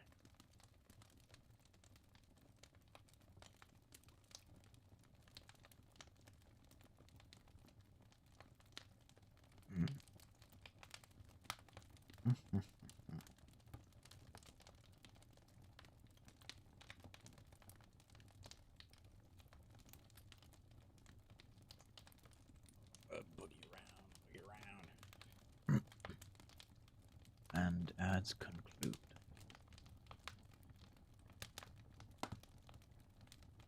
Nema is a fully grown adult sea gigantus, a massively vertically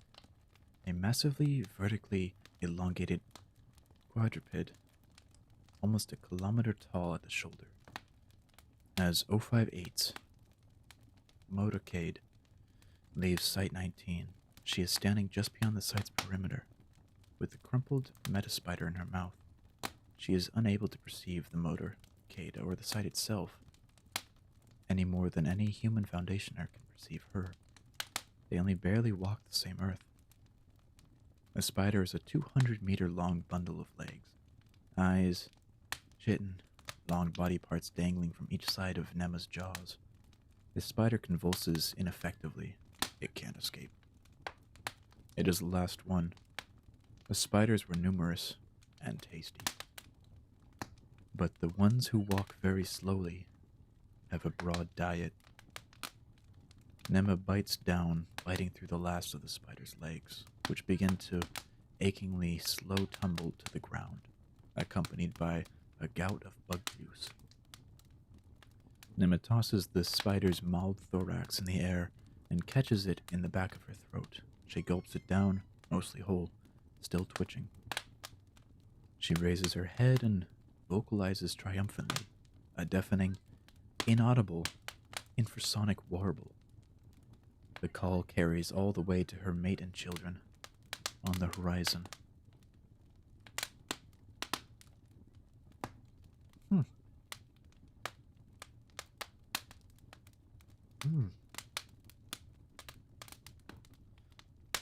And that concludes. There is no anti-memetics division.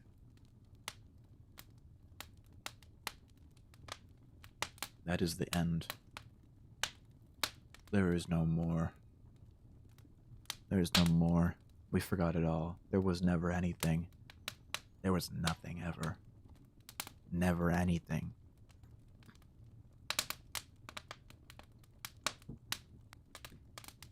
There's never anything. But I very much enjoyed the entirety of the story.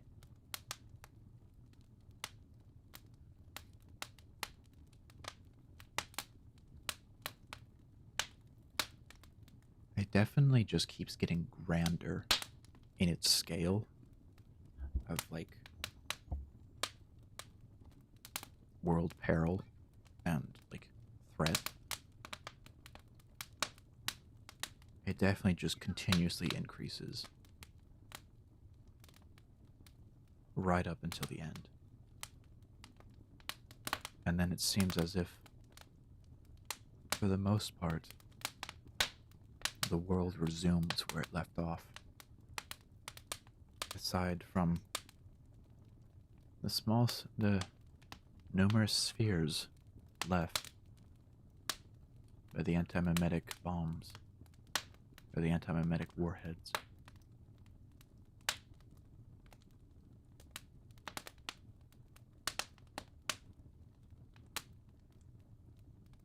That it was a very, very fun story. Very fun story. I'm glad we read it all. Glad we got through it all. If anyone ever has any reading suggestions, there's a channel in the Jelly Jam Discord in the research lab for stream suggestions, reading suggestions, stuff like that. Don't feel pressured to put anything there. It is fine. But if you want to, it is up and open for all. Tales Series Hub. Now we can look at Canon Hub. No, wait, back. There goes the curated Tales series. This is what, yes. So we have now concluded the anti-memetics division. And don't worry, if you miss some, or I feel like half of you joined midway or even at the end here, I will be compiling all of the readings in at least of the anti-memetic division into videos for YouTube. And other readings will also be uploaded there. I'll be working on that on all those videos this week. They should be easier to chop up since most of them won't need that much chopping. But now it's time to think about what our next readings will be. What might our next readings be? We don't know. I don't know. I mean, I think it would be fun to check out the ABCs of Death. That one intrigues me.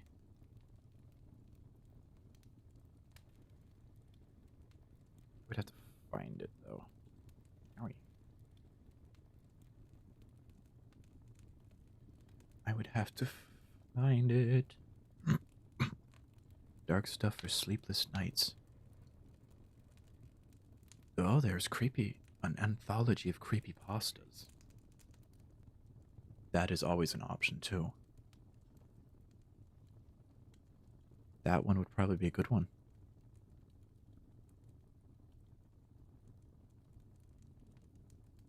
We'll open that in another tab.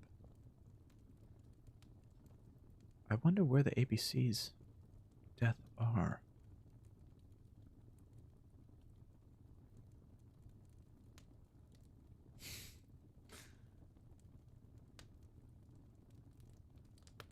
So slowly through CAC fiction. The Tales series archive. Oh. Now I want to look up the ABCs of Death. Oh, it's not typing. Okay.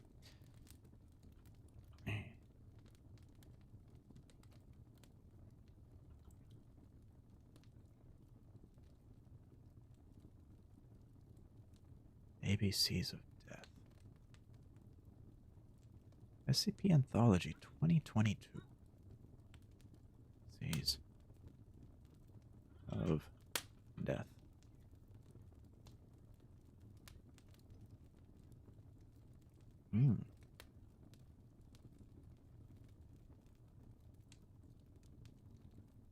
Let's see what this is. H for salty water. Ooh. Oh, I see. I understand this now.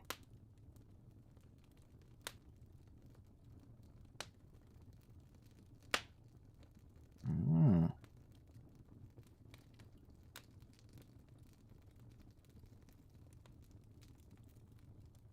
Whoa, there's many X's.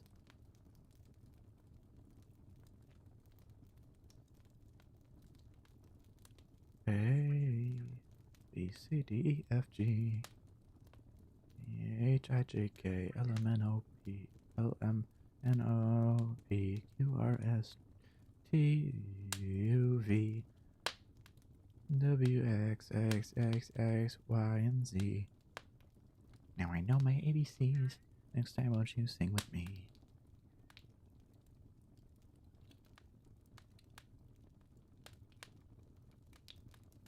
Oh. I see. Okay. So we have that tab open. We have in reverse chronological order.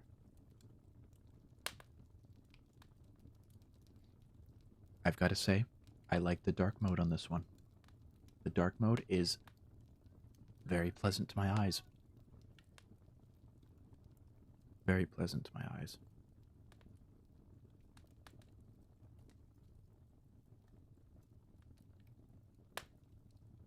Been commissioned by No Sleep to make creepypastas at a regular rate. Ah. Dr. SCP. Herman's team to add narration, animation, and sound to. Ah. The kind I would consume, but I do care. Giving me a great reason to write weekly spooky stories. I'm having a ton of fun with it. There's nothing else to say here. This is obviously where I am going to collect them all. so that someone who wants to read my creepypastas can use this hub to find them. Due to the ostensibly weekly nature of this arrangement, I expect this hub to grow rather fast. As long as this arrangement holds up, this is eventually going to become a pretty large part of my authorship.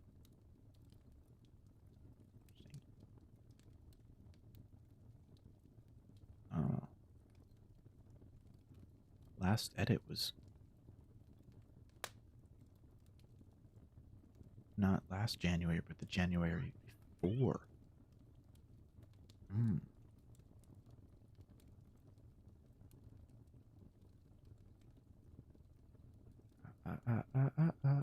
Series.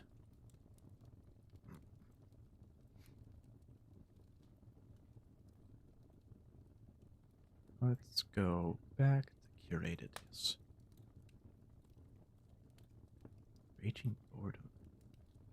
Sometimes it's not funny. Anomalous items. Take a single item from the log and make a tale about it. More than meets the eyes. Catches my eye with bitch up. Wait, what? Where was that? Wait.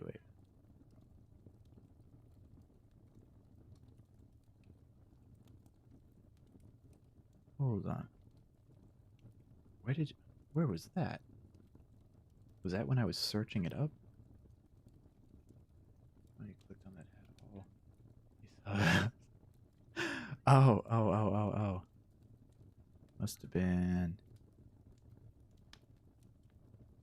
here.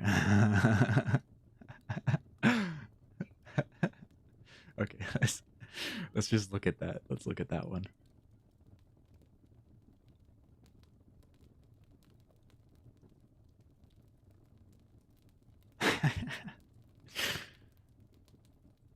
I kind of want to. That one just like. I can't help it. If it's funny, we gotta look at it. Sorry, slice of life.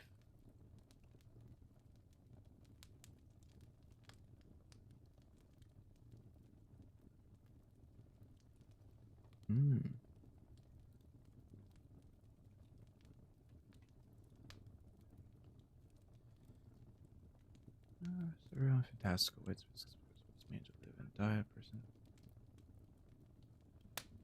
Like just Robo Monkey.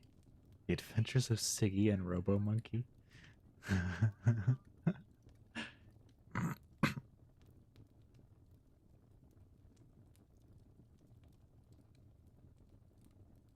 Man in the White Suit. End of Death Season 1. Okay.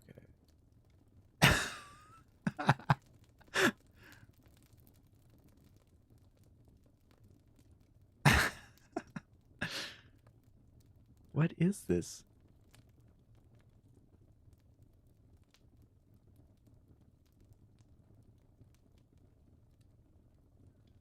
Oh, for real. What?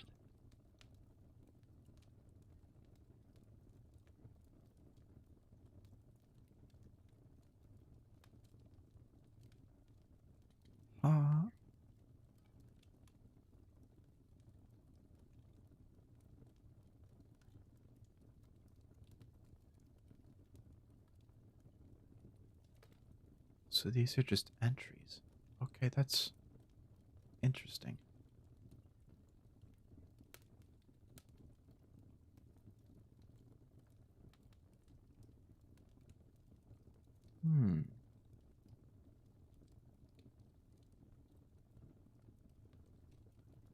Oh.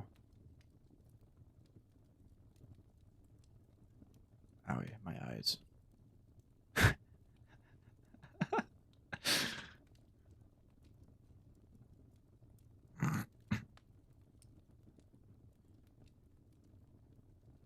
Okay, this one will probably be fun. I don't know, I'm just opening random ones, but dark stuff will be right there, and then salty waters there. Joey's there. Cack hard. What am I looking at?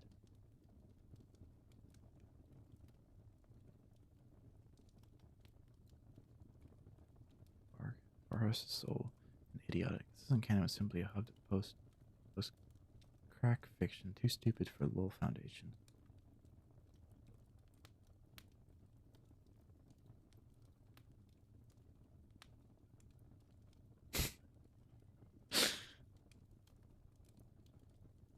Oh.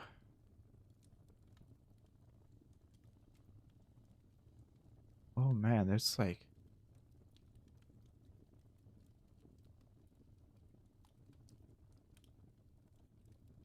Holy man. What is white space? Site 17, Deep Well catalog. Oh.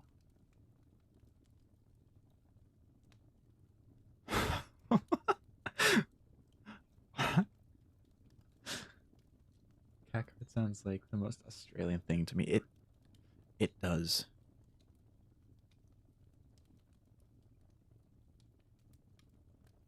Chronicle of the Worm.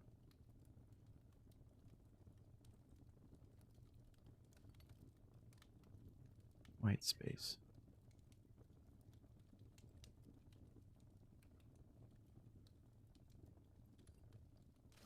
Oh, that's a lot of red.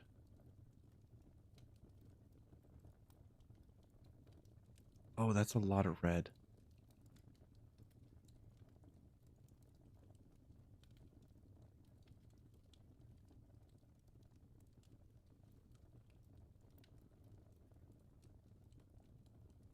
Okay.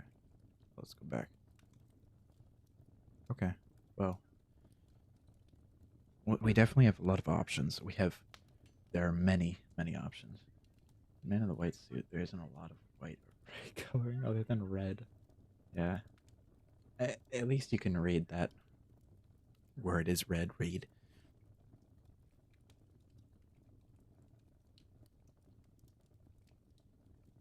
Don't don't use red text on a red background. That's...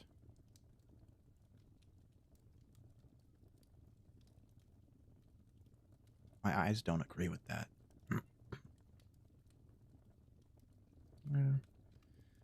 Current objective: avoid the man in the white suit. Comb through the Nobody archives to figure out his deal. And nobody's while I'm at it.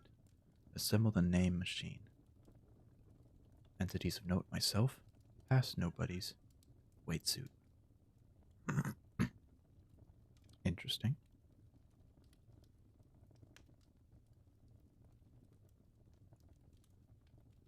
Interesting.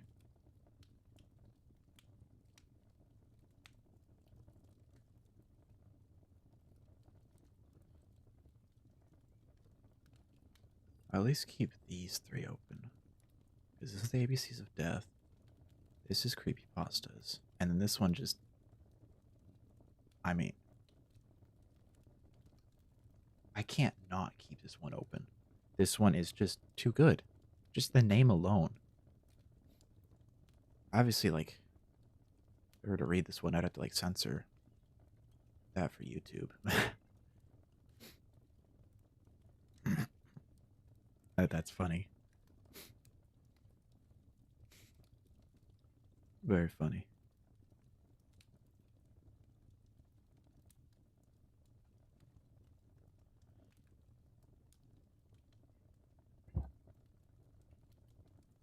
But at least for the anti-memetics division, I liked the epilogue, and that the secret tall giraffe dinosaurs were still alive, just better at hiding. The name feels like an article someone wrote reluctantly. Like I actually had a last name, but the author hated writing the article. Yeah.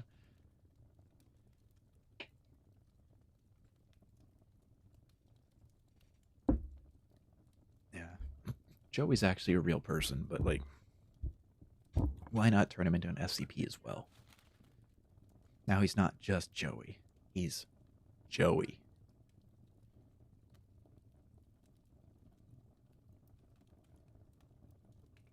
Exponential cycle.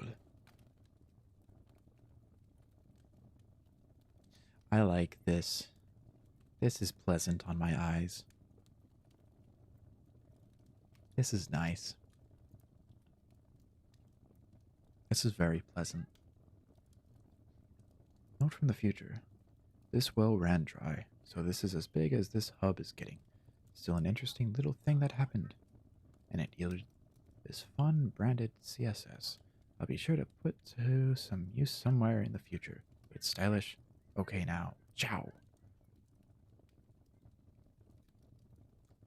Reverse. So this is the first one? Jeez.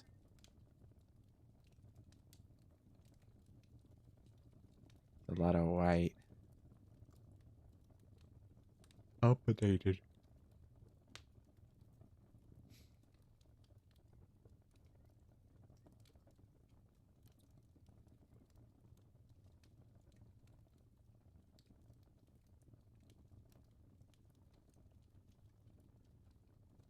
I read that instead of aerials, I read Arirals.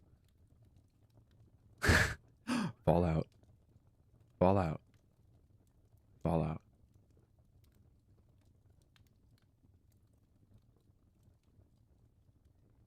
Fallout. Violence. Ziggurat. Ay, ay, ay. Okay, I need to, like...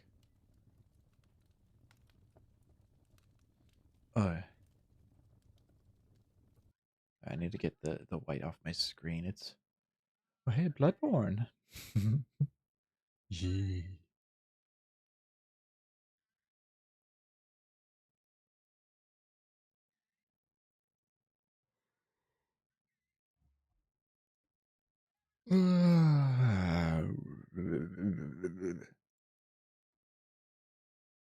No. No.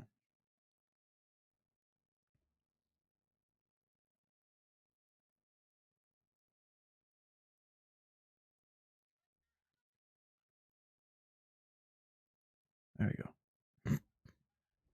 There we go. I want to play Bloodborne, but like, I'm not allowed to. I don't have a PlayStation. It's not for me. It's not for me. I can dream, though. I can dream. I can dream about playing Bloodborne. I sure can dream. I need to play Elden Ring again. I need to actually play the expansion, Shadow of the Erd Tree. I want to play that. And Sekiro. I need to finish Sekiro. Let's see. Let's see. Let's see.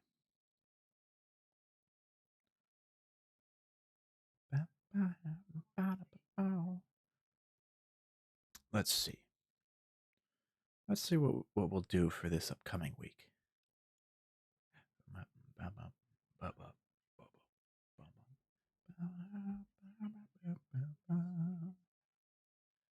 I think we'll play Blacktail. For a second, when you said I'm not allowed to, I was thinking, stopping you, Mother Chili Jam.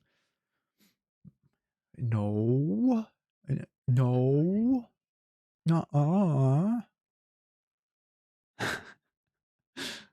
That'd be kind of funny. Mother Jam. Mother Marmalade. I think we'll play Blacktail on Wednesday. We'll start that. Hells no. That was a bit like, I was a little too enthusiastic the way they said that. A little too enthusiastic.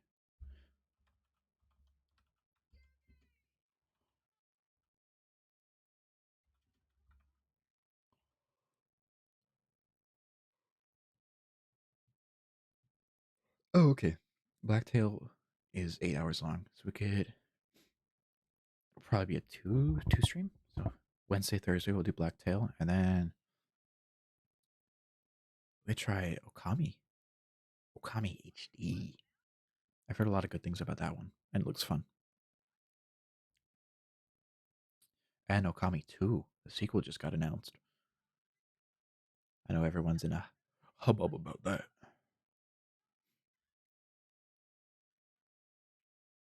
And there's also more Voices of the Void. Yeah. And then more readings. We'll start new readings on Sunday. Yeah. Yeah.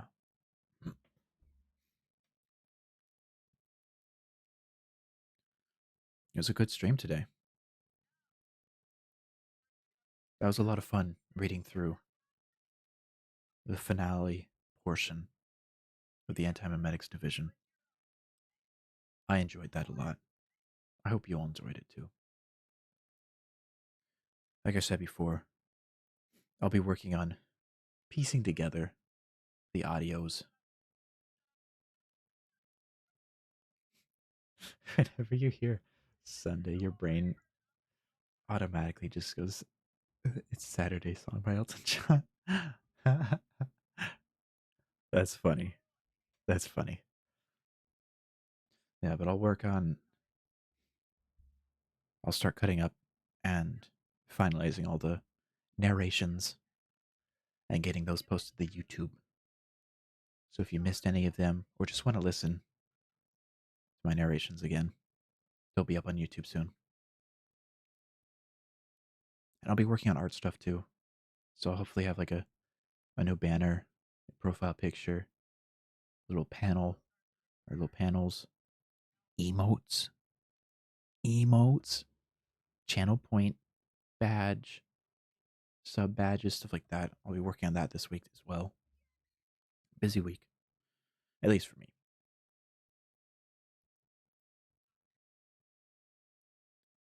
But yeah, one last fish redeem. Ah, hell yeah.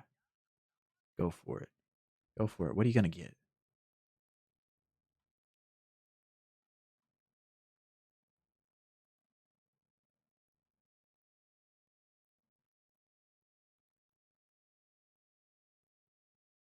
Ah,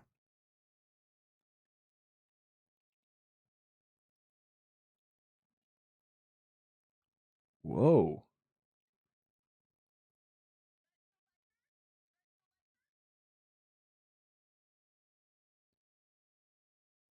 You know, that was a pretty good catch. That was a pretty good catch.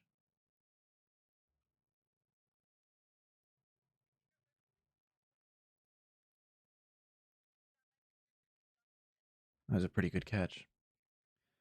I also hope that Anna found her cat. I hope he was found.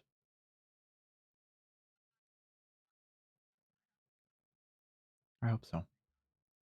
Oh, yes. Lucky catch for Lucky. Yellow mandarin fish. That fish looked cool.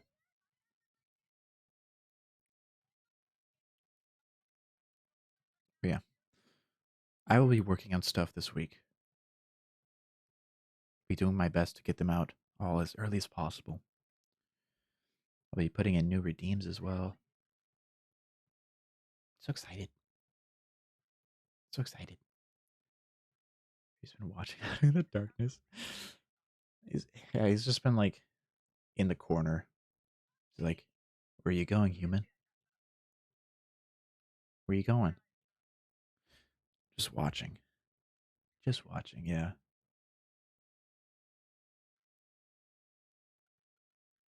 Yeah. But I'll be back on Wednesday, 3 p.m. PST. We'll be starting Blacktail. I don't necessarily remember exactly what it's about. I just remember when I first saw it, like a trailer for it, it's like, ooh, this looks cool. I like this. I'm gonna get it.